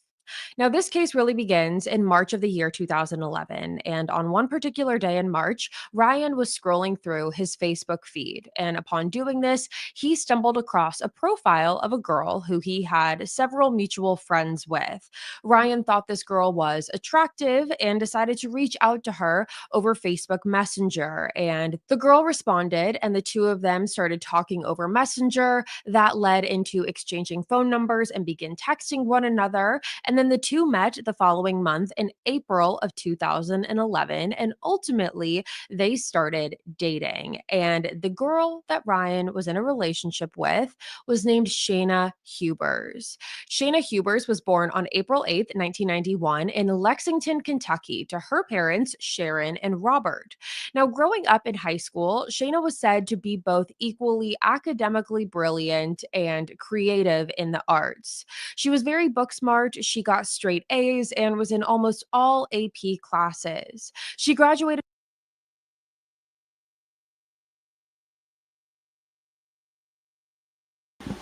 All right, people. Sorry about that. I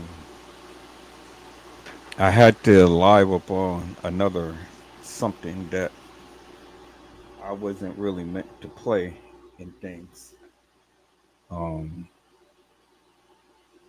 did my live go off? No, no, no. That live that went off a long time ago. What I was playing, but it was on something else. Yeah, that wasn't the live that I was playing on tonight. But you guys had saw what the guy had did and things. Man, I'm sitting up here cooking, and let me see if my food is ready. Okay, my rice is ready. My turkey is ready. My candy yams is ready. All right, I just got to cook one more thing. Man, I'm sorry, y'all, boy. I was sitting up here. I was like literally knocked out in things, and I got a call to come on back and stuff because the live was over with. Yeah, turkey is ready. I make me some turkey wings. Make me some turkey wings and stuff. So I don't know if I really want to do these barbecue baked beans tonight. I really don't feel like it, but I just may eat one turkey wing and probably cook the rest tomorrow. But yeah, man. So okay, so what I'm going to do is because I need to lay back down. I'm just like woken up and stuff, but I'm gonna put back up on the live that I was doing and things.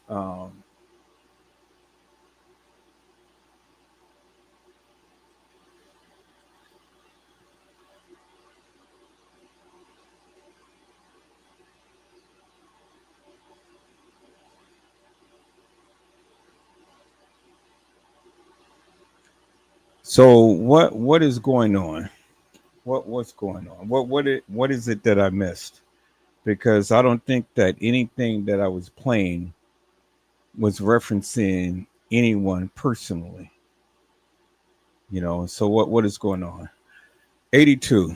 Look, man, nobody is talking about you or doing anything to you. Absolutely nobody. I go lay down now. Here you going off the rocker in the live and stuff. You got to stop that stuff, man. Don't start no shit in my chat. Don't start no shit on my live. Now I go and I go to sleep and stuff. Now you're coming back with all of this shit. Ain't nobody talk. Well, say something else and I'm gonna block your ass. All right, just say one more thing and I'm gonna block your ass. Because I'm tired of this shit. I have literally had it up to here. Fucking nobody is not bothering you. Nobody is talking about you. Nobody is messing with you. Nobody is doing shit. Nobody is doing shit. You're the one who's coming in with all of this shit.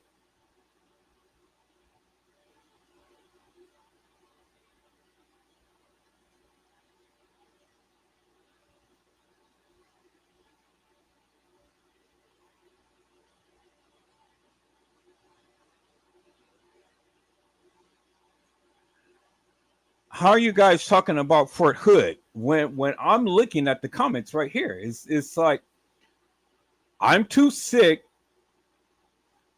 of some of y'all. I'm sorry, but I don't attack unless you have.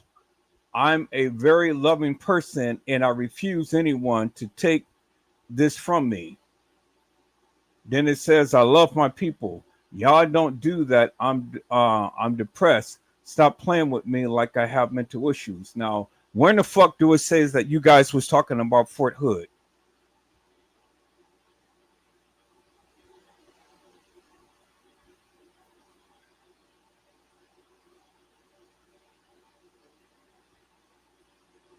Where in the fuck, Carla? Or it doesn't say that you guys was talking about Fort Hood. I'm going, you haven't said shit. She haven't said shit. The last thing that was in the comments was you're laughing and things. I don't see anything else. Wait.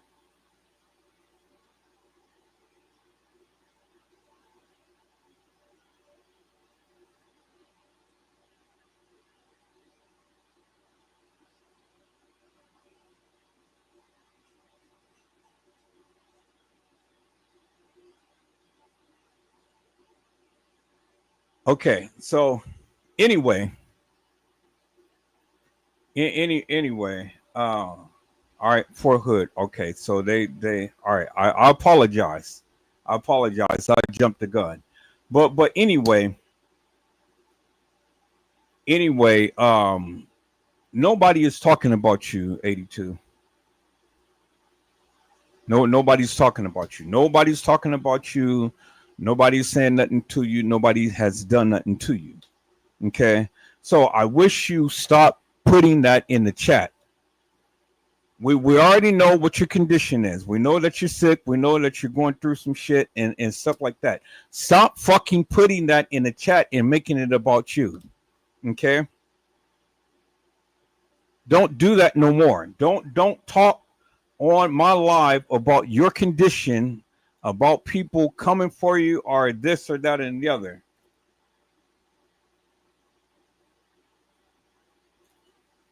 Okay? Just don't do that no more.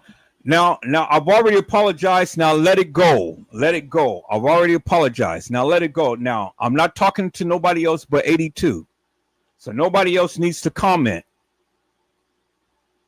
Now, and I'm specifically calling 82 out and stuff because she knows.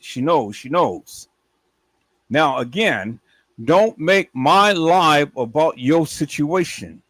I get it. You guys was talking about Fort Hood and all like this and stuff, so I get it. And I said, if I have to speak one more time about you chiming out, and I said, let it go. Let it go. You don't know how to let it go. I don't need you or anybody else to be speaking out about this. I said, let it go. Now, the next thing that you say, I'm going to fucking block your ass. I don't need a goddamn Paul Parrot to come behind me to start talking about any shit. God damn, you guys have to understand. When I say let it go, let it fucking go. I don't need nobody else to chime out about this goddamn shit. When I say let it go, that's what the fuck I mean. I'm not addressing nobody goddamn else in this chat other than 82.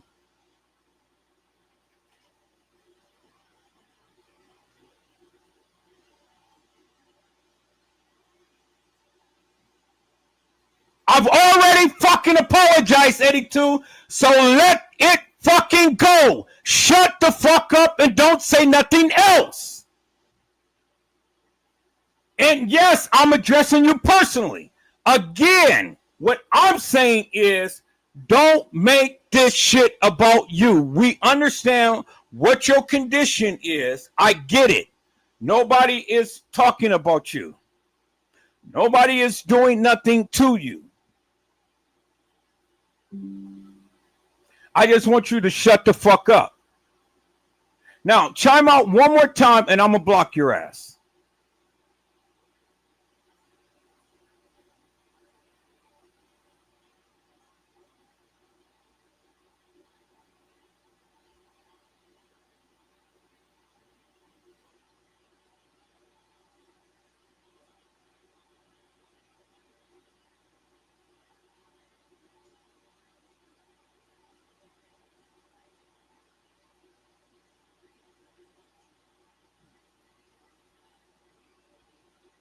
All right, people. So I'm gonna shut down this live. You know, I'm gonna shut down this live. Y'all didn't just really kill my vibe and things.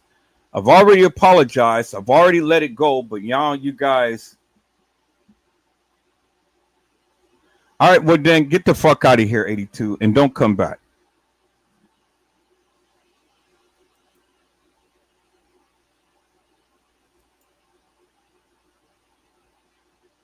Now, I just blocked her ass. Anybody else?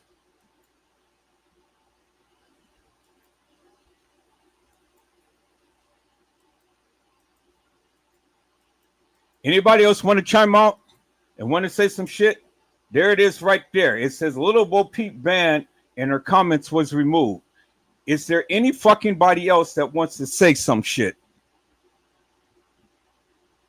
See, this is the shit that I'm talking about. You motherfuckers don't know when to shut your goddamn mouth. I'm telling you, you'll never win here. I'm the fucking one who pays for this.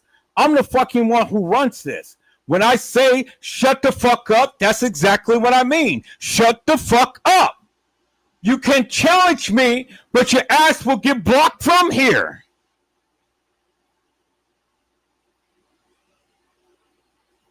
No motherfucker will ever win when I am telling you to do something. I said, leave it the fuck alone. The bitch had to continue to keep opening up her goddamn mouth. Now she got her ass blocked. And that's exactly what I'm saying, peoples. I said I had zero tolerance. Y'all don't know what the fuck I had to go through with this bitch. For goddamn years, she tried to make this shit all about her. Every goddamn time she comes around, it's all about her. Well, they're messing with me, or they're talking about me, or they're doing this about me. They're doing that, saying this and saying that. You fucking people don't know what happens behind the goddamn scenes. I'm the fucking one who gets called in the middle of the night. They're talking about me. They're this, they're that. And ain't nobody said a goddamn thing about her. I already know the play, peoples. So fucking mind your own goddamn business. I've been dealing with this shit for years. I know the play. I know how she does. And that's exactly what she does all the goddamn time. whining about her fucking condition. I don't give a fuck about her condition. I've been hearing this shit forever and a day. I can't do nothing, peoples.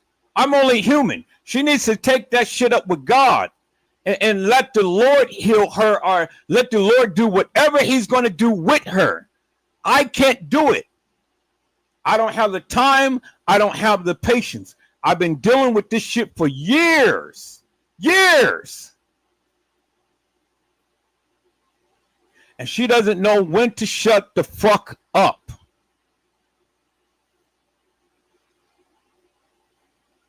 But see, people think that they're going to come on to my live and challenge me, and thinking that, you know, this back and forth with me is going to be all good and stuff. And when I say enough is enough, that's what I mean. Enough is enough.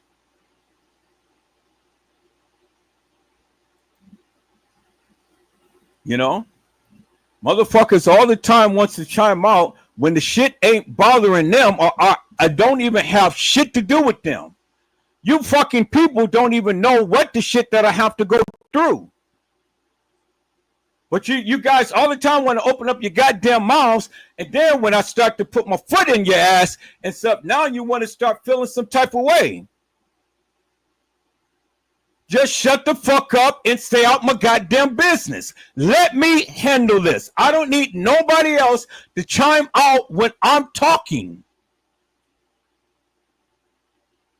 I dealt with motherfuckers all of this goddamn time. You motherfuckers made me this way. 7 goddamn years. The shit is good. It's been going good and stuff. But every opportunity this bitch comes, she comes and she all the time wants to make it about her. There's shit that's been going on behind the scenes that you guys don't even see. Now I love 82. She's good, but 82 has to have a foot stuck up her ass. Because the fucking games that her and her husband play, I'm tired of it. I had it up to here. And she was going to get blocked. It was coming. It was just a matter of time. But see, the bitch don't know when to shut her fucking mouth. Now she's going to run to each and every one of you. And I'm warning each and every one of my moderators. You come to me with her shit, I'm going to block your ass. I don't want to hear what the fuck she has to say to you about me. Come to me with her shit, I'm going to block your ass.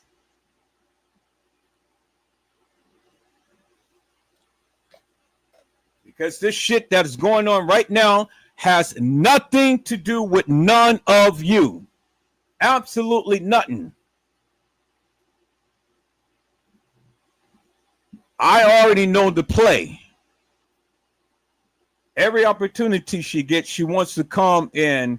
She wants to make it about her and to focus upon her. She runs to each and every one of you, talking about me, talking about other people, saying shit about her. Oh, well, they said this about me. They did this about me. I don't understand. Why is everybody getting on me? I haven't did anything. Bitch, you did. Because if you didn't, I wouldn't even be sitting up here saying anything about you. But it comes a time, peoples. It really comes a time to when you say enough is enough. And you have to put your foot down. Moderators are not. People who's been rocking with you forever are not. If motherfuckers cannot understand what I'm asking them to do, now I'm going to have to tell you. And you still think that you're going to challenge me on my live, but then you get the fuck out of here. I never asked you to come. And yes, I'll be grateful and thankful for your ass to leave. I don't give a fuck.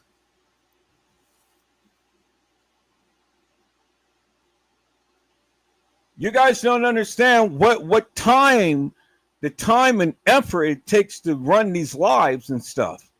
You know, I got a fucking 8-hour job. Then I got to take care of my son. Then I got a 2-hour drive to come home. And then I'm spending half the night doing a live. All of that content that you guys send and stuff to my lives and stuff, I gotta go through that and stuff, arrange that together, and then go ahead and post it and things. I make it look easy. I've been doing it for so long, it's just become second nature. But still, in order for me to go ahead and go into something else, I need content. So I asked the moderators, go ahead and keep posting. I'm gonna get around to it. I haven't. If I don't share it now, I will. Yes, I want to get up to kEnnEkA Jenkins case. Yes, I want to get on some other cases and stuff. But people, I'm only just one person. I don't have the time to be going ahead and look up stuff all day, every day. You guys are moderators. That's why I ask you all to continue to keep filling up the chat and stuff with content and stuff, so then I can be able to go ahead and take a look at it and things. It ain't me personally, peoples. It ain't nothing personal about you. It's about running this goddamn channel. And I don't know how many times I have to keep speaking to that. It's about the channel. It ain't about nobody's personal. It's about running and building the channel. That's it. I've expressed that many times over and over and over again. If people don't want to be here, then fucking leave. I don't give a fuck now. I really don't. I haven't been nothing but good to every goddamn body. Treating everybody with the utmost respect. But one thing I won't tolerate is motherfuckers all the time interjecting when I am speaking to someone. And then want to have the last word. You're not going to have the last word here. Not here. Not with me. And when I ask you to be quiet, I'm asking you to be quiet. And if you keep chiming out, now I'm going to tell you to be quiet. And if you keep chiming out, I'm just going to block your ass. Because I don't have to go back and forth with nobody.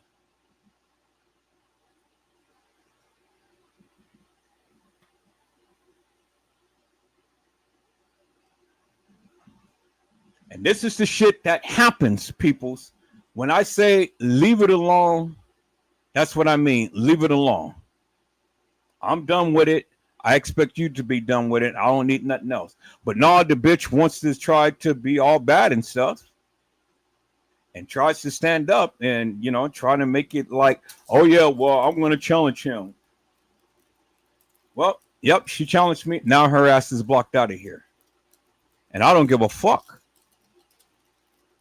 Now she come and she chime out in the chat, on our private chat, I'm going to block her ass from there. And if she continues to keep on, then I'm going to block her ass from calling me. I'm going to block her ass from texting me. I'm going to just block her ass totally, period.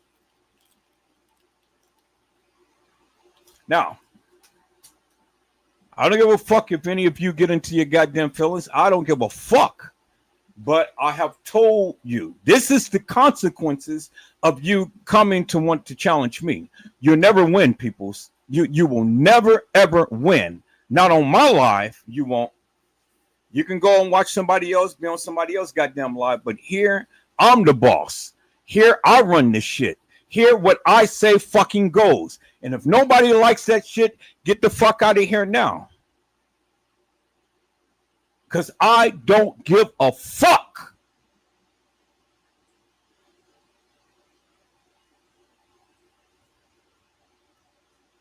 I've been dealing with this shit for 7+ years with her ass. On and on and on and on and on and on and on again. And she wants to make this shit all the time about her. All the time she wants people to feel sorry about her and the condition that she's in. People, I pray for the girl. I tried to be understanding. I did my best. Did everything I can physically possibly do. But I can't change the mentality and I can't change her situation. I can't change it. But I don't want anything to be about her. I dealt with that shit. I dealt with that shit for years. She's been accusing me of blocking her. She comes to my live, comes cursing me out and all this and that and the other. Come to find out her fucking husband was the one who had did the shit, not me.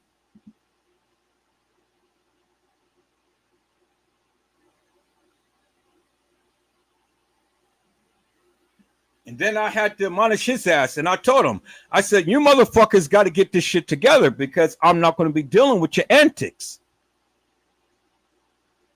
Well, he all gets pissed off and stuff. Then he goes and blocks her from coming on to certain channels or coming on to the live or you know, doing that stupid shit. But him and her and whatever the fuck that they got going on, that shit ain't got nothing to do with me. But don't come to my live cussing me out. Don't come to my live telling everybody I've got you blocked when I haven't did shit. I ain't did a motherfucking thing. And how in the fuck could you be blocking? You're chiming out. You can't. Day and night, I get phone calls and shit. They ain't calling you, they're calling me. Complaining to me. Oh, well, I'm just here. I'm just trying to help. I'm just trying to do this. I'm just trying to do that. Okay, well, thank you. I give you accolades and stuff. I give you shots out while I'm live and things. Okay. She calls me while I'm live. I keep telling her, do not call me while I'm live. But no, she calls me while I'm live. She does everything that I ask her not to do. And she does it anyway. Like I just haven't said a motherfucking thing. So you know what I do? I said, okay, this time around, I can't do it no more, peoples. I can't do it no more. I said, you know, if I have to block her ass for all eternity, that's exactly what I'm gonna do. Because I'd rather for me to not deal with her than for me to continue to keep dealing with her and continually keep having my blood pressure run up and doing all of this shit that I shouldn't have to be going through. Dealing with someone who's unhinged. Now, I'm not talking bad about her. I'm just saying that she just up with the fuck shit. She's up with this stupid shit. She's up with all of this crazy shit. And she all the time just wants to make it about her. And it ain't about her. It ain't about her, peoples. I need you guys to get that. I need you guys to understand that. So when she comes to talk to you personally, it ain't about her. It's about the goddamn channel. It's about whatever goddamn case we're talking about. I don't allow nobody to talk about her, just like I don't allow nobody to talk about any one of you. But when you continue to keep fucking coming, and I already asked you to stop the bullshit, and you continue to keep doing it, now you got me to do something else that I really don't want to do. Now I'm aggressive with you. Now I'm going to talk about you. And then if you keep on, I'm going to exit your ass out of here. And then some of you are going to be getting all into your feelings and stuff and then going to want to protect her. Then you're going to get your ass exit out of here. Because this shit ain't got nothing to do with you. You people better learn me. And you better learn me quick. I don't get on people for no apparent reason. I don't talk about people for no apparent reason. If I'm harping on your ass, it's because you did something. Now, I've already apologized because I didn't know what I was playing. I was asleep. Apology should be enough. Apology says, okay, Edward Joseph said, all right, let it be. Let it be. You know, let's move on. No, but the bitch had to just drop bad and bold and stuff. Well, I'm going to get the fucking last word. I don't care if you blocked me or whatever. Okay, now you're blocked. Now get your fucking ass out of here. Now your ass don't need to call me no more. You don't need to text me. You don't need to do shit. You don't even need to fucking come back to the live. I don't give a fuck. Now, many of you may think that that's harsh and stuff because she's been with me forever and a day and things. But again, like I just explained to you, you don't know the behind the scenes shit that I have to deal with this girl. And now I had enough.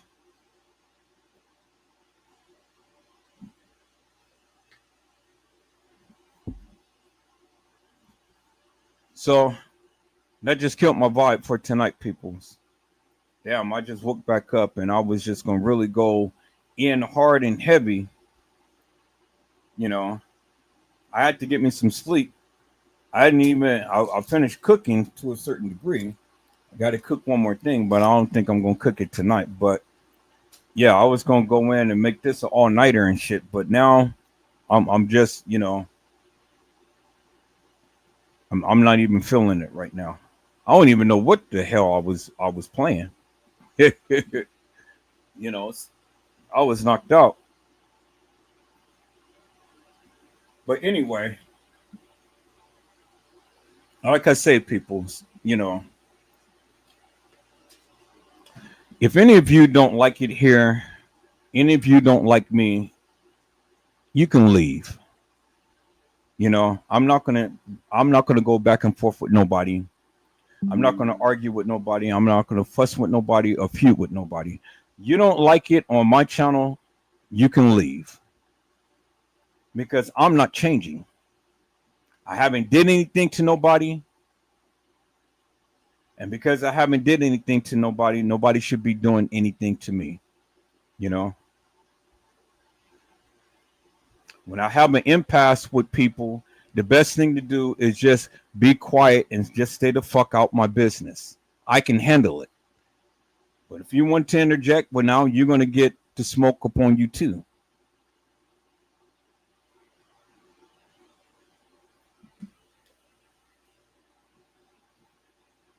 These are the type of people that I need to get out of here in order for me to grow.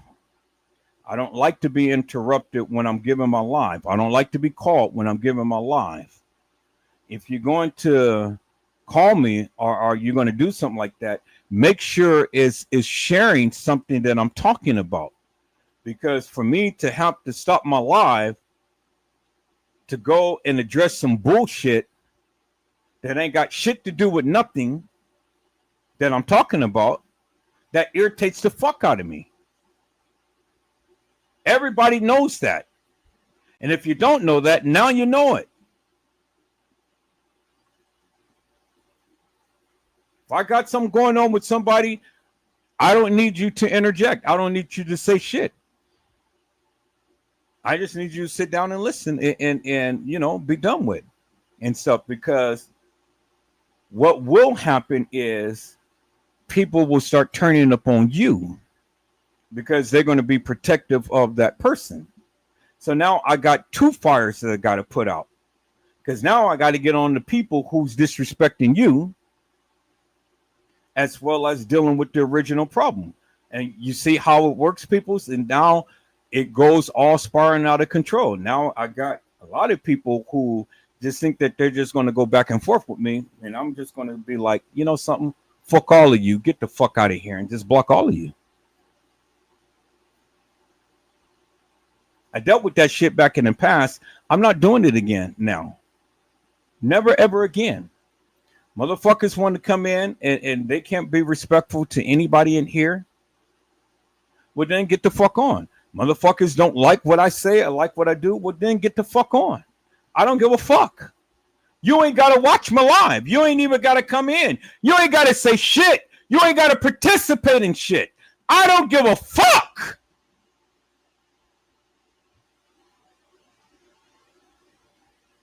I've gotten down to the degree now, I really don't give a fuck.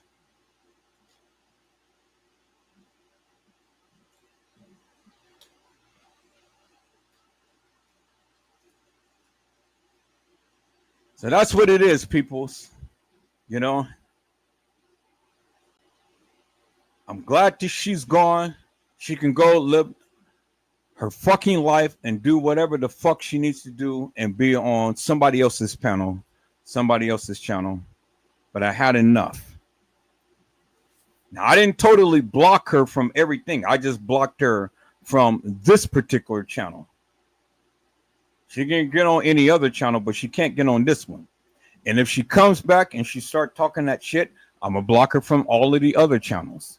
And if she comes into the chat and start talking all of this shit, then I'm going to block her from there. And if any one of you come to me with her bullshit, I'm going to block you too. Now, moderators, it's best to stay out my fucking business. I don't need you to say a goddamn word about her.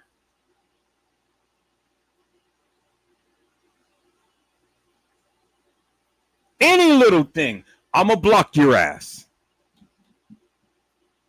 I just want that to be understood, people. It ain't no love lost. Just mind your fucking business and stay the fuck out of minds, because this shit ain't got nothing to do with none of you. Now, again, like I said, she ain't blocked totally from anything. She's just blocked from this particular channel right here, my main channel. Now, if I wanted to, I can just go ahead and block her from every other goddamn channel and be done with. Totally block her. Totally block her from calling me. Totally block her from texting me. I didn't do that. I just blocked her from this channel.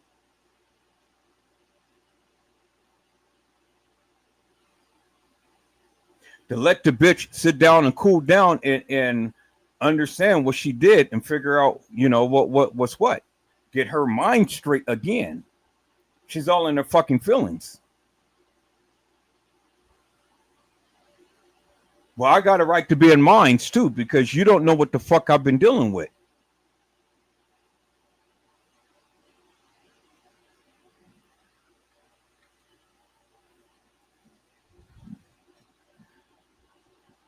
Now, again, people, you know, I can't help any old lives that I play back.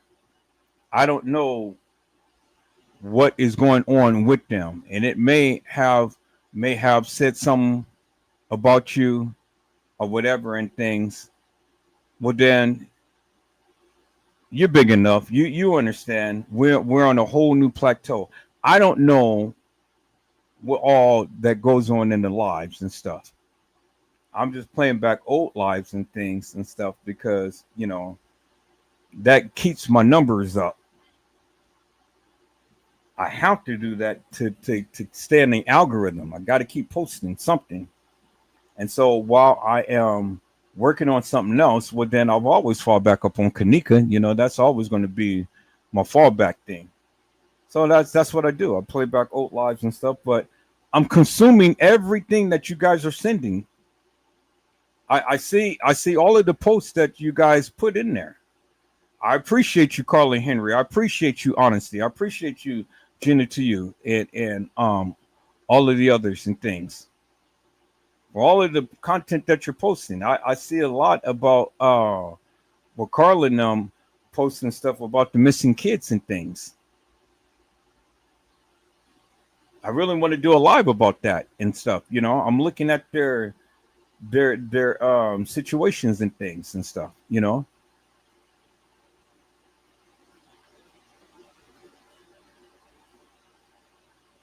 It's really sad. The people somebody needs to bring awareness to all of this. And so I'm going to utilize my platform to do it. You know, talk about these cases and stuff. I'm learning a whole new platform. I'm going with Streamlabs and stuff. And so it's going to allow me to really design this display as you see it right now, the way that I want it to be, not just some preset that it has me to keep up and stuff. I'm able to do a whole lot more. People, I have invested so much money and so much equipment and software and everything. I'm telling you, I'm paying for two streaming platforms right now, StreamYard and Streamlabs. But I'm working behind the scenes to get that up and running and stuff. But I got to keep the lives going. So, you know, if I'm not live, then I got a backup that I can do. All to grow the channel and stuff. I'm working on other cases and things that I'm going to be presenting. All to grow the channel. It's all about the channel. It has nothing personal about nobody. It's just all about growing the channel, peoples. That's it. And so whether the people subscribe or not, I mean, that's no here or there, you know, but they come to watch my content. And so whether they don't subscribe, I mean, shit, I'm getting the numbers, I'm getting the views, I'm standing in the algorithm. So that's good. That helps me out a lot.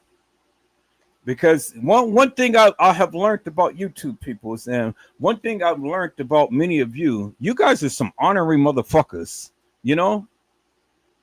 You guys are hardcore. And I'm only talking to the suckers that's out there, and you know who you are. Y'all subscribe, then y'all unsubscribe, then y'all subscribe, then y'all unsubscribe, and all like this and stuff. You guys are some hardcore motherfuckers. I would rather you just unsubscribe and stay the fuck off my channel. Stay the fuck away from here. And then that way, you know, we don't have to worry about you no more and shit. Got some honorary motherfuckers, boy. It's crazy. But see, the one good thing is when you do that, yes, it messes up it messes up the algorithm, because you know every person who unsubscribes and things, it just brings me back. But the one thing that keeps me up is that when you do that stupid shit, you still watch my channel. And by you watching just to see what I'm doing or how I'm doing it and whatnot, it doesn't affect me as much. Don't think I don't see what some of you do. You know, some of you do it.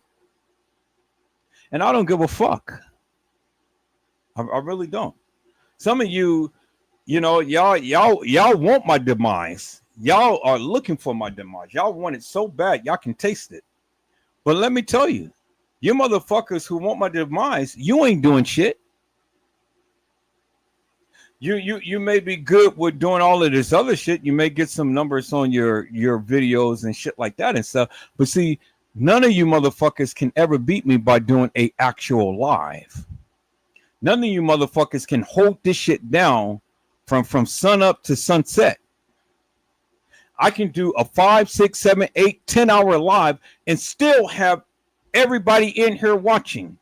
You can't do that shit. You can't even hold down for even a couple of minutes, let alone for hours. See, that's where experience comes in, peoples. You know, I can run for hours. That's how we used to do it back before I even came to YouTube. We'd be on there for hours, 10, 12 hours straight.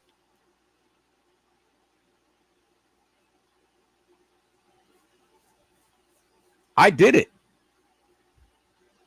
A lot of you can't do that. You know? And so I get it. People put stuff out about me and things. People talked about me and all like that. Y'all feeling some type of way. But you motherfuckers don't know me. You know, you don't know me, and you getting mad at me for some shit that people post about me. Who gives a fuck?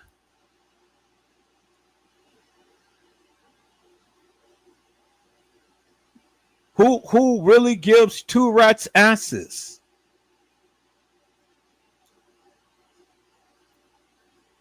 And you guys don't think that I don't see what goes on other people's channels and stuff, you know? Some of you guys got some harsh words about me, but I don't give a fuck. Because you know what I say? Regardless, your ass still comes back and watch Edward Joseph Let's Talk Live. Regardless whether you like me, whether you hate me, you're a sucker. So go suck on a lollipop and take your ass somewhere. It's amazing how people can really dislike you or hate you and don't even know who in the fuck you are, and only feeling some type of way because somebody else said something about you. Who gives a fuck? Because I didn't ask none of your asses to come here to watch me.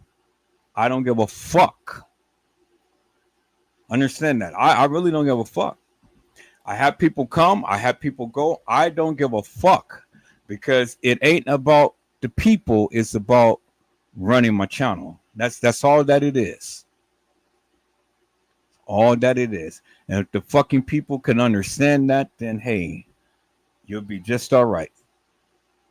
But understand, I don't give a fuck whether you like Edward Joseph or hate Edward Joseph. I'm here. I'm here to stay. I'm here to run my life. I'm here to do what the fuck I'm going to do. And I'm going to do it, peoples, with or without you.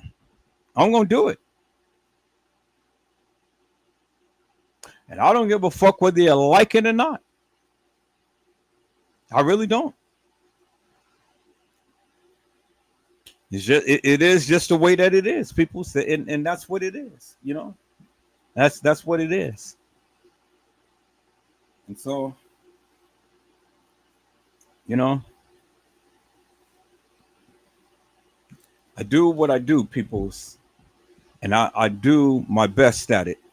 And I'm so fucking good because, again, you know, I'm still here. When the people tried to take me down, tried to take all of my channels down, I got every last one of them back. Every last one of them. All of my channels was taken down. I was left with one channel. I had to go and make a new channel and shit.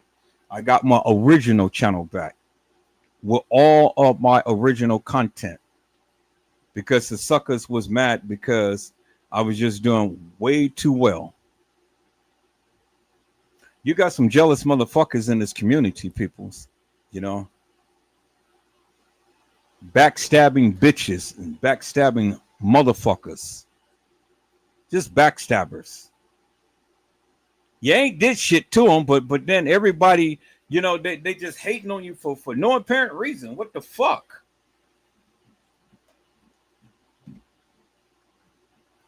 Backstabbing motherfuckers, boy. I mean, god damn. Really?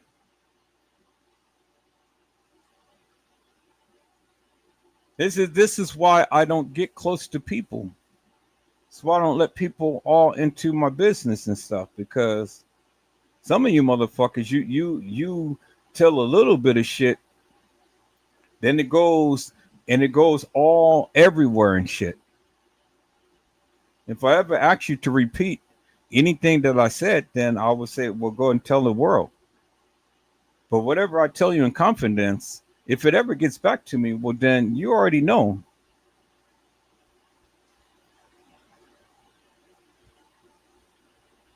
I don't share things with people that you share with me. I don't do that, peoples. You know? I don't share your innermost secrets and stuff and blast it to the whole world and things. I don't do that. I'm not messy. I can't stand mess. I can't stand the smell of mess. I can't stand it when people all the time want to kiki in your face and stuff, but then they all the time got some shit to say about you behind your back.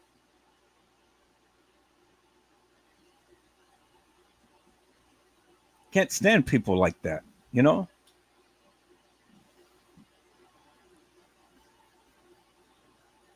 And y'all be thinking, why I be wigging out sometimes and stuff? Well, it's because of the shit that you do. It ain't me. I wouldn't be like this if you wasn't doing it. But by you doing it, now I got to address it.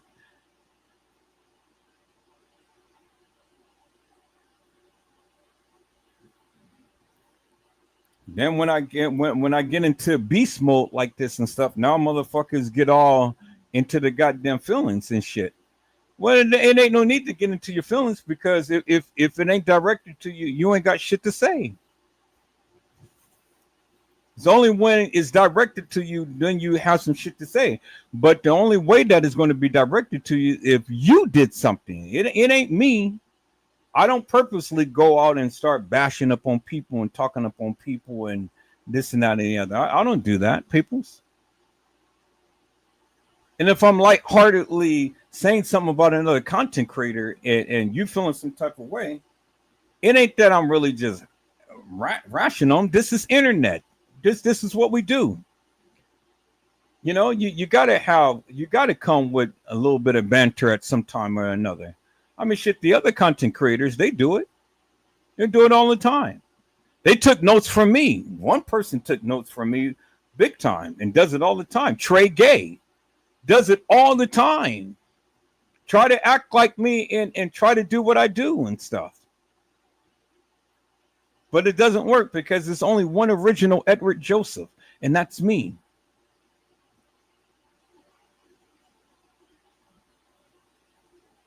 And I can get loud and aggressive and obnoxious and then tone it down with the quickness and like nothing even happened. But that's internet, people. That's all it is. You guys got to understand the play. You guys got to understand, you know, why I do certain things and stuff. It's all character. It's a play, people. This is all internet. It ain't that I'm really just seriously just going off and shit.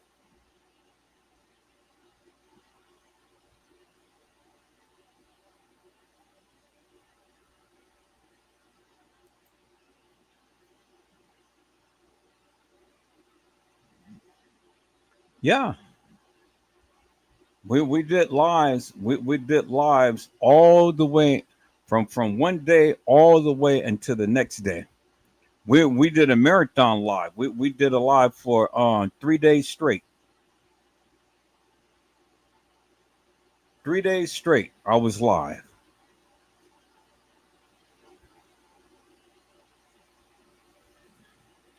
But see, people, is when I get into this mode, it ain't like the only time I'm really serious is when I get disrespectful people in the chat. Other than that, all it is just internet. It ain't nothing but banter that I'm, you know, just exuding. That's it. And it ain't no reason for nobody to get all into their feelings and get butt hurt and things like that and stuff, because it's just a persona, a internet persona. That's it. I'm not like this in real life. I'm not like this in person. You know, but you gotta come with something, and this is what keeps the people coming back. You know, shit, y'all love it when Edward Joseph get loud and, you know, when I'm really into a case and stuff. Yeah, my voice elevates and I'm just, you know, all into it and stuff. Y'all love that. The only one who does it is Edward Joseph. Everybody, they come to watch that and stuff, you know. But when I be getting into my narrative, people's man, watch out. Don't never take that as a game, because I am into it majorly. When I'm talking about a case and I'm breaking that shit down, please do not disturb me. Please do not disturb me. That's the worstest thing that you can ever do. You know? But when I'm in my narrative, man, I'm breaking that shit down. I am serious as fuck, because I'm putting everything into it and then some. You know? I am. But any other time, you know, and I start to get like that and stuff, it's all internet banter. That's all. It ain't nothing but an internet persona. You know, I may crack a joke about some content creator or you know, something and things. And you don't see them over here saying, well, why are you talking about me?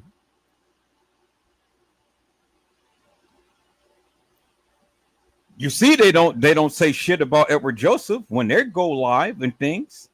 You know why they don't? Because they don't want their people to come watch me. Because as soon as their people come watch me, guess where they're going to be? They're going to be right here, and they ain't coming back. I got some of Trey Gaines' people over here. They watch me faithfully. And then they go back and they go and watch him and things, but they dare not mention my name on his channel. Oh no, that's a big no. They don't do that, peoples. No. None of these content creators that I talk about ever mention my name because they don't want their people to come over here to watch me. But that's okay. I'll irritate them to the degree to where they say something. Last time Trey Gang mentioned my name, shit, my channel grew. A lot of people came and watched me. But then they didn't like what I had to say about him, so they left. Some of them still here. Don't think I don't see you. I know who comes into the lives. Now they got it to where, you know, you can see who comes to the lives now. But only I can see that. You guys can't see that. I can see that. So, you know, YouTube, StreamYard, all of them, they're changing everything because they want the people to be safe, you know. Want the people to be safe, and this is the reason why they changed. Beforehand, we couldn't know, you know. I mean, you'll know on Facebook, but YouTube you couldn't know, but now you know. But they didn't change a lot, and it's gotten a lot better, you know, and it's gotten a lot better for a lot of people and things, and that's why YouTube continue to keep changing their policies and stuff because they want to make it better and they want to make it safer for everybody.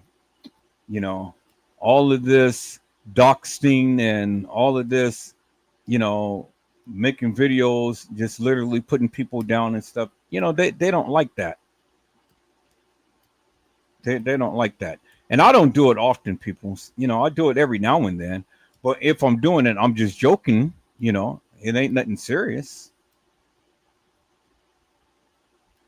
And as you can see, you know, the lives that I do, I'm not harping up on no content creator. I'm not, you know, focus all of my time and energy and stuff upon any type of content creator. I'm not doing that. For what? Boosting their channel up and shit just by talking about them? Because that attracts the wrong type of crowd into your live. Now I got to battle all of these people, get all of these people out. And I don't want to block people. I really don't. And so that's why you got to produce content to whereas, you know, you don't attract those type of people. You just make the lives and make it so interesting that the people come in and they come and talk. And even if they don't talk, I mean, that's fine.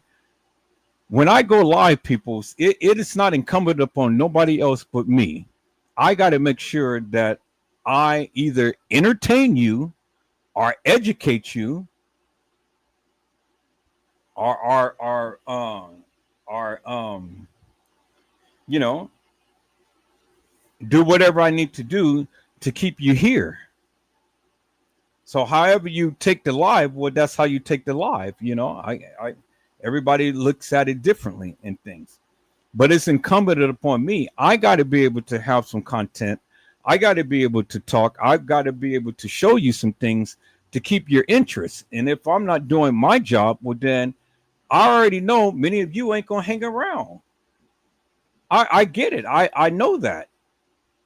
So I have to do what I have to do to keep you here. So you guys don't understand the pressure. Every time I press that button to go live, I got to have a lineup. I got to have something, whether the people come to the panel or not. You know, it's upon me. In the beginning, it was kind of hard, but now it's a piece of cake. You know, I can go to any live and I can go ahead and dissect that thing, and I can run it for 11, 12 hours straight, not really knowing so much about it, but just doing the impromptu, you know, just take something and just run with it. I've learned how to do that, you know.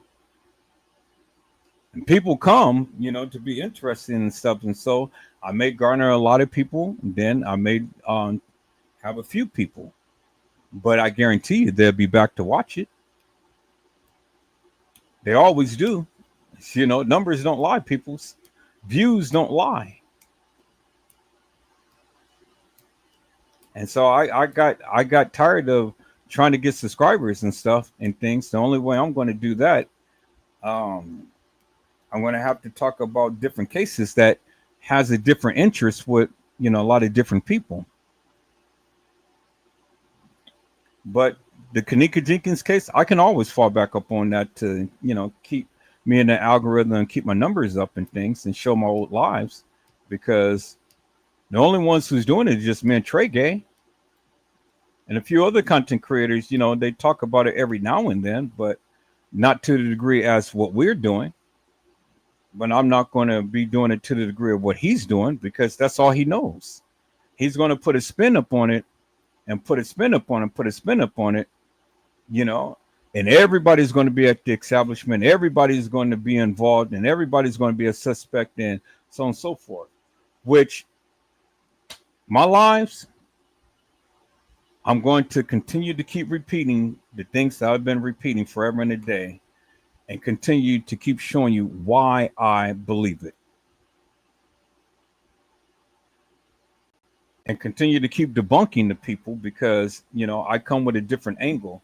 I look at the case in a more forensic manner than just being accusatory of everybody and just saying, oh, yeah, well, everybody's involved, and not even giving an explanation as to why I believe it. I take my time out to break it down and give you my reasonings. And I think that my reason is pretty damn good, because for the simple fact that I still haven't had nobody debunk me yet. I mean, shit, if they knew what they knew, well, then, hey, come to my live and come have a debate with me. They can't do it. They can't do it. And the reason why they can't do it, people, is because they don't want to put it on record what they truly feel about the case. They don't want to put on record. Because, see, once you speak on record, it's record. It's free game. Anybody can come back to what you said and show you up by what you said. Now, if you don't stand 10 toes down with what you say, well, then don't say it. But if you do stand 10 toes down like me, shit, what are you going to say to me that I haven't already said? And everything that I said, I've already repeated many times over. So you can't show me up. You can't debunk me because I stand 10 toes down with what I said.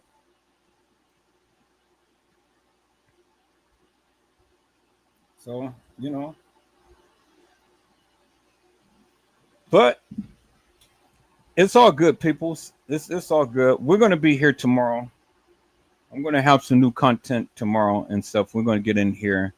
Whether you guys show up or not, I'm going to be here and I'm going to be live. And I'm going to go over some of the content that the moderators have put into the chat. We're going to talk about it, peoples. We're definitely going to talk about it. Man, there's so much stuff. There's so much stuff going on into this world, peoples. Man, you gotta stay prayed up. You gotta keep your head on the swivel. You really do. You gotta watch yourself and watch your kids, and people are losing their jobs, they're losing their homes, they're losing their minds, they're losing their lives. This shit that is playing out with President T and Diddy and Gillespie and all of these fiends and whatnot, shit. They're trying to cover up the madness that they're doing, but when God says that you're going to be revealed, you're going to be revealed, and ain't nothing that you can do about it. Ain't nothing you're going to be able to do about it. And so all of these demon devils and stuff, President T has been uh, with Jeffrey Epstein and stuff. They were best friends and all, you know.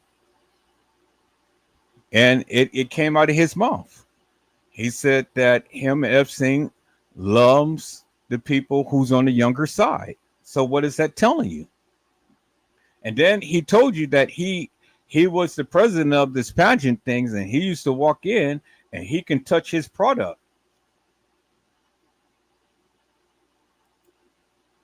You know, he can go around and touch women's on their pee and all like this, and they won't say nothing. That's what he said in his deposition.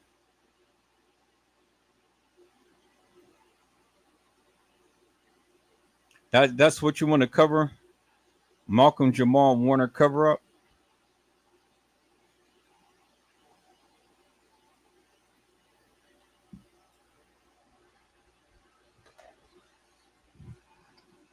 See, Hollywood has been exposed, people. Hollywood has been exposed, and it is what it is. And let me say for the record, peoples. Now, many of you are gay, and many of you are lesbian, and that's okay with me. That's okay with me. I just want you to know that that's okay with me. That's your lifestyle. That's the way that you live.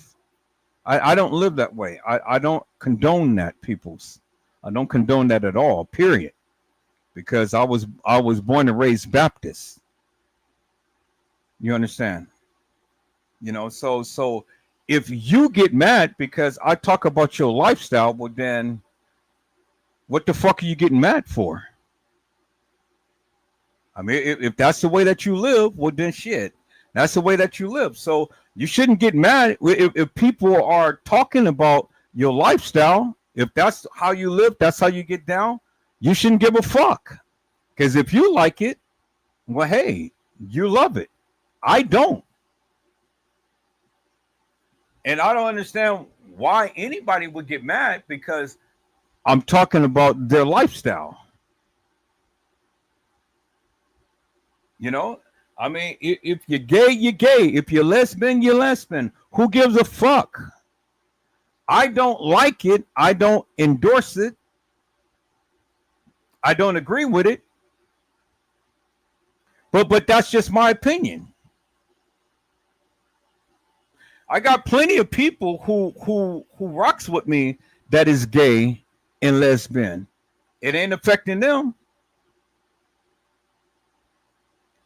I've learned, I found out, but I don't make it an issue, and I don't talk about it, you know, quite often and things like I used to, because I get it, you know, that's their lifestyle and stuff, and so, you know, they don't feel good when I talk about it.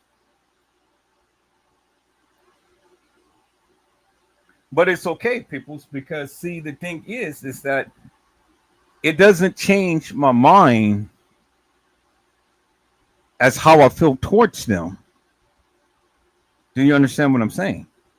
They know me. They know me. They understand me. They respect me.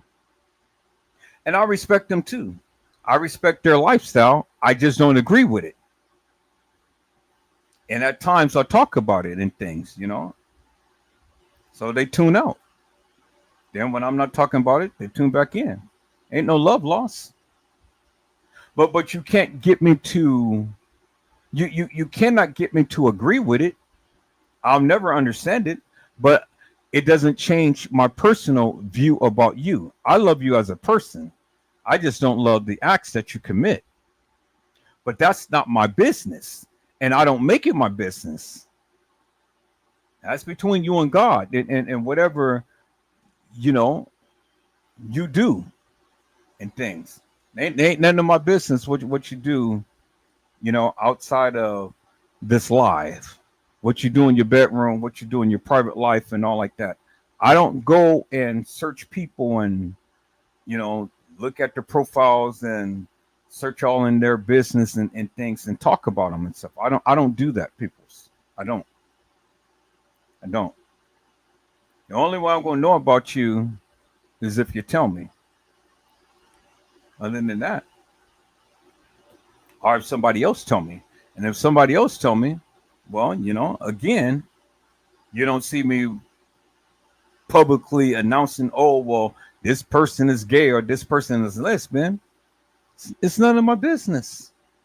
It's none of my business what your flavor is, what you do. But all I'm saying is don't get mad at me for being me. And I'm not going to get mad at you for being you. Do you understand what I'm saying, peoples? We just don't agree with our preferences and things and stuff, but it's okay because your sexual preference doesn't have anything to do with your character or you. As long as you don't try to make it seem like, well, I got to accept the rainbow and I got to accept this and that and the other, or try to treat you some type of way because you are, you engage into that, well, then now we got a problem. As long as you don't force that upon me, then hey, I don't give a fuck if you're gay, if you're lesbian, if you're transvestite, aphrodisiac, or whatever, I don't care if you're half man, half woman, half horse, half dog, half cow, half mule, but whatever. I don't care. That ain't none of my business. But what I'm trying to do now is that I'm trying not to let that be a focal point, because I know that's a kind of that's one of those subjects that really touches me to a certain degree, and I tend to harp upon that quite some time, because I just don't like the act. I despise the act, but I don't despise the person. I just despise the act. It's just like God. God loves you as a person because you're his creator, but he doesn't love the sin. He loves me, but he doesn't love me sinning. Anything that I do that is not according to his precepts and his sin, God doesn't love that, but he loves me as his creator, his creation. He loves me as a person. And it ain't nothing that can separate me from his love. He told you that in his word. Nothing can separate me from the love of God. God loves me regardless. Now, he doesn't like the sin that I commit, but he loves me. And I'm the same with you. I don't like the acts that you commit, but I love you. As long as you don't put it in my face and stuff, well, then I'm good, But if you take offense to what I say in things, well, then, I've always tell you, you don't have to come in and watch me, because I'm not going to change. If you're embarrassed by the act that you commit, well, then, hey, I'm the wrong channel to watch. And if you're embarrassed by the things that you commit or things that you do, well, then you shouldn't be doing it. Do you understand what I'm saying, people? You shouldn't be doing it. If you are embarrassed about anything that you do, you shouldn't be doing it. It's just simple.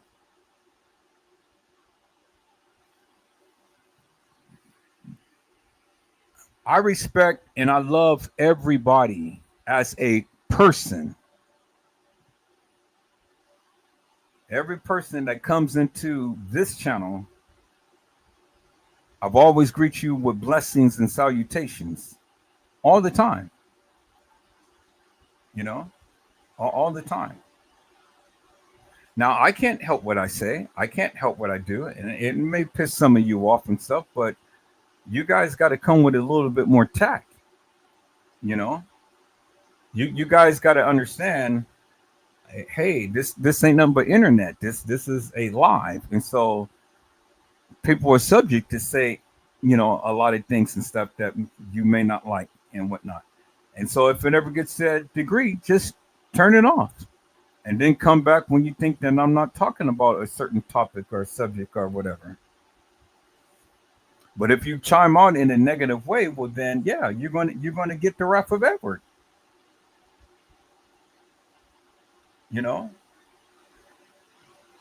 I can't help what I say or do on my live, people. I can't. Sorry. And if that bothers you, well then hey. Again, that's not my problem.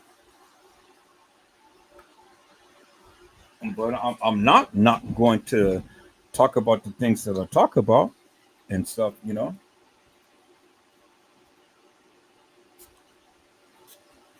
It is what it is, people. And that's what it is.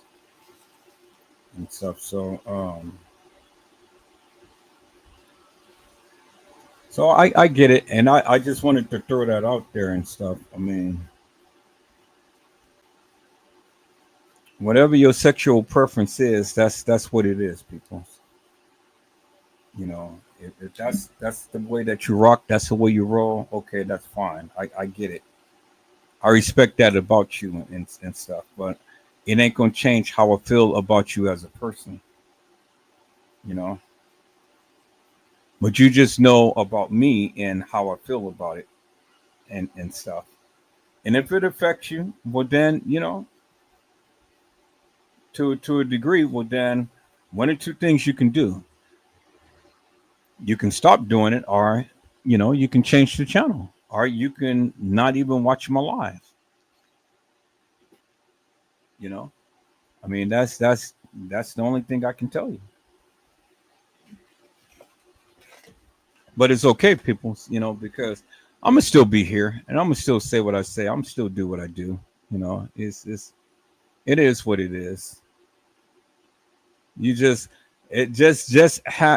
I have to adapt to understanding you and accepting you for the way you are or who you are, it's just the same way that you have to understand me and accept me for the way that I am. And if I'm being bad or anything and stuff, well then hey, just let me know. Take me behind the scenes and have a conversation with me. If there's anything that you guys don't like about me, just many of you guys know how to get in touch with me. Take me behind the scenes and let's have a discussion and stuff. Because I really don't want to irritate people, but I am going to be who I am. And you got to understand that the things that I say and do on live, it ain't nothing but internet. So I'm going to be covering a whole lot of topics. I'm going to be saying what I say. I'm going to shoot my shot, and that's what it is.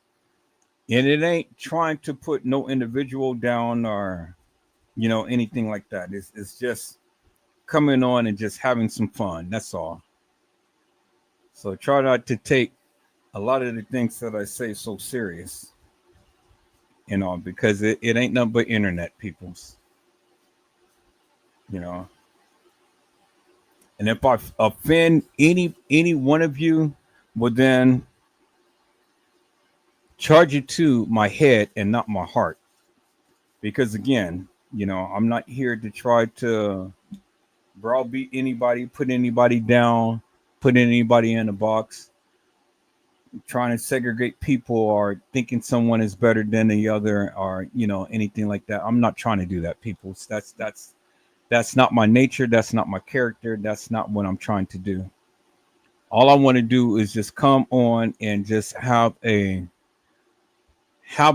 live to where the people can come in and people can be able to sit down and talk to each other and enjoy themselves and things.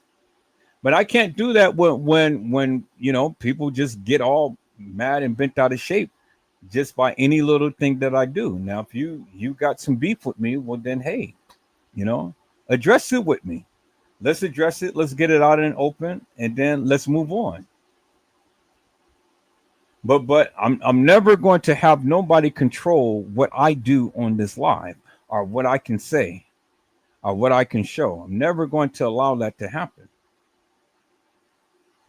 You know, never. Not here. Yeah, that may happen on somebody else's channel, but never here, people's. So what I say, what I do, what I show and stuff, it's hey, I'm the captain of the ship. Now you can be a part of it. All right, you don't even have to be here. I mean, and not to say it like that, but yes, to say it like that and stuff, people's, because again, I can't run a live based upon what people feel or think or do and stuff. You know, I got to do what I deem is best for the live and not be all in my feelings and things. That's why when I find myself getting worked up, I go take a break. I go decompress. I go get out the live and play something. So let me calm myself down, So then I don't go and break my own rules and start jumping up on people and things,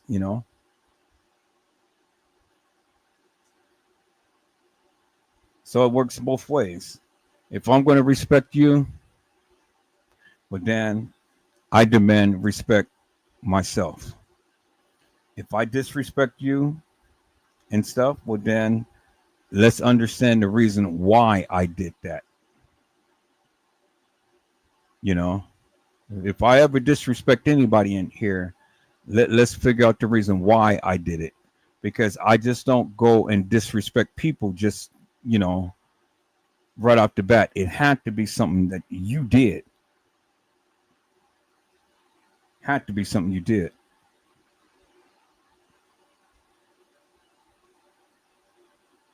Hello, Mello. How are you, my friend? It is a blessing to see you on today. Mello has says salute to the chat. And so that's what it is, people. I mean,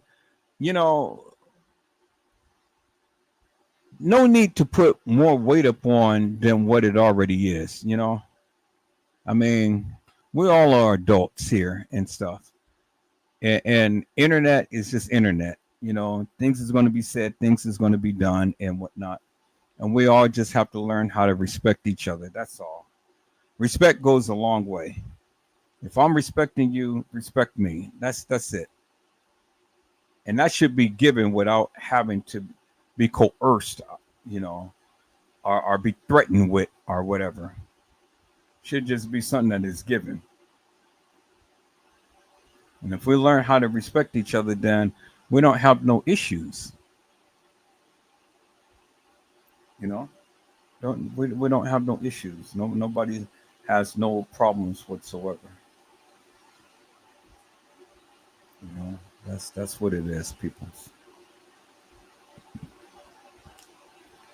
But I got a good lineup for tomorrow. I got some things that I really want to talk about and stuff. And things, Got a good lineup for tomorrow, people. So we're gonna get in here. And some of you may come, some of you may not, but that's fine. We're still going to be here. We're still going to do it and things. And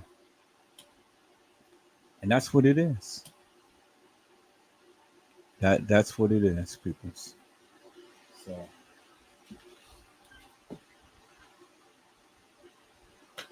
but as it stands now, people's,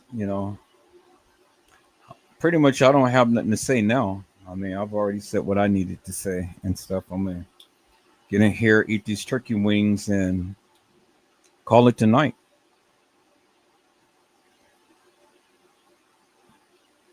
And then just come back with it tomorrow.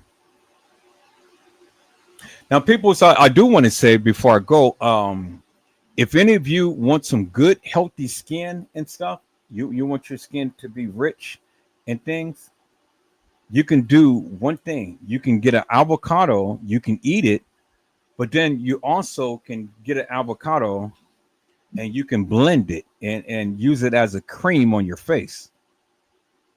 And you can wipe it on your face and leave it on there for about 30 minutes and stuff, and then wash it off.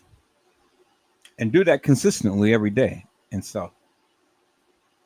And that'll keep your skin real nice and smooth.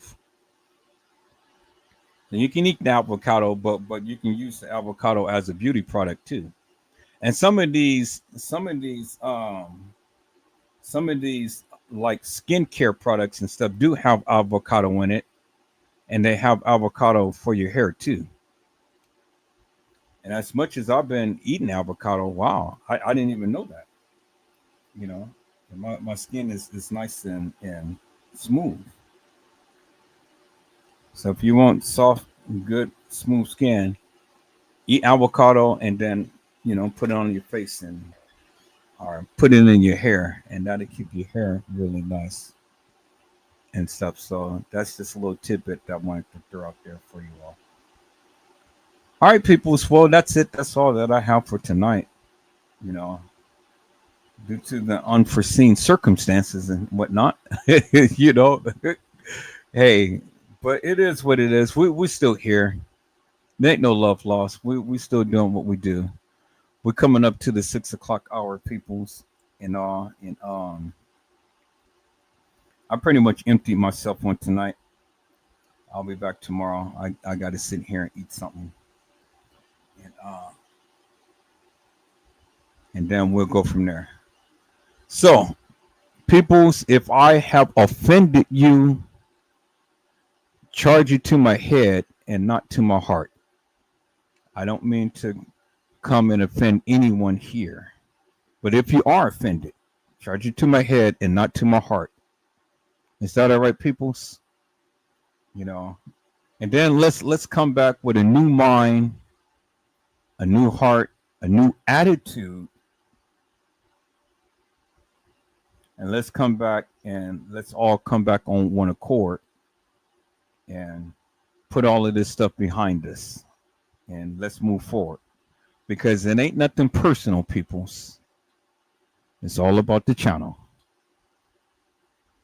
And that was always been my endeavor since I started this. It's all about the channel and nothing personal.